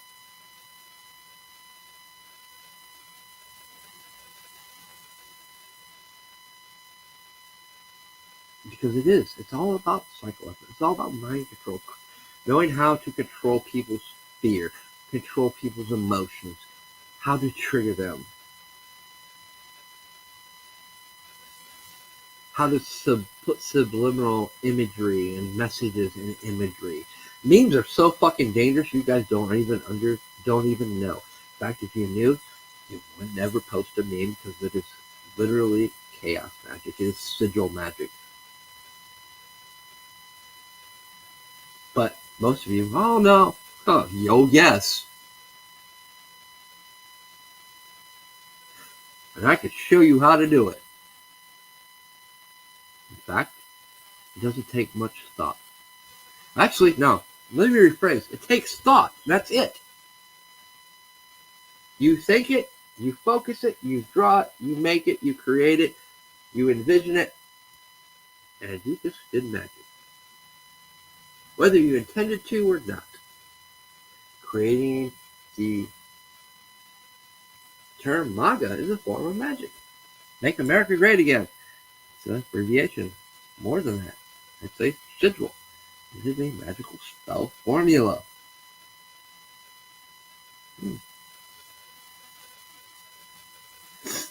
Knowledge is power. That is the true power. Knowledge. Why it's forbidden. Why people don't want you to have it. But knowledge is dangerous without wisdom. Has anybody that's ever seen the medallion on my chest, tattooed on my chest? That's actually what it means. It means wisdom and power. And balance. Knowing how to control it. Knowing how to use it. Knowing how to, the realization that it's in nature, it's in the universe, and everything around you. It's a part of you. We are both good and evil. We are destructive and builders. We're creative. We're lovers. We're haters. We're all these things. It's how we choose to be. It's how we choose to let people see us. It's how we choose proper times to use them. It's all energy. It's all frequency and vibration.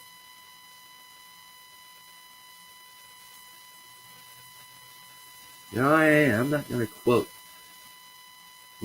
one said individual, but yes, I'm a very dangerous individual. Does that mean you should fear me? No.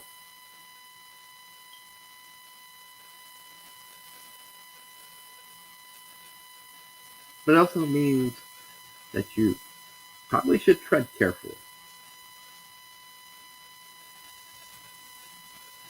With anybody you encounter, you don't know who they are. You haven't walked a mile in their shoes. You don't know what they know. And to be honest with you, you don't know me. You don't actually know when I'm actually truly drunk on these live streams. Actually, there's only a few people know how much I actually can drink and intake. And they'll be the first ones to tell you that I can switch that switch off and be perfectly sober.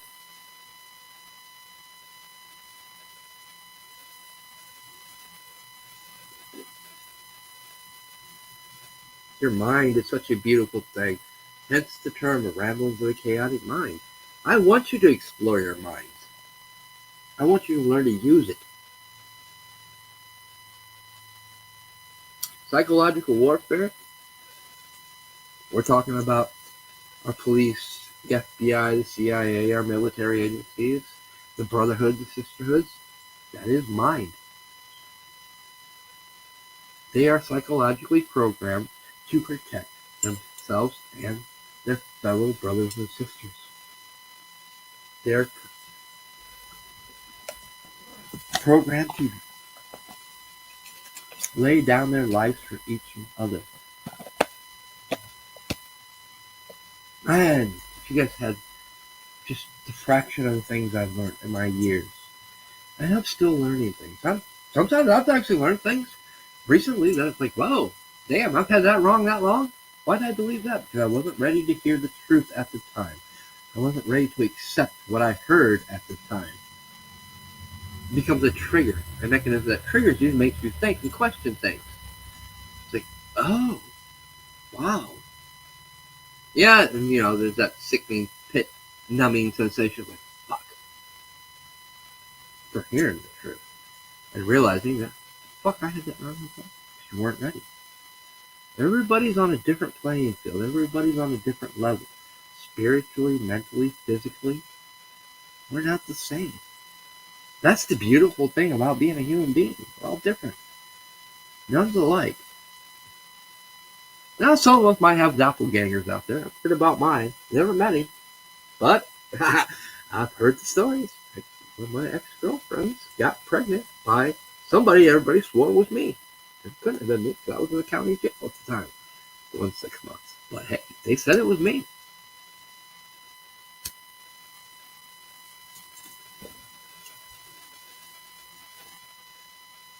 No, I like to think of conspiracy theorists as people that question things, investigate things.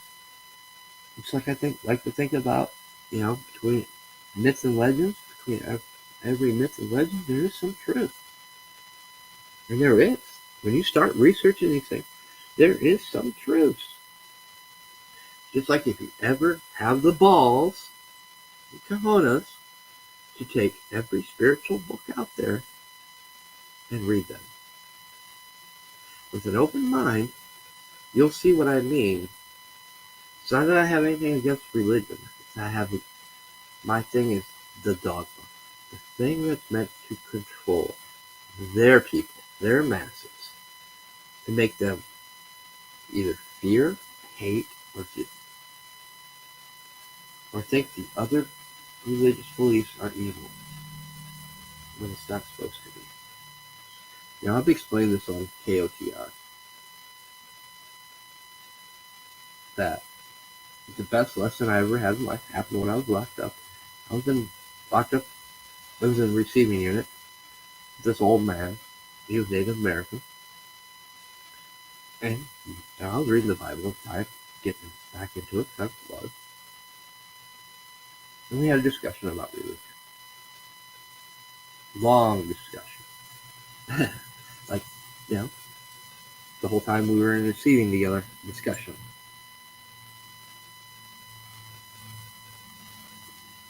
But the thing that he told me that stuck with me to this day is actually something similar to my grandfather told me when I asked him one time, why don't you go to church?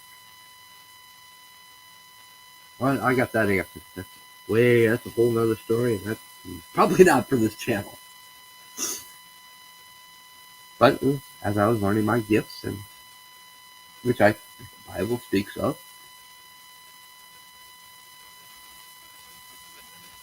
I've been blessed with some pretty great gifts, and I've been cursed with a couple.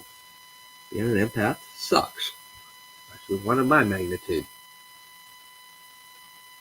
Which, if I understood the term and what it meant and what it was back then, hey, I may have made a few choices that may have helped my little path out of not going down the destructive one.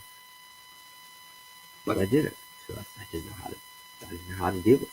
I didn't realize that some of this shit I was experiencing wasn't me. It was just the shit I was picking up and feeding in from others. But hey, that's, I guess, a different story.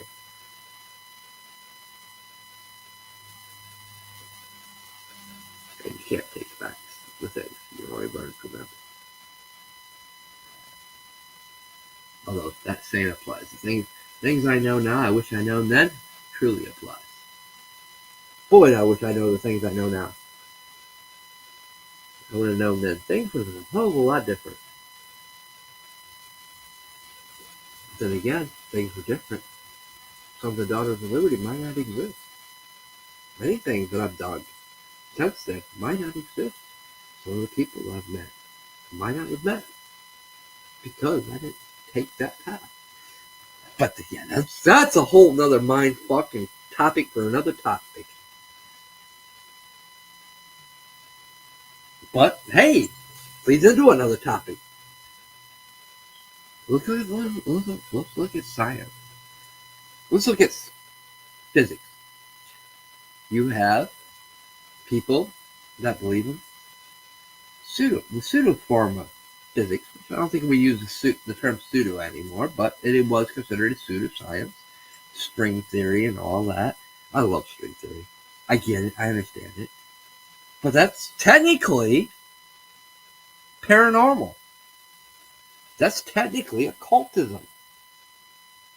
We don't call it that. No, it's string theory physics.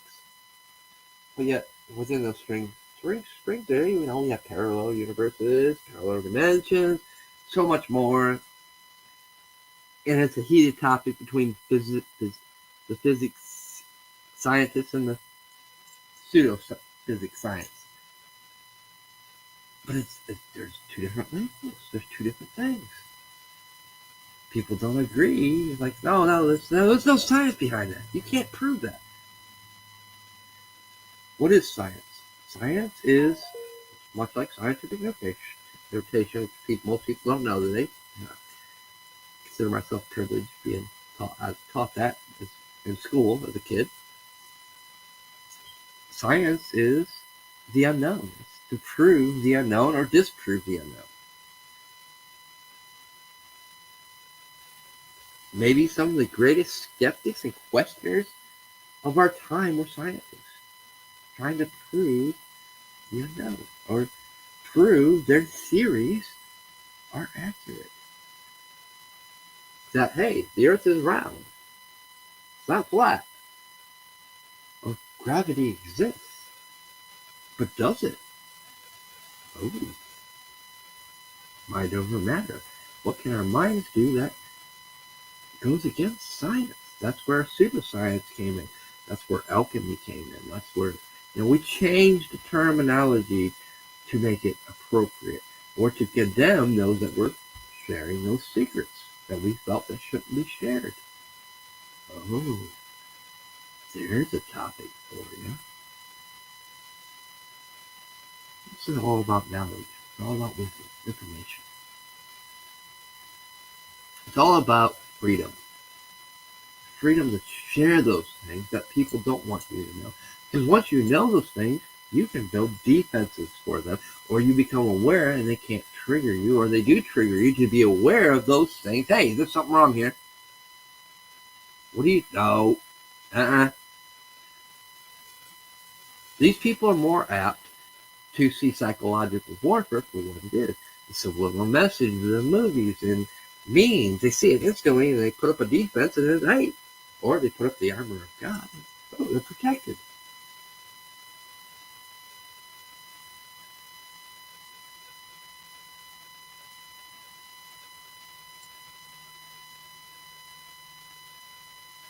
That's the power of your mind.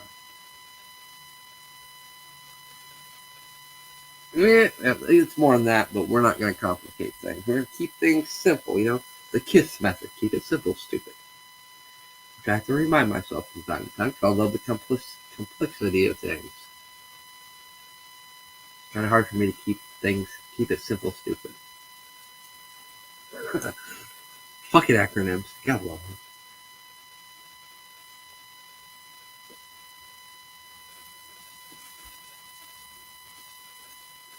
But you also gotta love the ramblings of the chaotic mind. I mean, come on. Hasn't it been fun? Yes, I've cussed and sworn. Probably had one too many to drink. We talked about things I wouldn't normally talk about. But hey, that's for your benefit, not mine. Actually, I benefit from it because it gets it off my chest. Because I've been thinking about it. And I have. I've talked about things I don't normally talk about. Because it's been on my mind this week. And it has. How did we get here? The writing's been on the wall for fucking ever. We just completely ignore it. Or, it's hidden in plain sight. We choose not to see it. We choose. That's the key word. That's something my life has taught me. It's about choices. We make these choices. There's nobody to blame. I don't blame the FBI agents for doing what they do. I don't blame the cops for what they do. Don't blame the parents for what the lack of their doing. Because we made these choices. Why did we make these choices? Now that's the question. Who pulled our strings to make these choices? Did we make them? And if we did, why did we make them? Was it because of fear? In the end, we got to circle right back to ourselves. We got to be willing to take a look in the mirror and own up to those things. I've owned up to mine.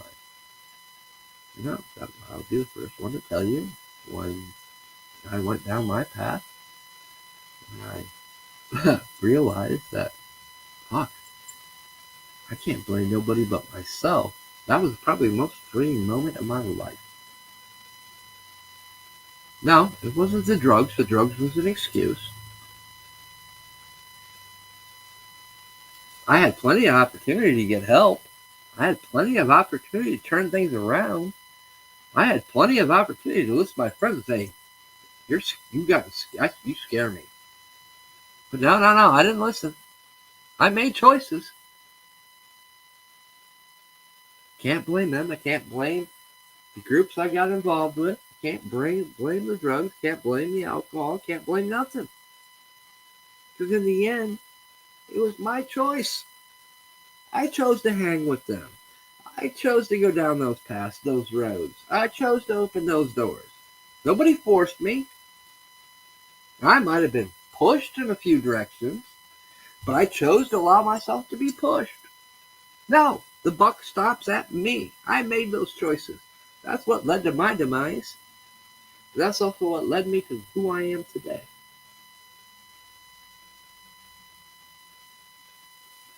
And no, I have no regrets. Maybe that's the problem with me.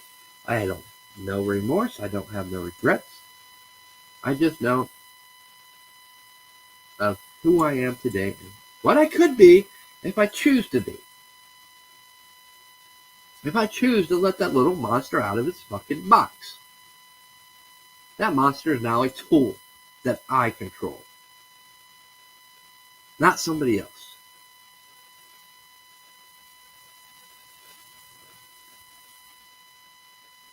And now that's freedom. YouTube, Twitter, Facebook, they have no control over me. Suspend me. I don't give a flying fuck. I've already got backup accounts. You will not stop me if I choose to continue. And actually, you should be very, very, very scared about when I do disappear. Because I work best from the shadows. That's my realm.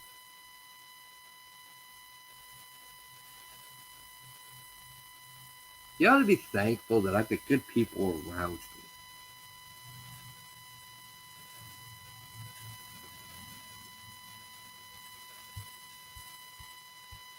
You ought to be thankful that I have found things to fear. But those are my fears that I control. I can be turned off at any moment. Why? Because I know how not to give a fuck. I know how to turn that switch off. Don't ever push me to turn that switch off. There's people out there that know the type of monster that I can be.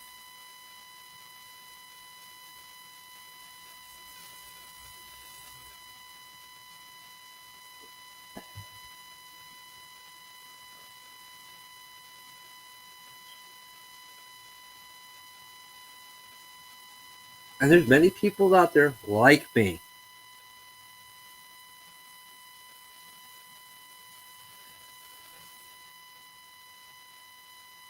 It's why that is truthfully why I have hope in humanity and why I have hope in people. When certain people that probably don't deserve it. Because they're beyond it. Because I have to have it. But nobody controls that but me. Learn to stop giving people control over you.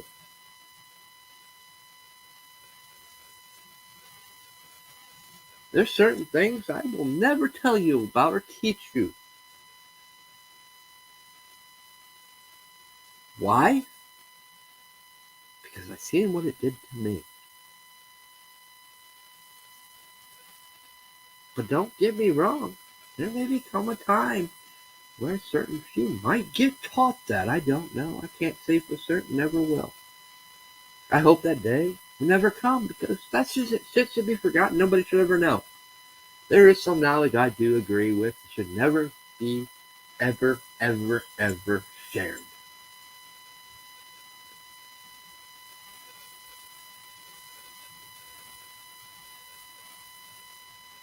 But I also know through experience from watching, viewing, observing that knowledge, no matter if I think it's good to keep it from somebody,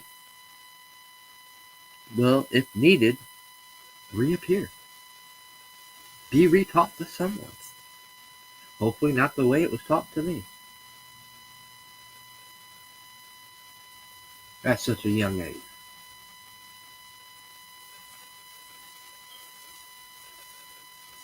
So then we're dealing with spiritual forces that we have no control over. There's some things we don't have control over. As much as like we like to believe. Oh yeah. And I also know what it means to buck the system and run from certain things in your past. Oh, it's bad. Nothing good comes of it. And yeah, don't go down that road. Don't do as I did and learn the lessons the hard way. You're not gonna like it, and if you're lucky, like me, to survive it, it's gonna ruin your life.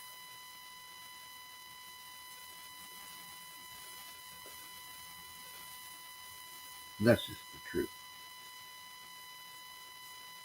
But you're free to make your own choices.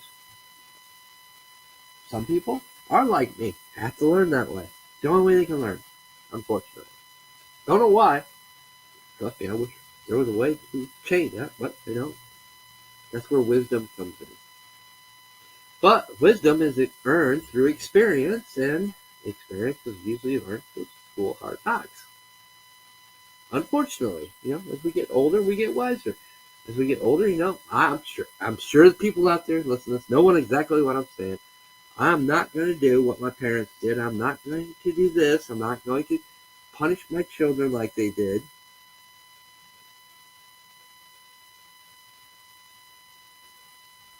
Yep, nope, I don't think that way no more. I've seen the results of it. Oh no. I've lived the results of it. And my parents were, they weren't the sternest of parents. But when you fucked up, you got punished. It's like when I did stupid things. They got caught. I wish they would have punished me severely for it. Because I would have had a change of attitude quickly.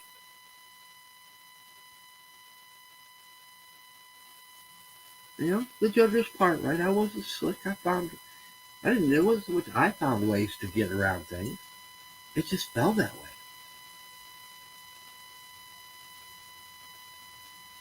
way. Some things I did manipulate to get out of things. Or get the most lesser punishment of it.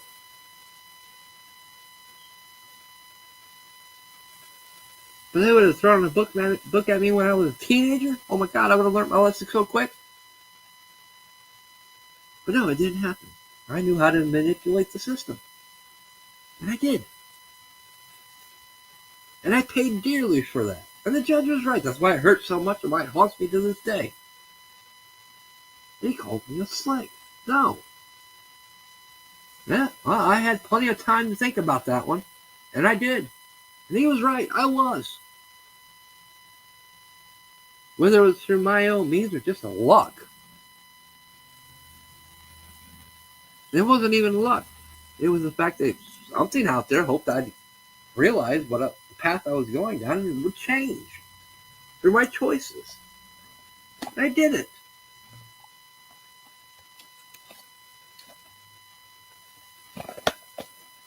And now I'm in a position where I have changed. For people to hear what I said today, and I'm not going to delete this and stand up. I don't care. I don't care. That's actually something I learned a long time. Even back then, it was part of my downfall, but I didn't care what people think. I don't to this day. I don't care what you think of me. You have no meaning in my life. You won't control any aspect of my life. You can judge me as you see fit, and I don't care. Because I know who I am today. And the people closest to me, they know who I am today. And some of them know me for quite some time. Some longer. They knew the monster I was. And they said, I can't believe who you are today.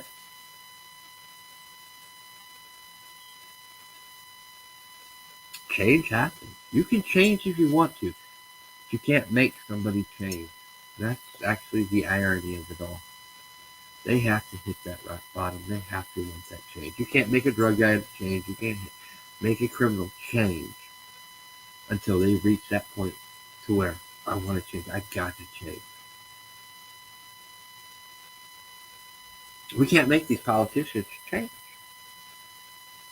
No matter what we do to them, no matter if we can remove them, they're never going to change. And there's going to be people that come up. The truth is, it's like a hydra. Cut one head off, two grows in its place. You can never. That's why the utopia fucking theory will never work. Because we are both good and evil. It's inside us. It's part of nature. You can never stomp out evil. Because it has to be there. And it's part of the, I hate to say this pisses some people off, but it's part of the balance. It's part of the universe. It has to be there. There's no such thing as perfect balance. Actually, perfect balance equals stagnancy. We need opposition. We need chaos in our lives to grow. It promotes growth. We need opposition. We need stumbling blocks to make us grow. Therefore, we can never have perfect balance or harmony, but we can have acceptance of that we are those things. We're all these things. And with that understanding, we learn to control ourselves. We learn that it's a tool. Sometimes this is needed, but we control the degree of need to where it doesn't exceed and become gluttony or lust or greed or just pure primal evil. Because there's that primal side of us.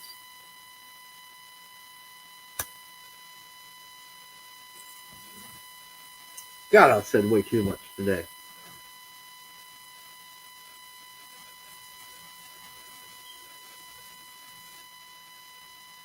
Guess I've had a lot to unload. Well, I know I've had a lot to unload. Because truthfully, you know,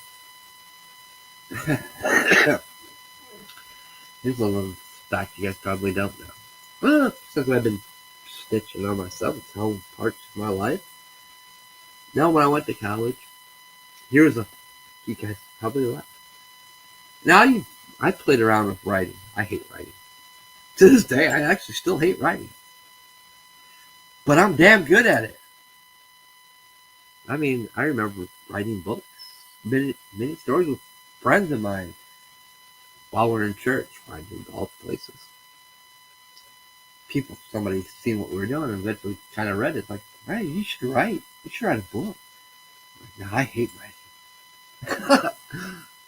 Well, I went to college. Well, I had to have an English class. And the only one available that was open was English Comp. Well, hey, high school dropout. So I don't know what English Comp stands for. I did not know. I'm like, yeah, I'll take it. Nor did I now understand credit hours. I.e., I took 21 credit hours my freshman year. But I also got in on a GED and actually had to pass their entry test, which I scored third highest out of 100, no, like 300 people. Fucking got a wool sweater with college logo on it. It's like, cool. Not bad for a burnout, high school dropout, coming in here on a GED. You know, my ego was running pretty high at the time. But hell yeah. Mind you, I was locked up at the probation center. My basically last chance, keep your shit together, or the next trip to go into prison. I probably wish it would have happened that time because certain events wouldn't happen 2 years later. Like I said, I found ways to abuse the system and didn't even realize it. Judge was very right. I was a slave.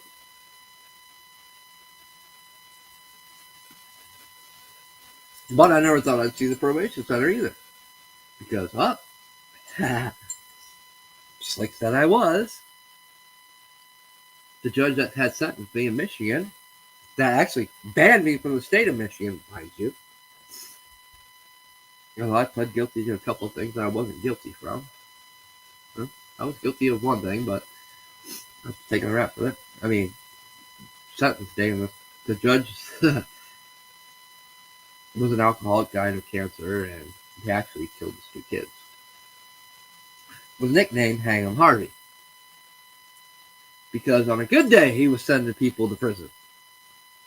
It wasn't county, it was prison. So I'm going in front of him, facing 10, 20 years. 10 years for B&E and 10 years for conspiracy to commit B&E. They dropped the conspiracy theory, so now I'm facing 10 years. And, yeah, court-appointed attorney. Should have learned my lesson there. I didn't. Yeah. Wow. I I ended up with 6 months in jail. Mind you, there's other people involved in this, and they got pretty much the same thing, or lesser, because they snitched. I ended up doing the most time. Most and least, because another person kind of followed the same path I did and ended up going to prison for multiple violations and the fact that he committed multiple other crimes.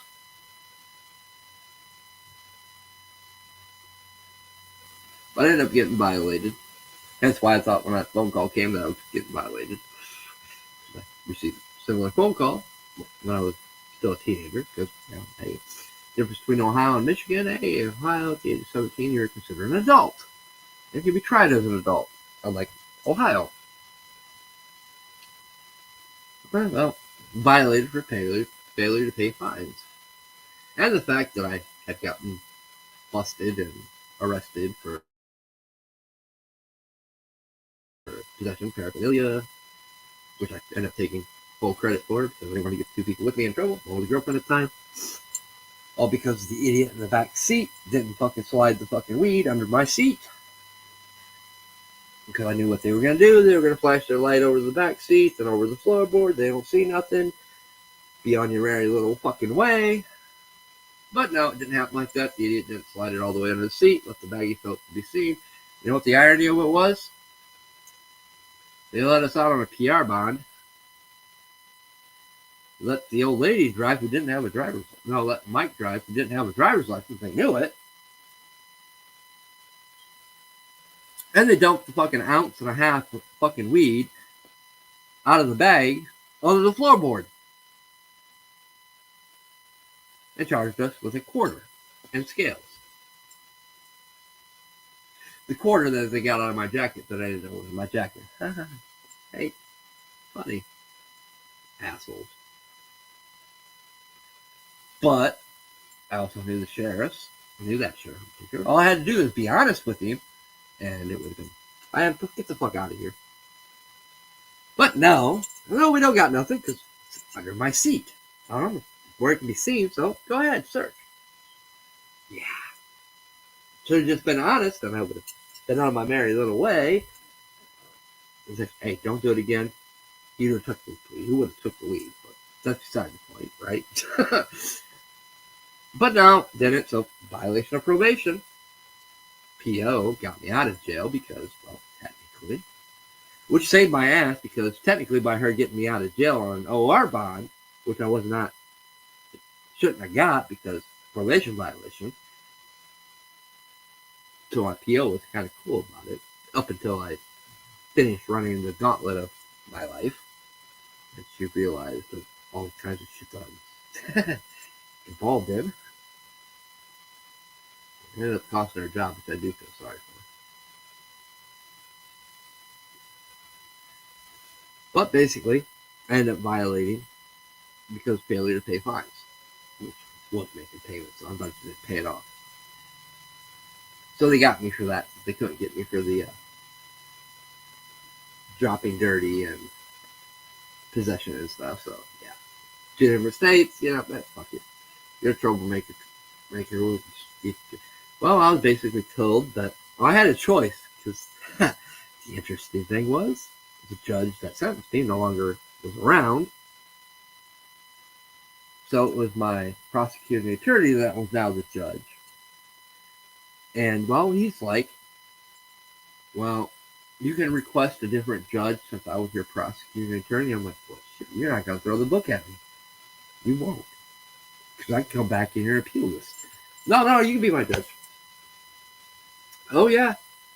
He's hit me with 6 months, and I mentioned to my probation officer, because I didn't have, at that time, I no longer had a court-appointed attorney, and my probation officer was there. Like, well, what about this Three Rivers program? I can get my GED, work, and, supposedly your guys' last chances. So he's like, oh, yeah, it's a great idea. I mean, my judge, this is my fucking probation officer. I would have rather seen you on coke than weed. Huh? Fuck you. I've seen what coke does to people. But no, My PO was all about the coke, not the weed. Weed in Michigan was taboo. You can call it a seed, you're going to prison. But hey, okay, whatever. Oh, then the judge runs me the riot act. I was like, oh, I'm fucked. I'm going to prison. He's like, no, I'm sentenced to just 6 months. If you want to go to the Twin County Probation Center, you got to prove it. You got to get your GD while in the county jail, which was not even available at the county jail. I'm like, oh, fuck, I'm doing 6 months. Well, 4 months into my sentence, the next thing I know, I'm getting a chance to go to the probation center, Twin County Probation Center. Hell yeah! Wait, no, if I go there, I'll end up doing more than 6 months, which I did. It worked out. And this was part of the reason why the judge called me a slick. Another part of it. Because, well, technically my probation ended before my sentence at the probation center ended.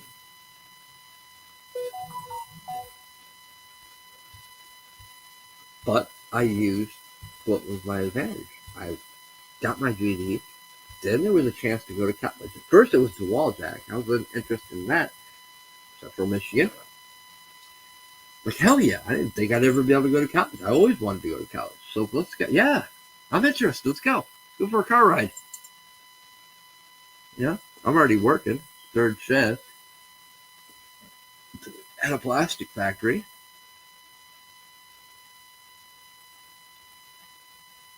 Which, you had to have a job. They made you pay rent. They made you take, I had to take a drug treatment course, which was the biggest joke of them all. Hearing a drug treatment counselor tell you that he has no problem with weed. It's exactly what we want to hear, right? Hello, pot smoker. Yeah, hell yeah, I agree with you. Why am I here? Yeah, that didn't go over well. Yeah, because we brought that to the attention. Why am I paying fucking $80 a session for this counselor that believes exactly what I believe and exactly telling us this? Fuck you. I'm not paying that.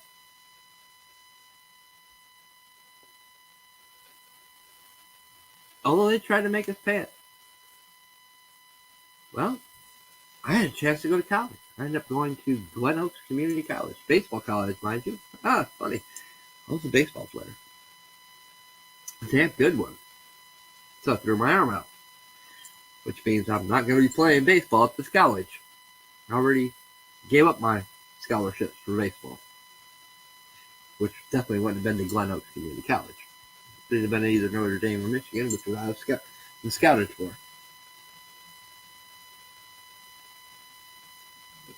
But I had done throw my arm out in high school, so my baseball career was done.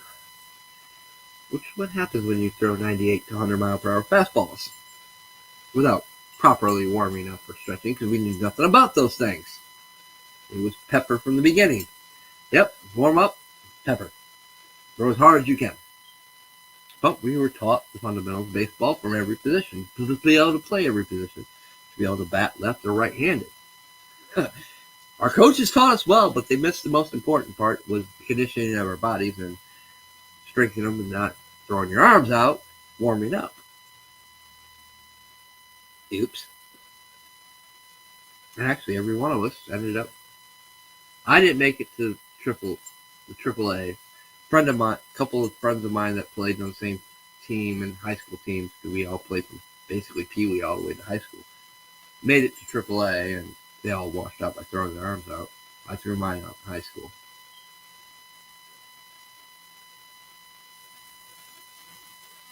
And so I met this probation center. Long-haired hippie dude. Had to get my hair cut. Mandatory. But I met some amazing person there. Leon Page. Not his real name. He had his name changed. But he was high up in the... Come to find out, he was actually high up in the Black Panthers. Very high up. I mean, high up enough that he had British reporter actually came from Britain to interview him to write his story. He was a very interesting man. Learned a lot from him. We disagreed on some things. Religion was one of them. About Satanism and paganism. He was a Jehovah's Witness, as he said he claimed to be. But he was also a mystery, so who knows what he really was. But man, this man was intellectual. He cared about people. He cared about our freedoms and our rights.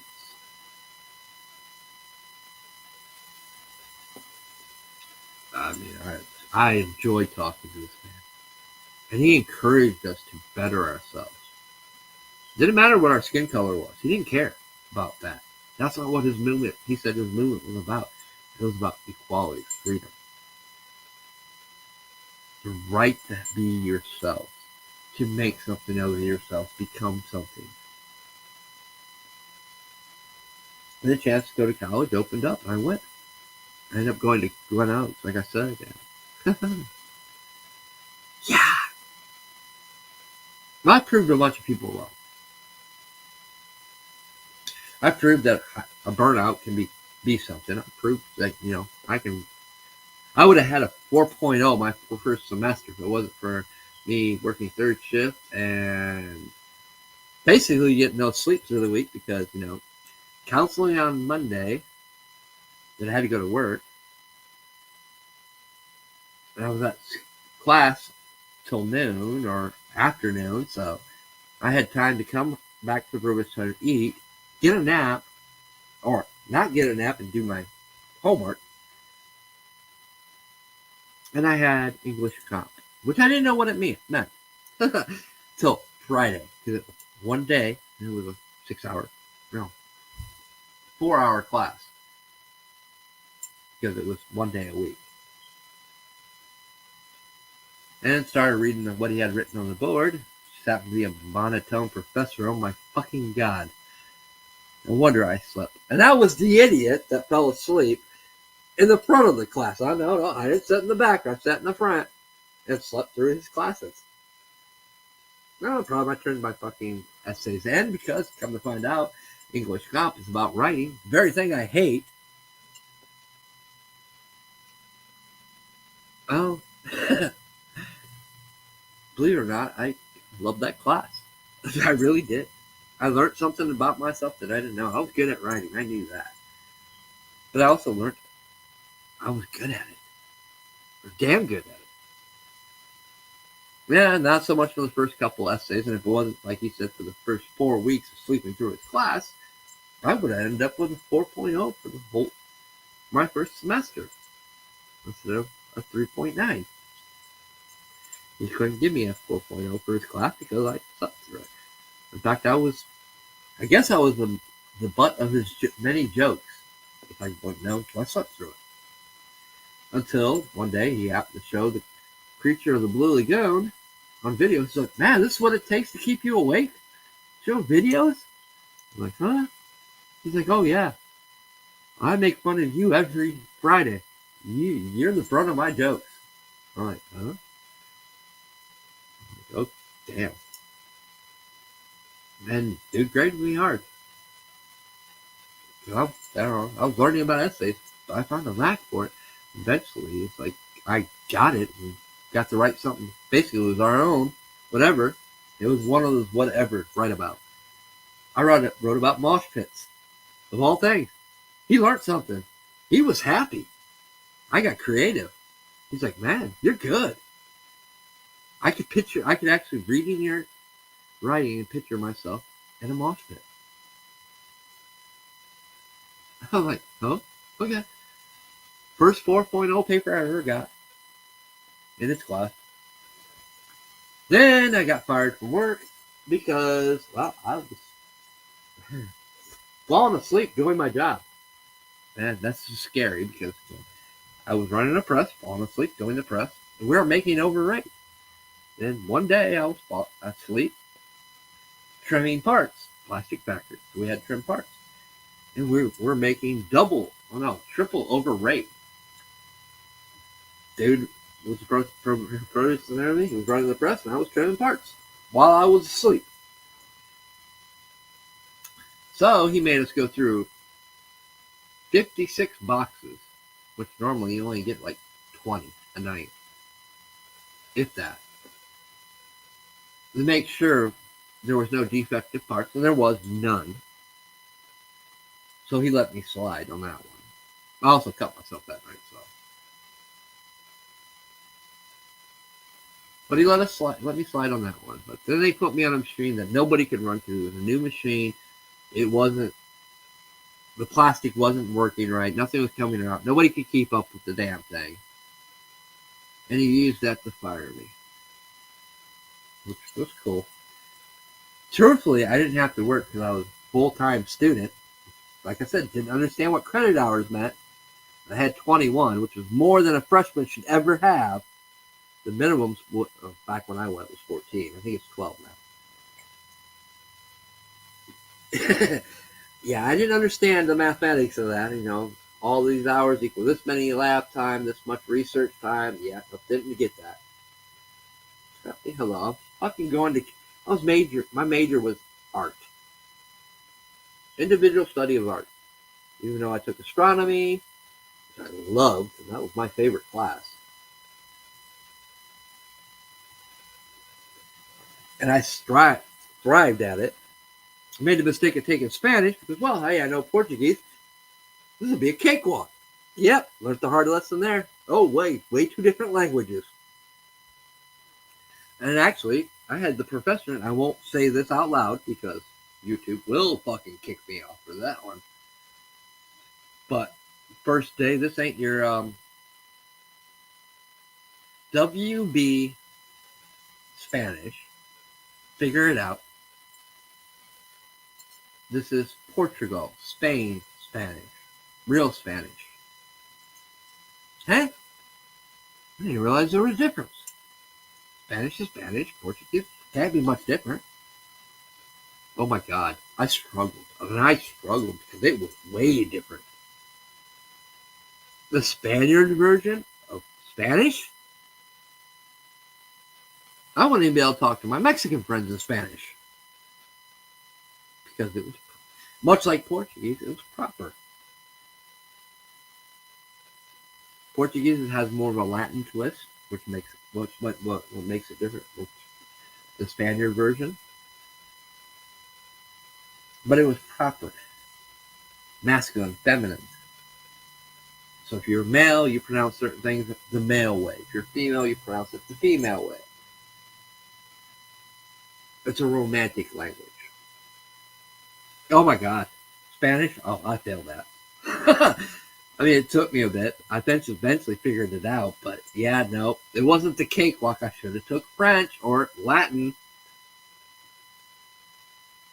Even my mom says, why did you take Latin or French?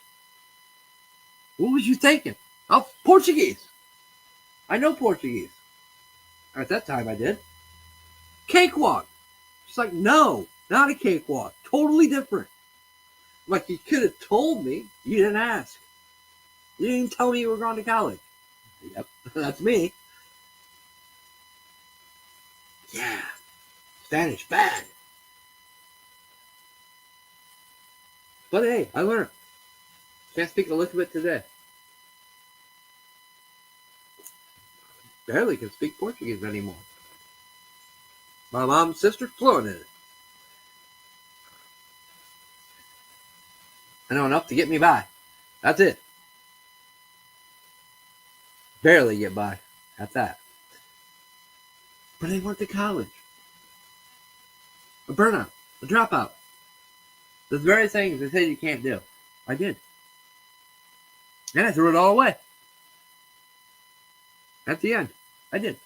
Financial aid. Well, nope, your parents make too much money. My parents barely make $50,000 a year. Well, it's too much money. Well, now I can get another job. Oh, wait, I forgot the most important thing. The probation center tried to send me to jail. My guidance counselor tried to send me to jail. In fact, he was very adamant. In fact, he called the State Highway Patrol to come pick me up. If it wasn't for the case or the owner of the place, the guy that ran the place, coming in, and he was basically going right straight to his office as the cops are coming in the door. I would have went back to I would have went to prison that day. Fucking the owner of that place, mind you, ex-felon, that did like 20 years in Michigan's penitentiary, one of the worst penitentiaries of them all, Jacksonville, back when it was Jacksonville and nothing else. Biker, drug runner, basically what he got held up with. He created the probation center for a second chance to get people won't go down the road he did. What ended up happening, the guidance counselor ended up getting walked out in cuffs. Not me, but he tried. He's like, well, you violated the rules of this place. You got fired from your job. I'm like, since when is education more important than my job? I'm getting an education. He's like, well, you got fired. You violated our rules. You're going back. You violated your probation. You violated. He even called my PO. My PO's like, what the fuck are you talking about? I'm not violating him. He's getting an education. That's what I want him to do. I want him to get out, become something better than what he was when he came in the system. He was like, well, he violated the rules. He got fired. He's like, he's a full-time college student. He doesn't even have to work. I'm like, well, I didn't. Wish I'd have known that. He's like, oh, I already called the cops. I'm violating you.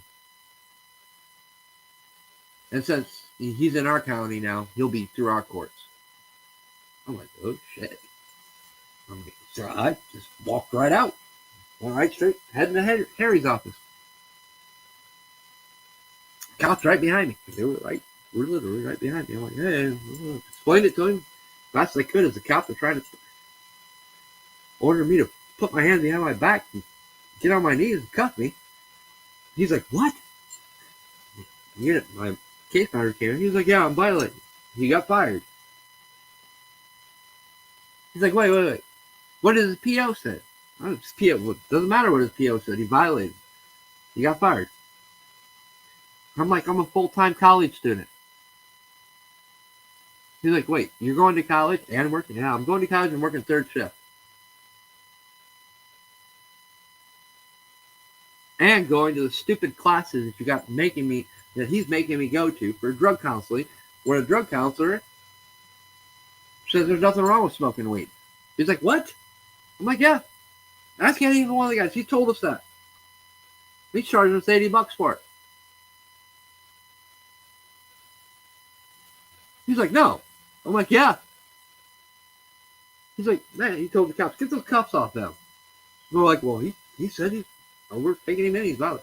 He's like, he don't say nothing. He don't run nothing. This is my place. I'm the authority of this place. And you can walk him out.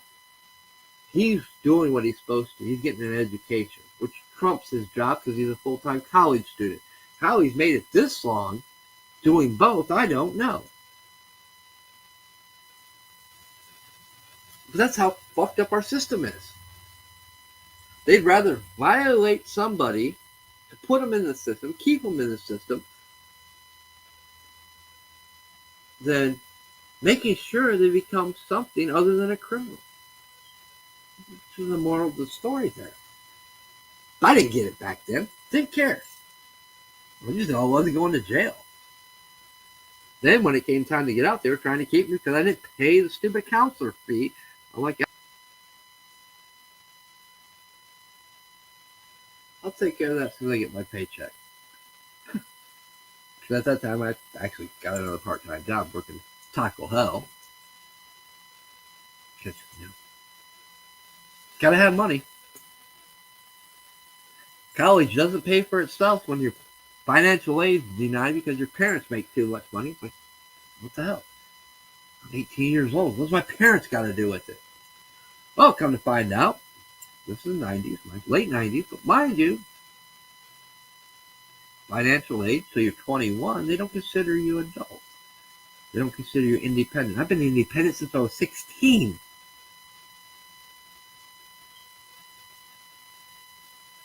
No, you're still, no, you're 18. No, you're still under your parents' financials. I don't even live with them. But no, that's not how it works. Denied. So I had to get a college. So I had to go to work. Again, at least I was smarter about it this time. I managed to make it through one semester. And I had enough. I realized back then, wasn't as bad as it is now, but back then, even then, they were programming you. They were trying to teach you, strip you of your freedom, strip you of being a free thinker. No, that's not who I am. I also learned that at that time, I've also realized art wasn't my thing anymore. I was so burnt out on art. I was burnt out before I even went to college on it. I realized there's so many things out there that I can learn. And don't get me wrong, to this day, I still love art. Although I fell in love with writing. Writing, truthfully, up until I realized I could do podcasts, was my way to vent. Get my mind off things.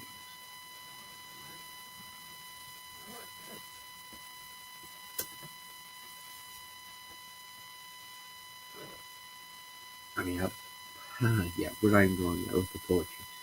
I wrote I probably have enough poetry to publish almost 20 books of poetry. That's not including the shit I've wrote in short stories. That's not including the shit that I've actually written for D&D. The stories that I have there that I could put to pen and paper, probably make millions off them, and movie deals, because it's better than Game of Thrones. Or just as good. That's not me. I hate writing. I really do. But it's my vent. It's a way for me to vent. I learned that. I also learned I loved it. I got a love and hate relationship with writing, and I'm good at it. I even published magazines where I met some fucking awesome people. Not so awesome people. Some awesome musicians and some not so awesome ones. I mean, Maria Banks, fucking awesome. Got to before most people knew who she was. And a few others.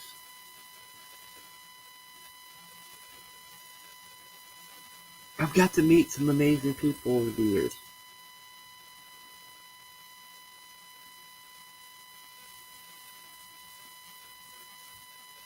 From all walks of life. I mean, who would have thought me creating a magazine that covered everything? Trust me, it covered everything. Paganism, spirituality, Christianity, survivalism. Yeah, it was over almost 200-page magazine that we published free. Then I actually did one for sons and daughters. I loved it, but I couldn't get nobody to get on board. And I learned my lesson from the previous one, from the KOTR one. Which at the time when we had it really going, we had a bunch of people involved in submitting stuff from all genres, from all niches. That's what it was about. Then it became down to two of us. And it just got to a point it was too much. But yet, those magazines have millions of views, millions of reads. It's like, what the fuck did I do wrong? I got away from it because it just can't be my stuff. Can't be just me and her stuff. You know, Sweet Dark Angels did most of the graphics. I mean, I helped on some. I'm still an artist to this day. I can do art when I want to, especially graphics. I love graphics. But I also don't because, like I talked about memes earlier, it's sigil magic.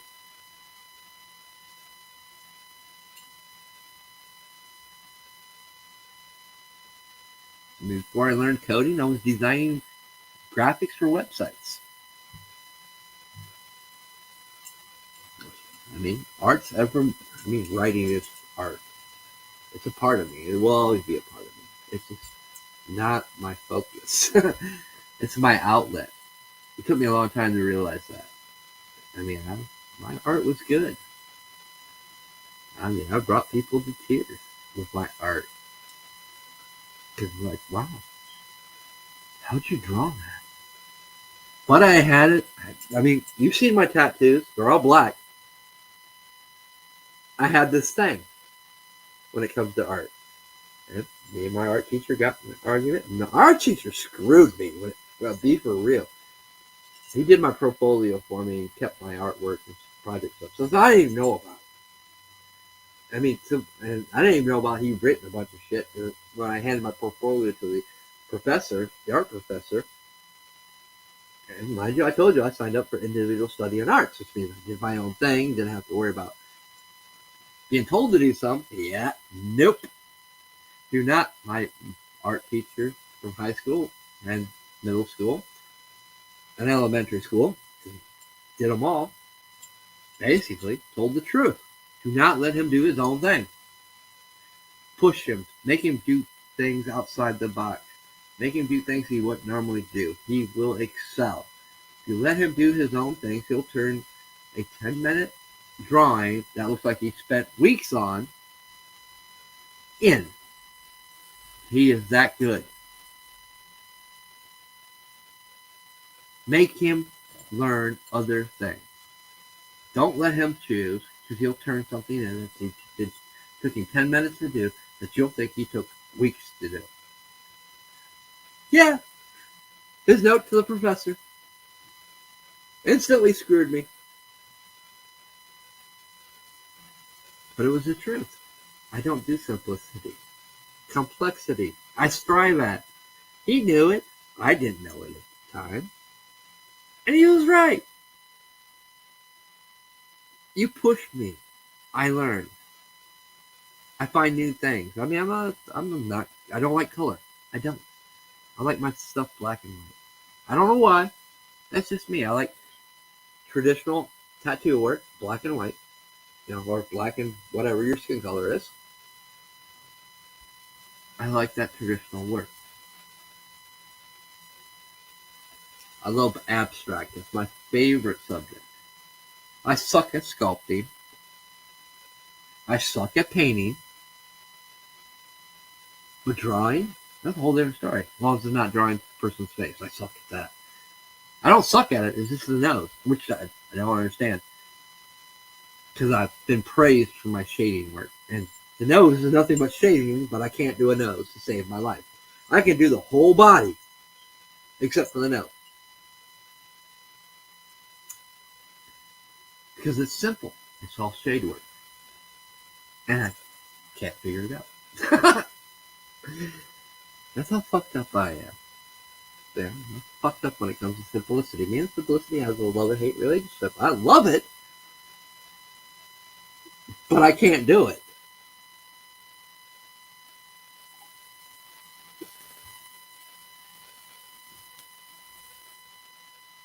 But I learned a lot. I learned college wasn't for me. It wasn't. Because there was so much shit that I would want to learn. It literally was. And at that time, it wasn't fucking art or doctor. It was engineering, in which I wish I would have fucking just did it. Following special, changed my curriculum and went to engineering. Oh my God. Things would have been so much different. But I didn't. I knew it. I had been doing engineering most of my life. From construction on up. I would have excelled at it, but I didn't. There was no desire there because I already know it. Or certain aspects of it. I don't know it all. I'm not a master of it. I could have been great at it. I would have excelled at it, but I didn't go that route. I realized college wasn't for me. Mainly because of what I said. When our astronomy professor said, well, we got to go with what the retraction that they said. That's the status quo. We have all this documentation that says otherwise. It's wrong. How's it wrong?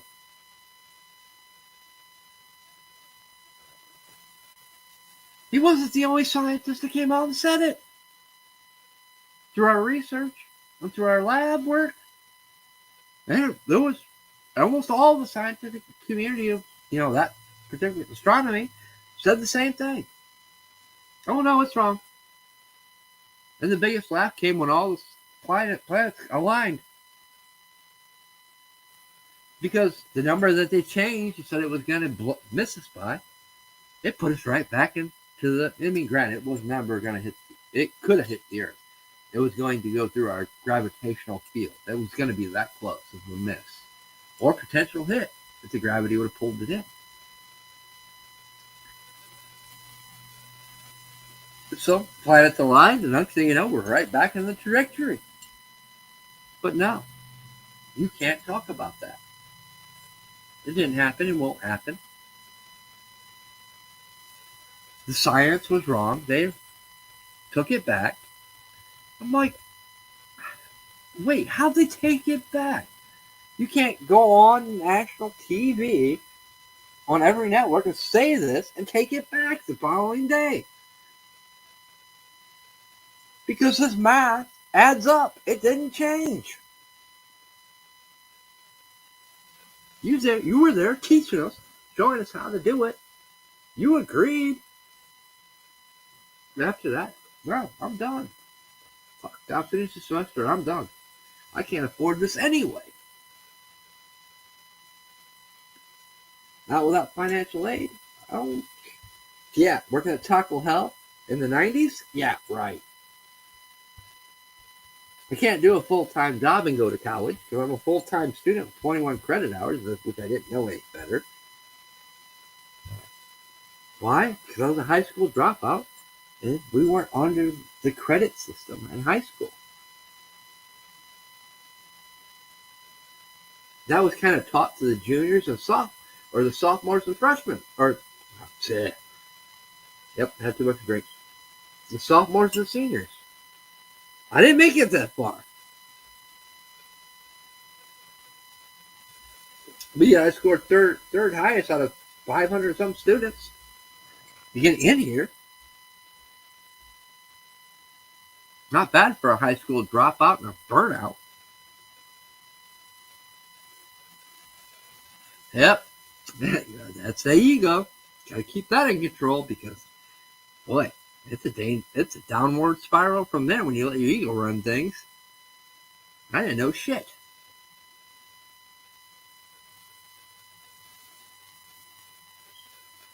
True. I didn't. I'm not saying even to today that I know everything because I don't. I'm still learning. Fuck, at work I learned something I didn't even know on our computer system. Didn't know you could do it that way. Nobody showed me. Nobody else knows. But this one chick happened to know it. I'm like, well, shit, I didn't know we could do all that. Like, you didn't know that? I'm like, no. Tammy, the person that trained me is right there. Like, I didn't show you that. No. You didn't. You only trained me for a week. She's like, oh, that's right. I had you for a week. And I'm like, yeah. Then Mark had me for 2 weeks before he went on his little sabbatical for 3 months. And I got stuck working 14-hour, 16-hour days.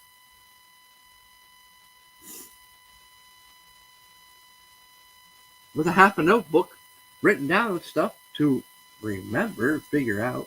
I mean, I practically learned this shit on my own. I learned to trust my instincts, my gut feeling. She's like, yeah, that's right. You didn't get much. And I was like, no. Well, I can't. I mean, I got to commend you. You've done great. Yeah, I got rolled up this year. I'm not doing my job right, which technically wasn't all my fault. Some of the things that were brought up were my fault because that's what happens when I try to speed up. But Mark makes the same mistakes, so similar mistakes, not the same. When we speed up, try to go faster, you make mistakes.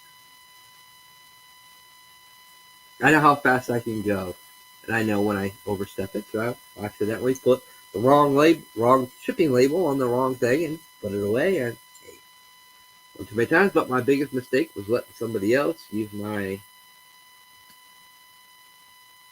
login to run the scales when I wasn't there on Fridays. And the worst part was I was told about that about 2 weeks ago, and I still let them do it. You know, I get it. Nobody else there is going to do it. Shipping not going to come over here and do it. I don't want. I'm the type of person. I'm not going to leave my shit for you to come in and deal with on Monday. Or if I can help, so you don't have to deal with that shit, I will. Yeah, no, lesson learned. Got me wrote up. I don't like being wrote up, especially when I'm for stuff I didn't do. But I know better. I'm not supposed to let anybody use my login. So yes, technically the write-up was just. Don't agree with it. I got one too many bosses. Literally do. But lesson learned. Won't happen again. And since then, it's pissed dude off. You know, first shift line lead off. That I won't let him use my shit anymore. Well, go in there, tell fucking Marty or tell fucking the plant supervisor, the head of plant supervisor, that you need to put in the system so you can use your own number. That way they can come yell at you. Oh, that's why you won't do it.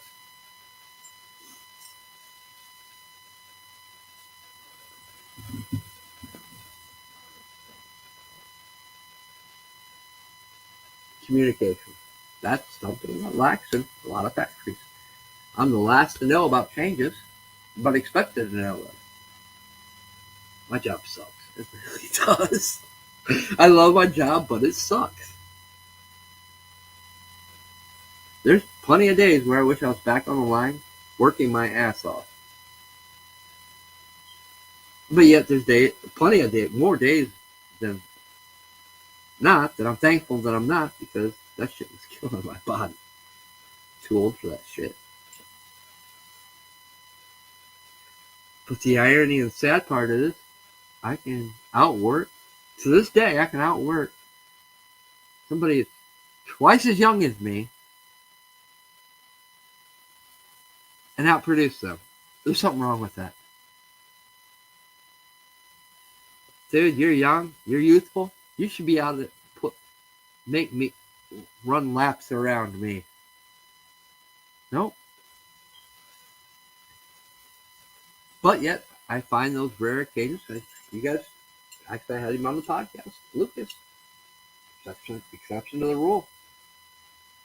Young kid, exception to the rule, where he pointed out something I didn't even catch during the last election. How did the state of Michigan, how did just a couple cities change the electoral vote? Where all these rural counties and everything is red, but 3 cities are blue, and they changed it overnight. This was a 20-year-old at the time. Just turned 20, mind you. Pointed this out. I missed it. Many people missed it. They got him to come on and talk about these things. I mean, his work ethic was, for his age, I didn't expect it. He could, truthfully, if he wanted to, outwork me. He was good. And I busted his balls. I would. If he was slacking, and I know he was slacking, I'd bust his balls. Because he's that good. He was better than me. And I wanted him to be better than me. He's the future.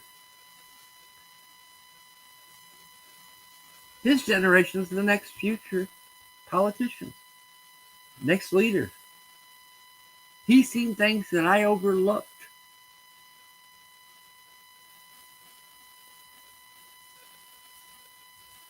He understood that most people, his generation, does not understand. We could have conversations that we're having right now. I miss them. He ended up quitting.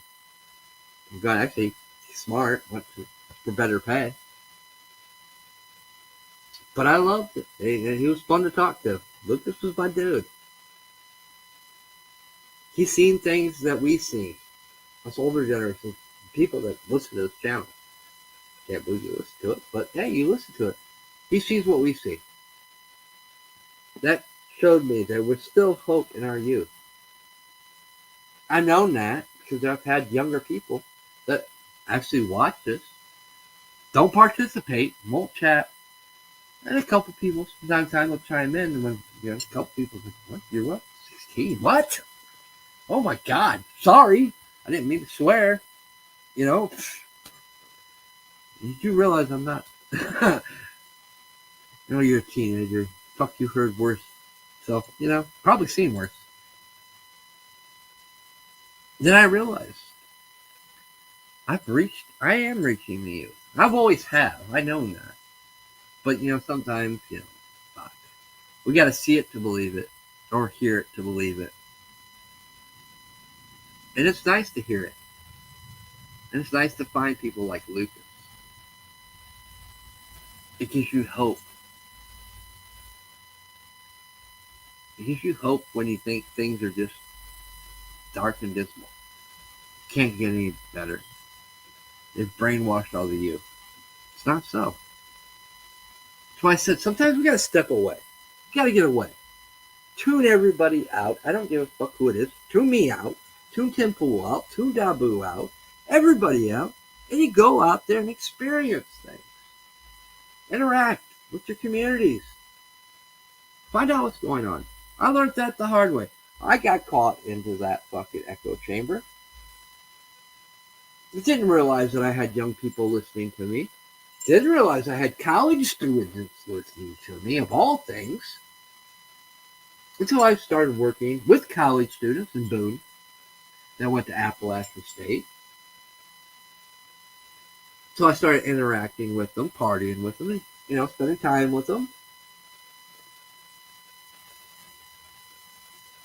Getting to know them. I was like, well, shit, you get it. Like, well, yeah, I've heard of your channel. We've listened. Such and such told me to check it out. Man, you get it. Believe it or not, there's a lot of us that agree with you. I'm like, huh? No. Because that's what the echo chambers are saying. No, the youth don't get it. They're all what we see on TV being portrayed. And it wasn't true. Literally, you have to step out of these echo chambers. They're bad. Don't just listen to me. Go listen to somebody else. In fact, go listen to somebody else that has the opposite views of me. I dare you to. I want you to. You need to. We need that opposition to question things. We need the ability to find ways to find common ground, to put an end to those divisions, to have intellectual conversations on things we don't agree with, to have debates on things we don't agree with. This is how we learn from each other. I learned that. Known that for years.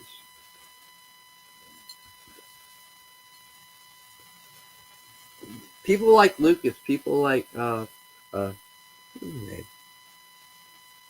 Carlos, people like Carlos is a little bit older. Younger than me, a little bit older. I can't remember what his name. Nate?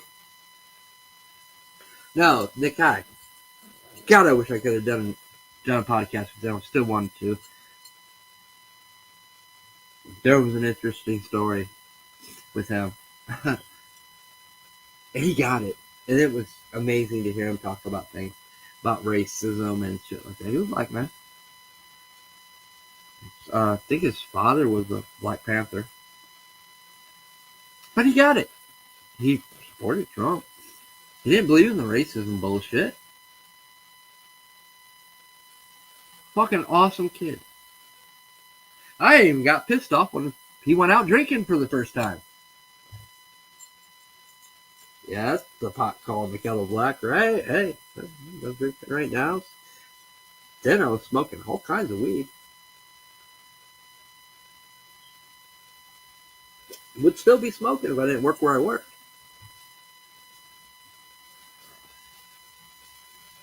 In fact, probably the Smoke and Talk show would still be going on right now. But no. Gotta be an adult. Gotta be a responsible adult. I gotta have a job. So our policy is 0 when it comes to weed. So no, I can't. So I partake in the thing that I hate the most. Alcohol.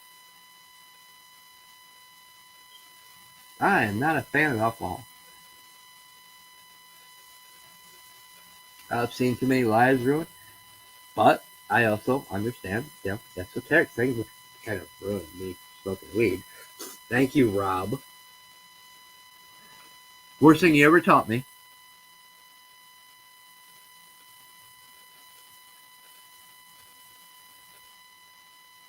It's a way to, when needed, to access those recesses of your mind that you can't, in certain situations, reach through gnosis. Alcohol is the same way, actually. But forever ruined my partying days. Thanks a lot, dickhead. I love being able to out drink and out smoke everybody in the room.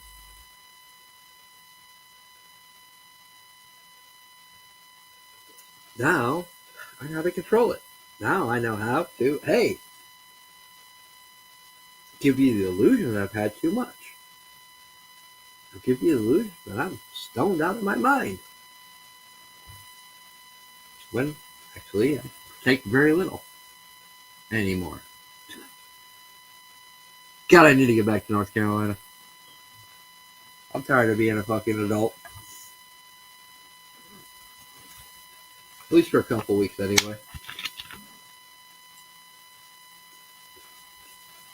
Adulting sucks. Being responsible sucks. Let's keep it real.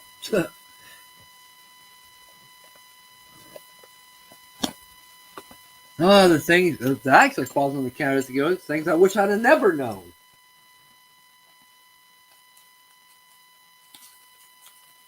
But it serves its purpose. Things in moderation. Knowing how to control the moderations. Yeah, sucks. But when you understand the principle and the theories and the practices behind them, you understand. Damn it. It's just not the same anymore.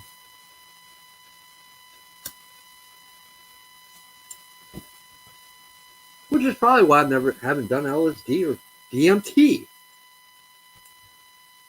God, you fucking ruined everything. You realize that? I know you listen, so.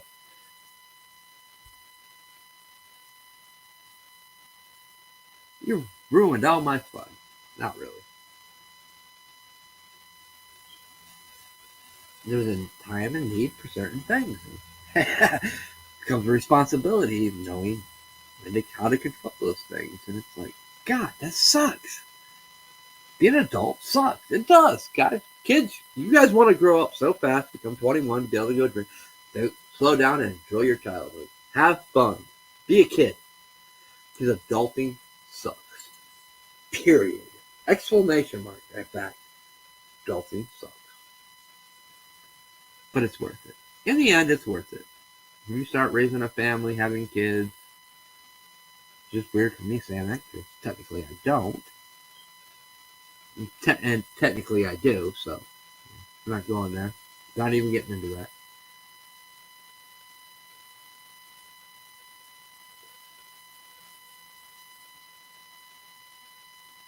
But also know that's the very thing our government uses to control you and manipulate you. Because you have something to love, you have something to fear of losing. I know these things. Most parents know these things. They might not voice it or ever admit it. But we know these things. I'm not a parent. Yet.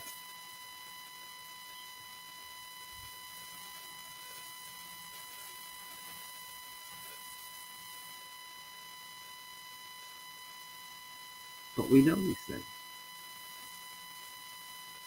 We also know that Things we said we're not gonna be like our parents. Yeah. I'm gonna be worse than my fucking parents. Fuck you. You're not gonna turn out like me, and you're not gonna become like our fucking politicians. You're gonna know how to question everything, including what I say. But when you do wrong, you're gonna be punished for it. And I will find the worst ways to punish you for it. So you learn. And yes, I don't mind. The rod is nice. There's far worse things than the rod. I'll punish you mentally.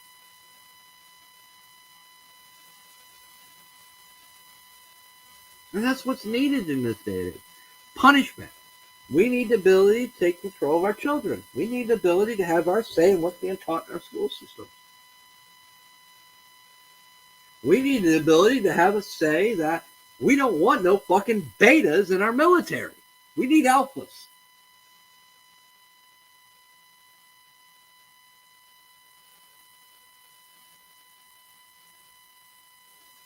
We need the ability to say, fuck you, Congress. You ain't doing your job. We're replacing you with somebody that will. Somebody will uphold and honor their oaths of office. That's what's needed. Oh my fucking God, I've rambled on for almost, 4 hours? 5 hours.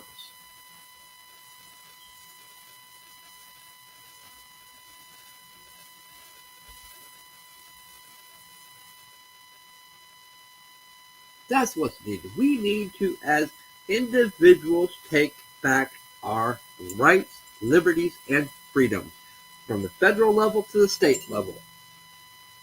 No, you don't have no say in how we discipline our children. No, you have no say in our children's education. If you ain't going to educate our children properly and right, we will not put them in that school system.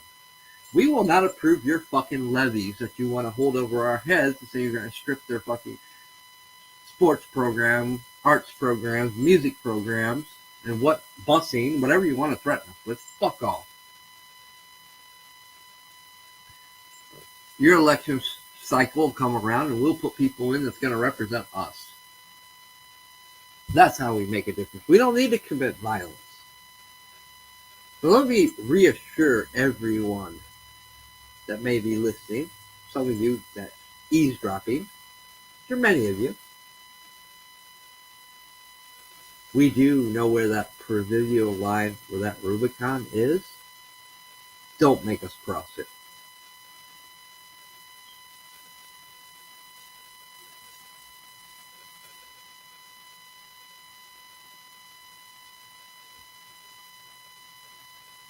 Don't make those of us that want to sit back and enjoy our lives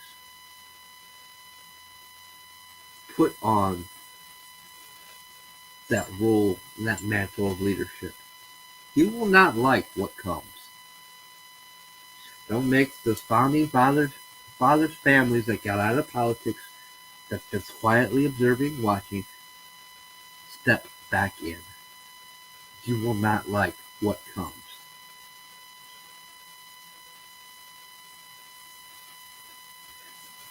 Enough's enough.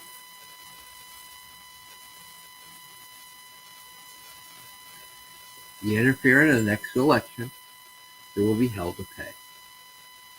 And that's not for me.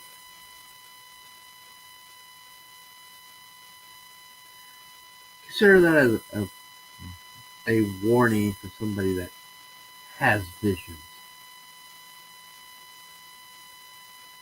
Consider that a warning from the Washington prophecies. There will be hell to pay for your actions. We're all responsible for our actions, and one day those actions, our actions, will be accountable for.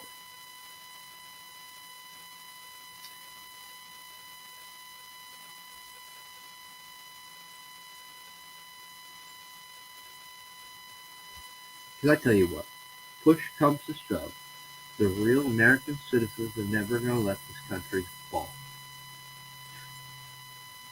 Too many of us understand and know that this country is the beacon of hope to the world. And we will stand up against the world and our government to protect that.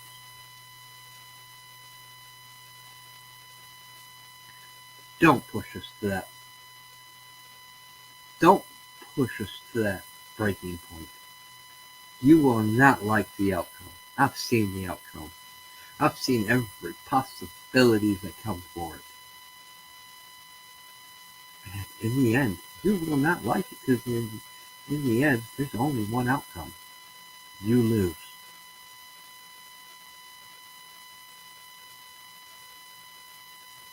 And you can take that to the fucking bank. Nothing, everything that I've ever seen and foresaw has come to fruition and passed.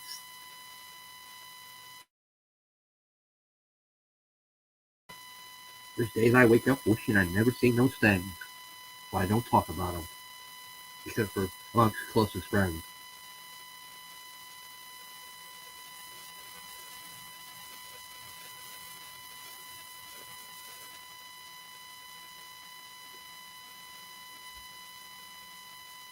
We affect the things that happen. All of us. Every last one of us. By our choices. For every choice, there's a million, quadrillion possibilities. Unfortunately, some of us can see how those play out, can read them. I feel sorry for those. I honestly do. It sucks. Worst gift ever. Worst gift than empathy. Being an empath.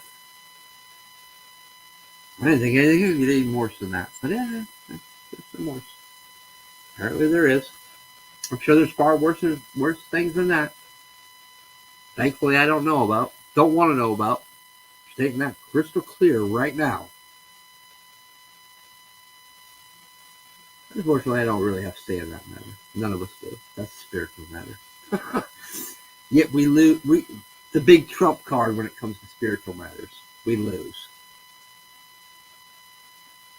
And I'm thankful for that.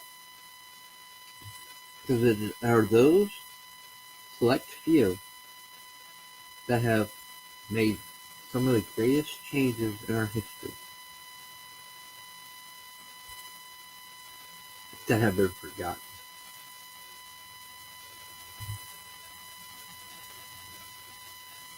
Like I said, there's many aspects to history. There's conquered, which is the written version, and there's a version that's passed down from generation to generation by word of mouth. And that's from those that have been conquered.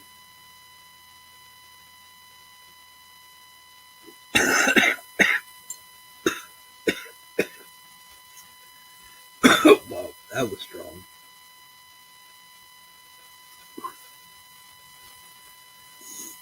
And there's another version that I don't talk about, which is more on the spiritual level. And we have no control of that. Like I said, I've met many great people, many from different religious faiths. I've had one, I had a Christian. They die-hard Christian. I remember this day. I made him cry. There was no way I could know anything about his family, him, or anything, because we never spoke, really, other than passing by. I didn't care for him at the time. Thought he was a snitch. But he was curious. Curiosity usually kills the cat, and always does kill the cat. Thankfully, cats have more than nine lives. I had him in tears. And afterwards, we spoke. We ain't different. I grew up much like you. I grew up in the Southern Baptist Church, also a Catholic church. I've experienced many different religions. They're all the same, dude. It's the dogma that controls us, that separates us. In the Bible, it speaks of people that have gifts. In the Bible, it speaks of sorcery. It speaks of Solomon, Daniel, consulting seers. It's become taboo. Witchery.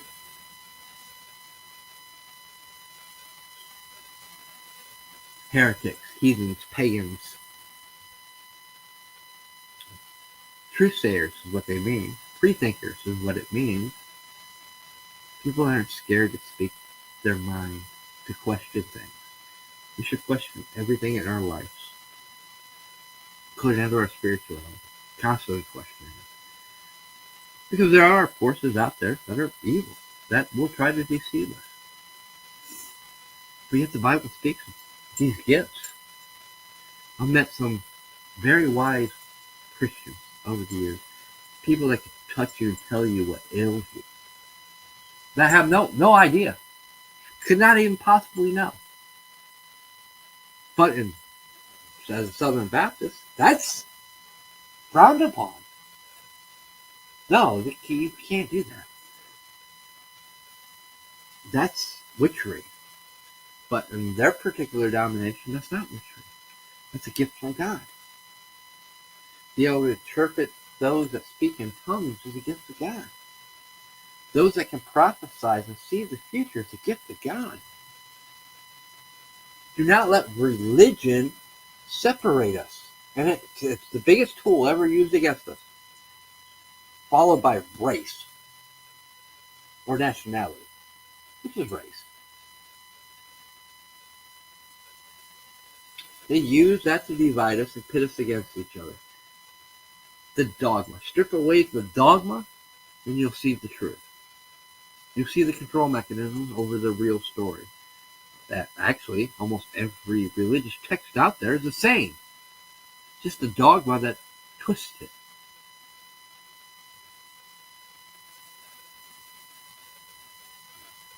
Remember what happened during COVID, during the lockdown, how they shut your temples of worship down. And how you all just let it happen. Remember that. You put your faith in a system of people over your God.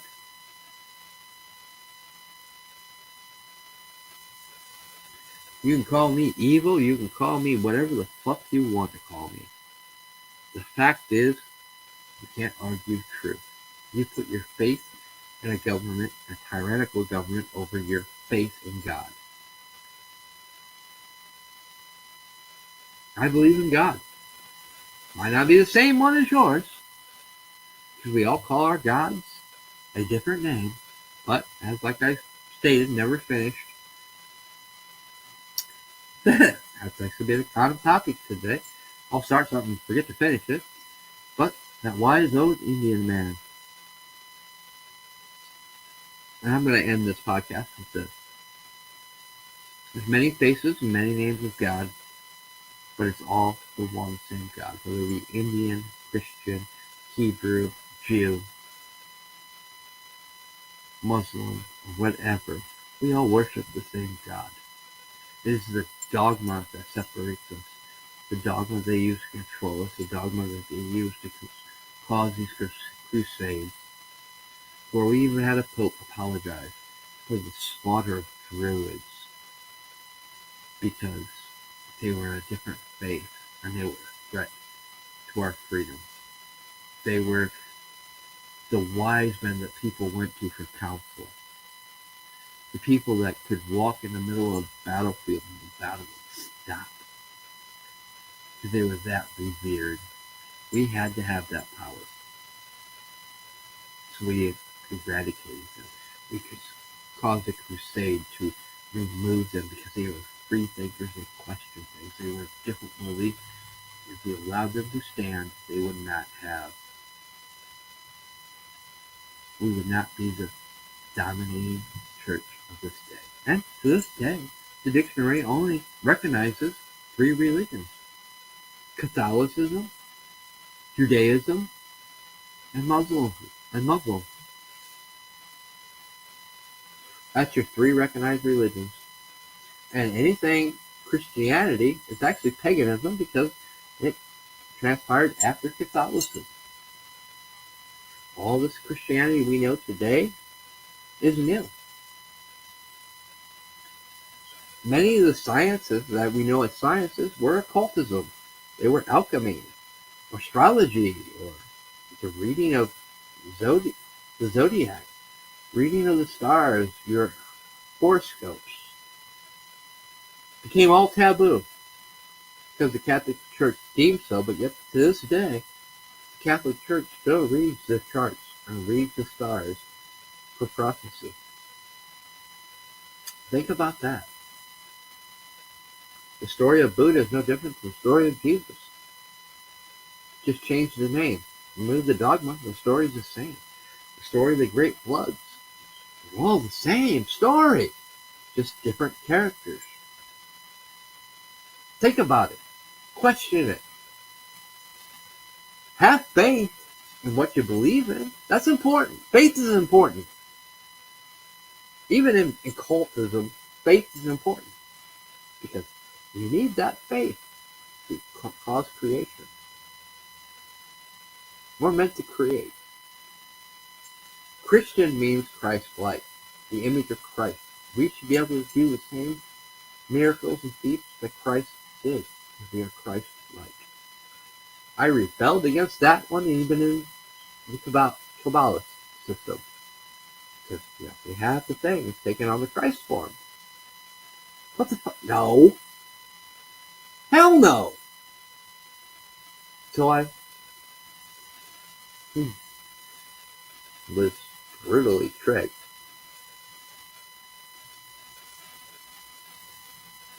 Where I actually performed the right ritual in the Christ form.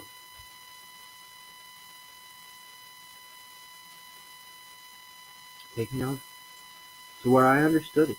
Oh, shit. Wow. Boy, was I wrong. Yeah? Well, it ain't different.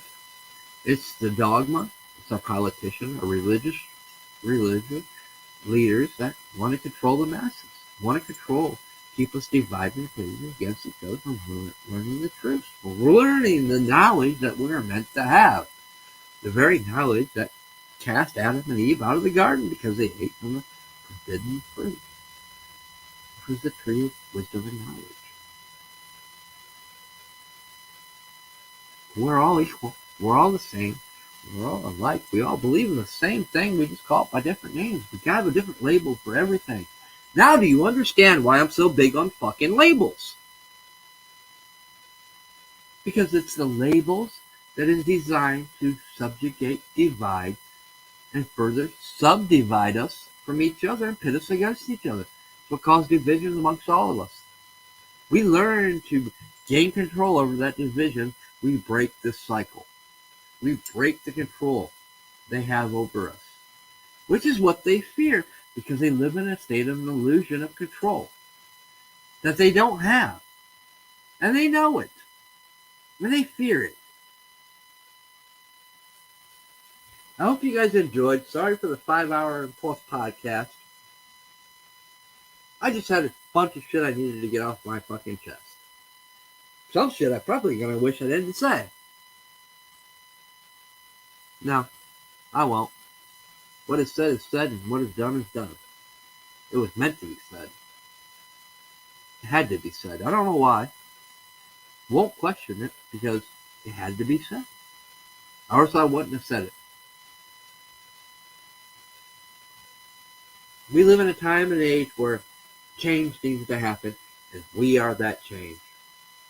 We've got to be the beacon of hope. We got to be the ones that take that stand. Take that mantle. Whatever, however it may be. Some work better in the shadows. Some work better in communities. Some work better by themselves. Others work better in influencers. You know what your role is. Do it. Be that. I'd like to say that there's still a chance to avoid the ultimate fucking price. I like to say that there's a chance we can avoid the Rubicon, but day by day, we surpass that point. I don't think we've reached that point, but maybe that's my wishful thinking, hopeful thinking, putting way too much fucking hope in humanity. But I hope I'm not fucking wrong. Sure, I'm going to have a few friends tell me very the opposite of it.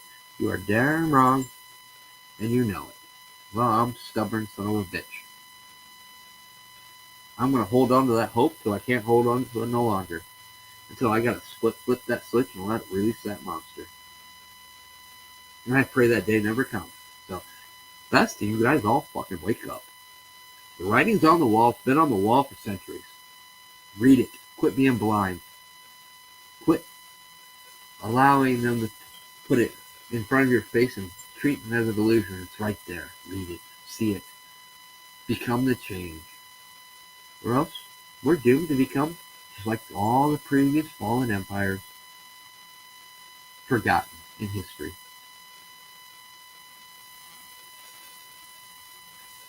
It's time we prove Europe wrong, the monarchy wrong. It's time we prove everybody wrong. We are that beacon of hope, and we'll continue to be that beacon of hope, and we'll stand to our very last breath. Hope you guys enjoyed. I don't know when I'll do the next one. Not making no promises. Today was a good day. Next week might be a bad week. But hey, I had fun regardless. I got to get things off my chest. Got to enjoy a few drinks. Yeah, starting to run low on alcohol, and don't know you no more. I'm probably going to have the old lady bitching because I haven't talked to her in 5 hours. I didn't realize this was a 5-hour podcast. But hopefully she found a video to watch while she's deployed. If not, I'm sure I'll hear a nice little lecture about it. But hey, I chose to spend time with you instead of her. Probably a bad thing on my part. But I've not been known for making the greatest decisions in life, obviously. And occasionally I do like to enjoy, I don't know, call it the status of me enjoy the lessons of hard knocks. Unfortunately, I love her more than you guys, so I need to focus my attention back on her. No offense, but best thing that's happened in my life for a very long time, and I like the positive things in life. I try to follow the things of simplicity, you know. Me and simplicity don't get along. Hey, I'm willing to bend if I can. I'm willing to learn if I can. If it means less struggle down the road. Hey, I'm all for it. Because I've been there, done that, and don't want to repeat it. Right, guys? I'm sure some of you know what I'm talking about. Some of you have been down the same road I've been. You just keep it quiet. Too scared to admit it. Because, hey, yep, people are judgmental. And guess what? Those that are judgmental, fuck them. We don't need them in our lives. They don't belong in our circles. They don't. They're just holding us back.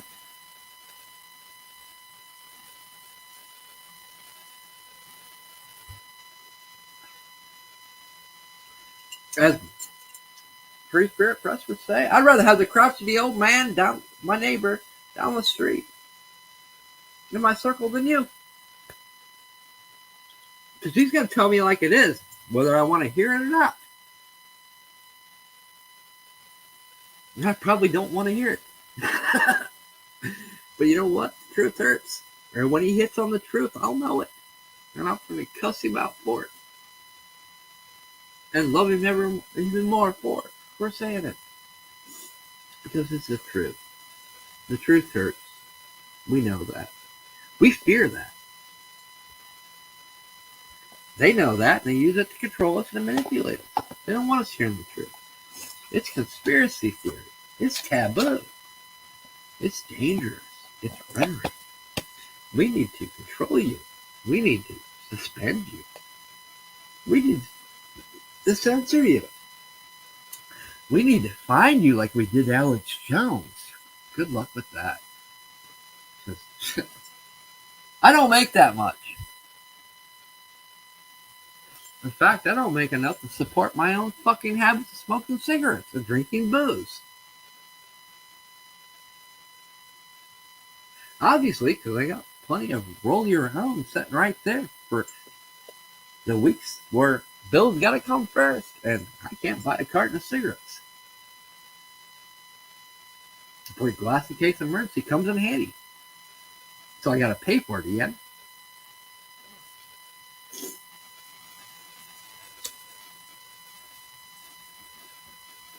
Learn your wants and needs. And heaven for fucking bid, learn how to provide for yourself. Learn how to go fishing, go hunting. Some of us, we can only do bow season and muzzle loader. And so we gave away our rights to be able to possess a firearm. Some of you might say you don't deserve to own a firearm. I'll tell you what, I do.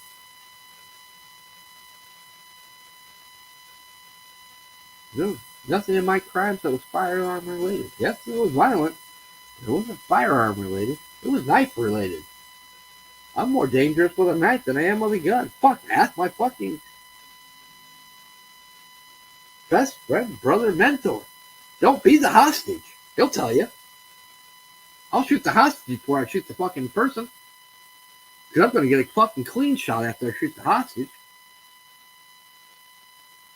Because he's going to be in fucking shock that I shot the hostage.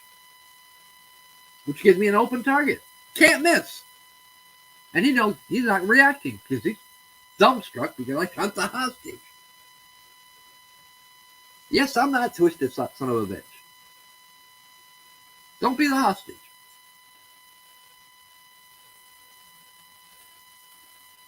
For those that think that my marksman skills suck, yeah. Don't be that idiot. I'm quite accurate on iron sights out to 450 yards.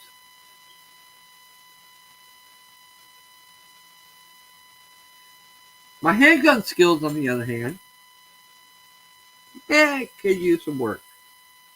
But then again, if I need a handgun, I got a perfectly good knife. Don't bring a knife to a gun. Don't bring a gun to a knife fight. Although I'm even getting older, and I do prefer keeping my distance. I don't heal as fast anymore.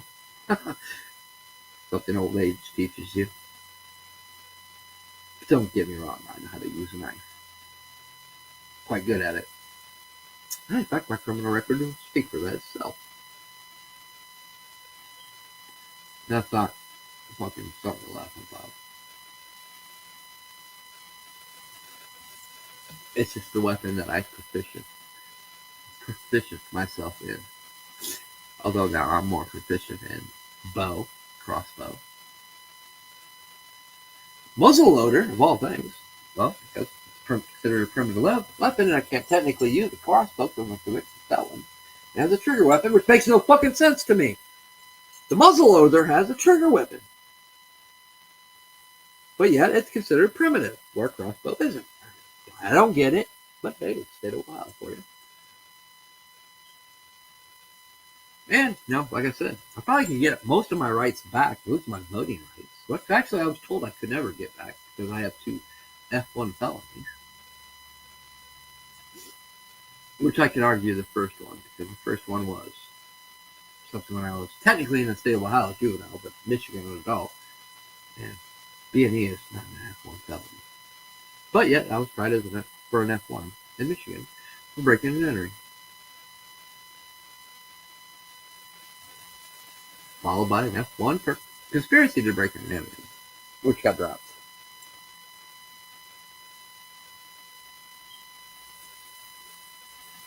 Or plea bargained out. It's like, you've heard the story. Which I can't believe I actually told you guys that story. You can thank Nicole for that one.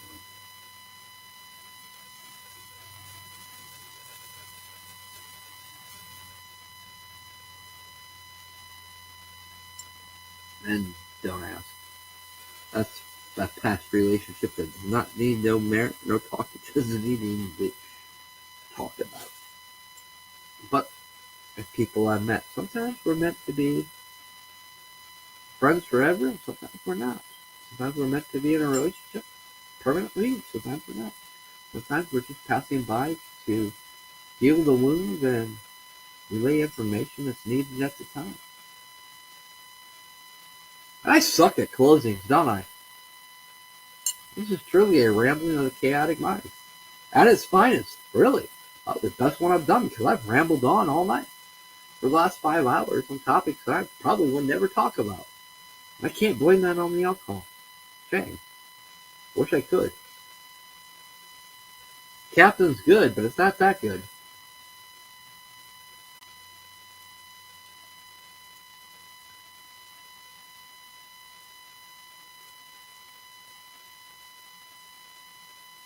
I speak what's on my mind at the time. And don't hold back. Never have, never will. Apparently, I had a lot to speak about because I'm on the 6 hour mark, and I am ending this stream here shortly. Promise. God, I haven't done a long stream like this in forever, honestly. I was actually getting good at doing an hour and a half to 2 hour streams. What the fuck happened? Oh, I've been holding a lot back. That's what's happened. I've stepped away for far too long. I've shared with you guys things that I haven't shared with people in forever. I mean, other than my closest friends. They know my history. They know who I am. You guys, not so much. You guys don't know the difference where I'm really intoxicated to where I'm not. To where I'm like you think I am.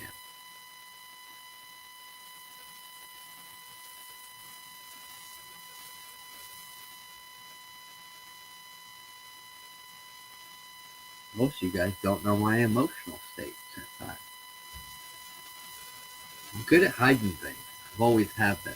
I'm a chameleon. I blend into my surroundings so well. Too good. Like, so good that I've had fucking 45 pointed right at my fucking forehead because I came home early and didn't made a little bit of noise. And didn't know who the fuck was home. Opening up the bedroom door, obviously somebody's in my room. It's gotta be me, right? Oh, apparently not, but hey. Open the door, it's like, oh, fuck. Yeah, don't pull that trigger, dude. Me. Hey. I'm home. Yep. That's my friend. That's my brother. That's my mentor. Scared the fuck out of him. He's like, God damn it, make some fucking noise when you come in. I did. I bumped into the washer and dryer. Didn't you hear it? No. Oh.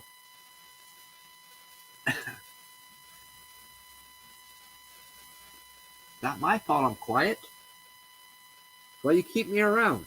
Honestly, it is. Among other things.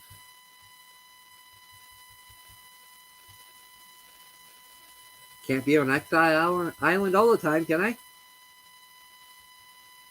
No, me and him, we're great for like a year. Anything after that, we need to part ways before we get under each other's skin. Because we will. Or I will get under his skin, truthfully. Or, anyway, because there's no excuse for it. I get under his skin. I don't do it intentionally, but I don't. I don't fucking adhere to his prods and when he's pointing things out either. Which is, the warning sign. Hey, go cleanse yourself. Go do something. One day I'll learn that. I will.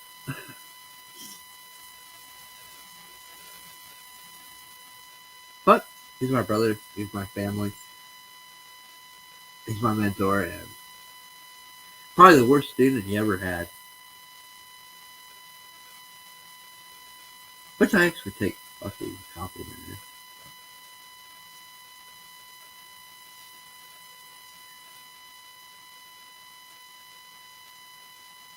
But I am a force to be reckoned with when it comes to that.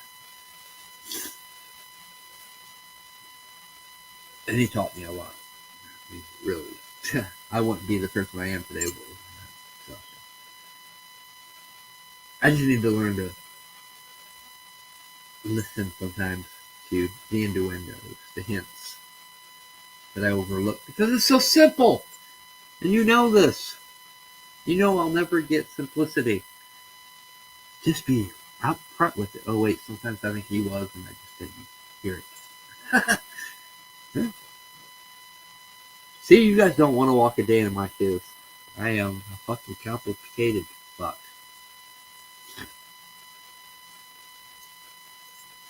And I fucking smoked a whole fucking pack of cigarettes while doing this podcast, so I am ending this before I smoke any more packs of cigarettes or drink any more fucking alcohol. I'm going to put the captain back where it belongs, out of sight. And, well, it's getting close to 5 o'clock. The race is on, and I've already missed half of it, so. I hope you guys enjoyed. Like I said, I can't believe I did 6-hour podcast. I must have had way too much to drink. Well, yeah, it could be, because I haven't drank in over a month, so. It's possible. It's not fun, but the reality is I had a lot I needed to get off my chest, and I'm thankful for you guys allowing me to be my sounding board.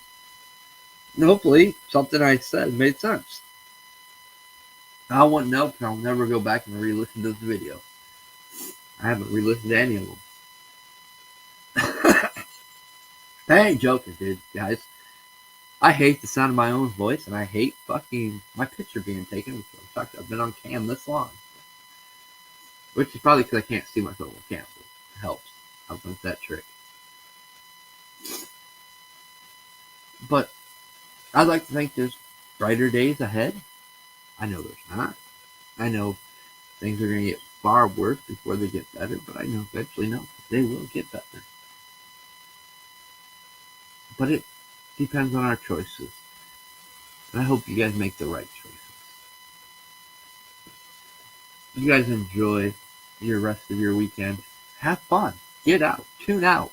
Don't listen to this podcast. Or anybody's. Go out, have fun. Whether it be just say, most of you I get it, can't afford it. Well, fuck, go for a walk. Just tune out for a day or two. You'll feel better, trust me. I've tuned out for a couple months now. And I've enjoyed it. But part of me hasn't, because obviously I did a 6-hour podcast unloading things on you guys that probably I shouldn't unload it. But needed to. So fuck it. You guys lose, I win. I got to unload on you guys. Yeah, it's not simple as that, but hey. I might weed out a few people. And if I don't, fuck, thank you. Thank you for not being some judgmental, sadistic fucking pricks. We need more of you in this world. But with that said, enjoy your weekend. Have fun. Don't do as I do, because I'll get in trouble, obviously. Do as you do. And be yourselves. And true to yourselves. And the world would be a better place for it. Peace out, guys.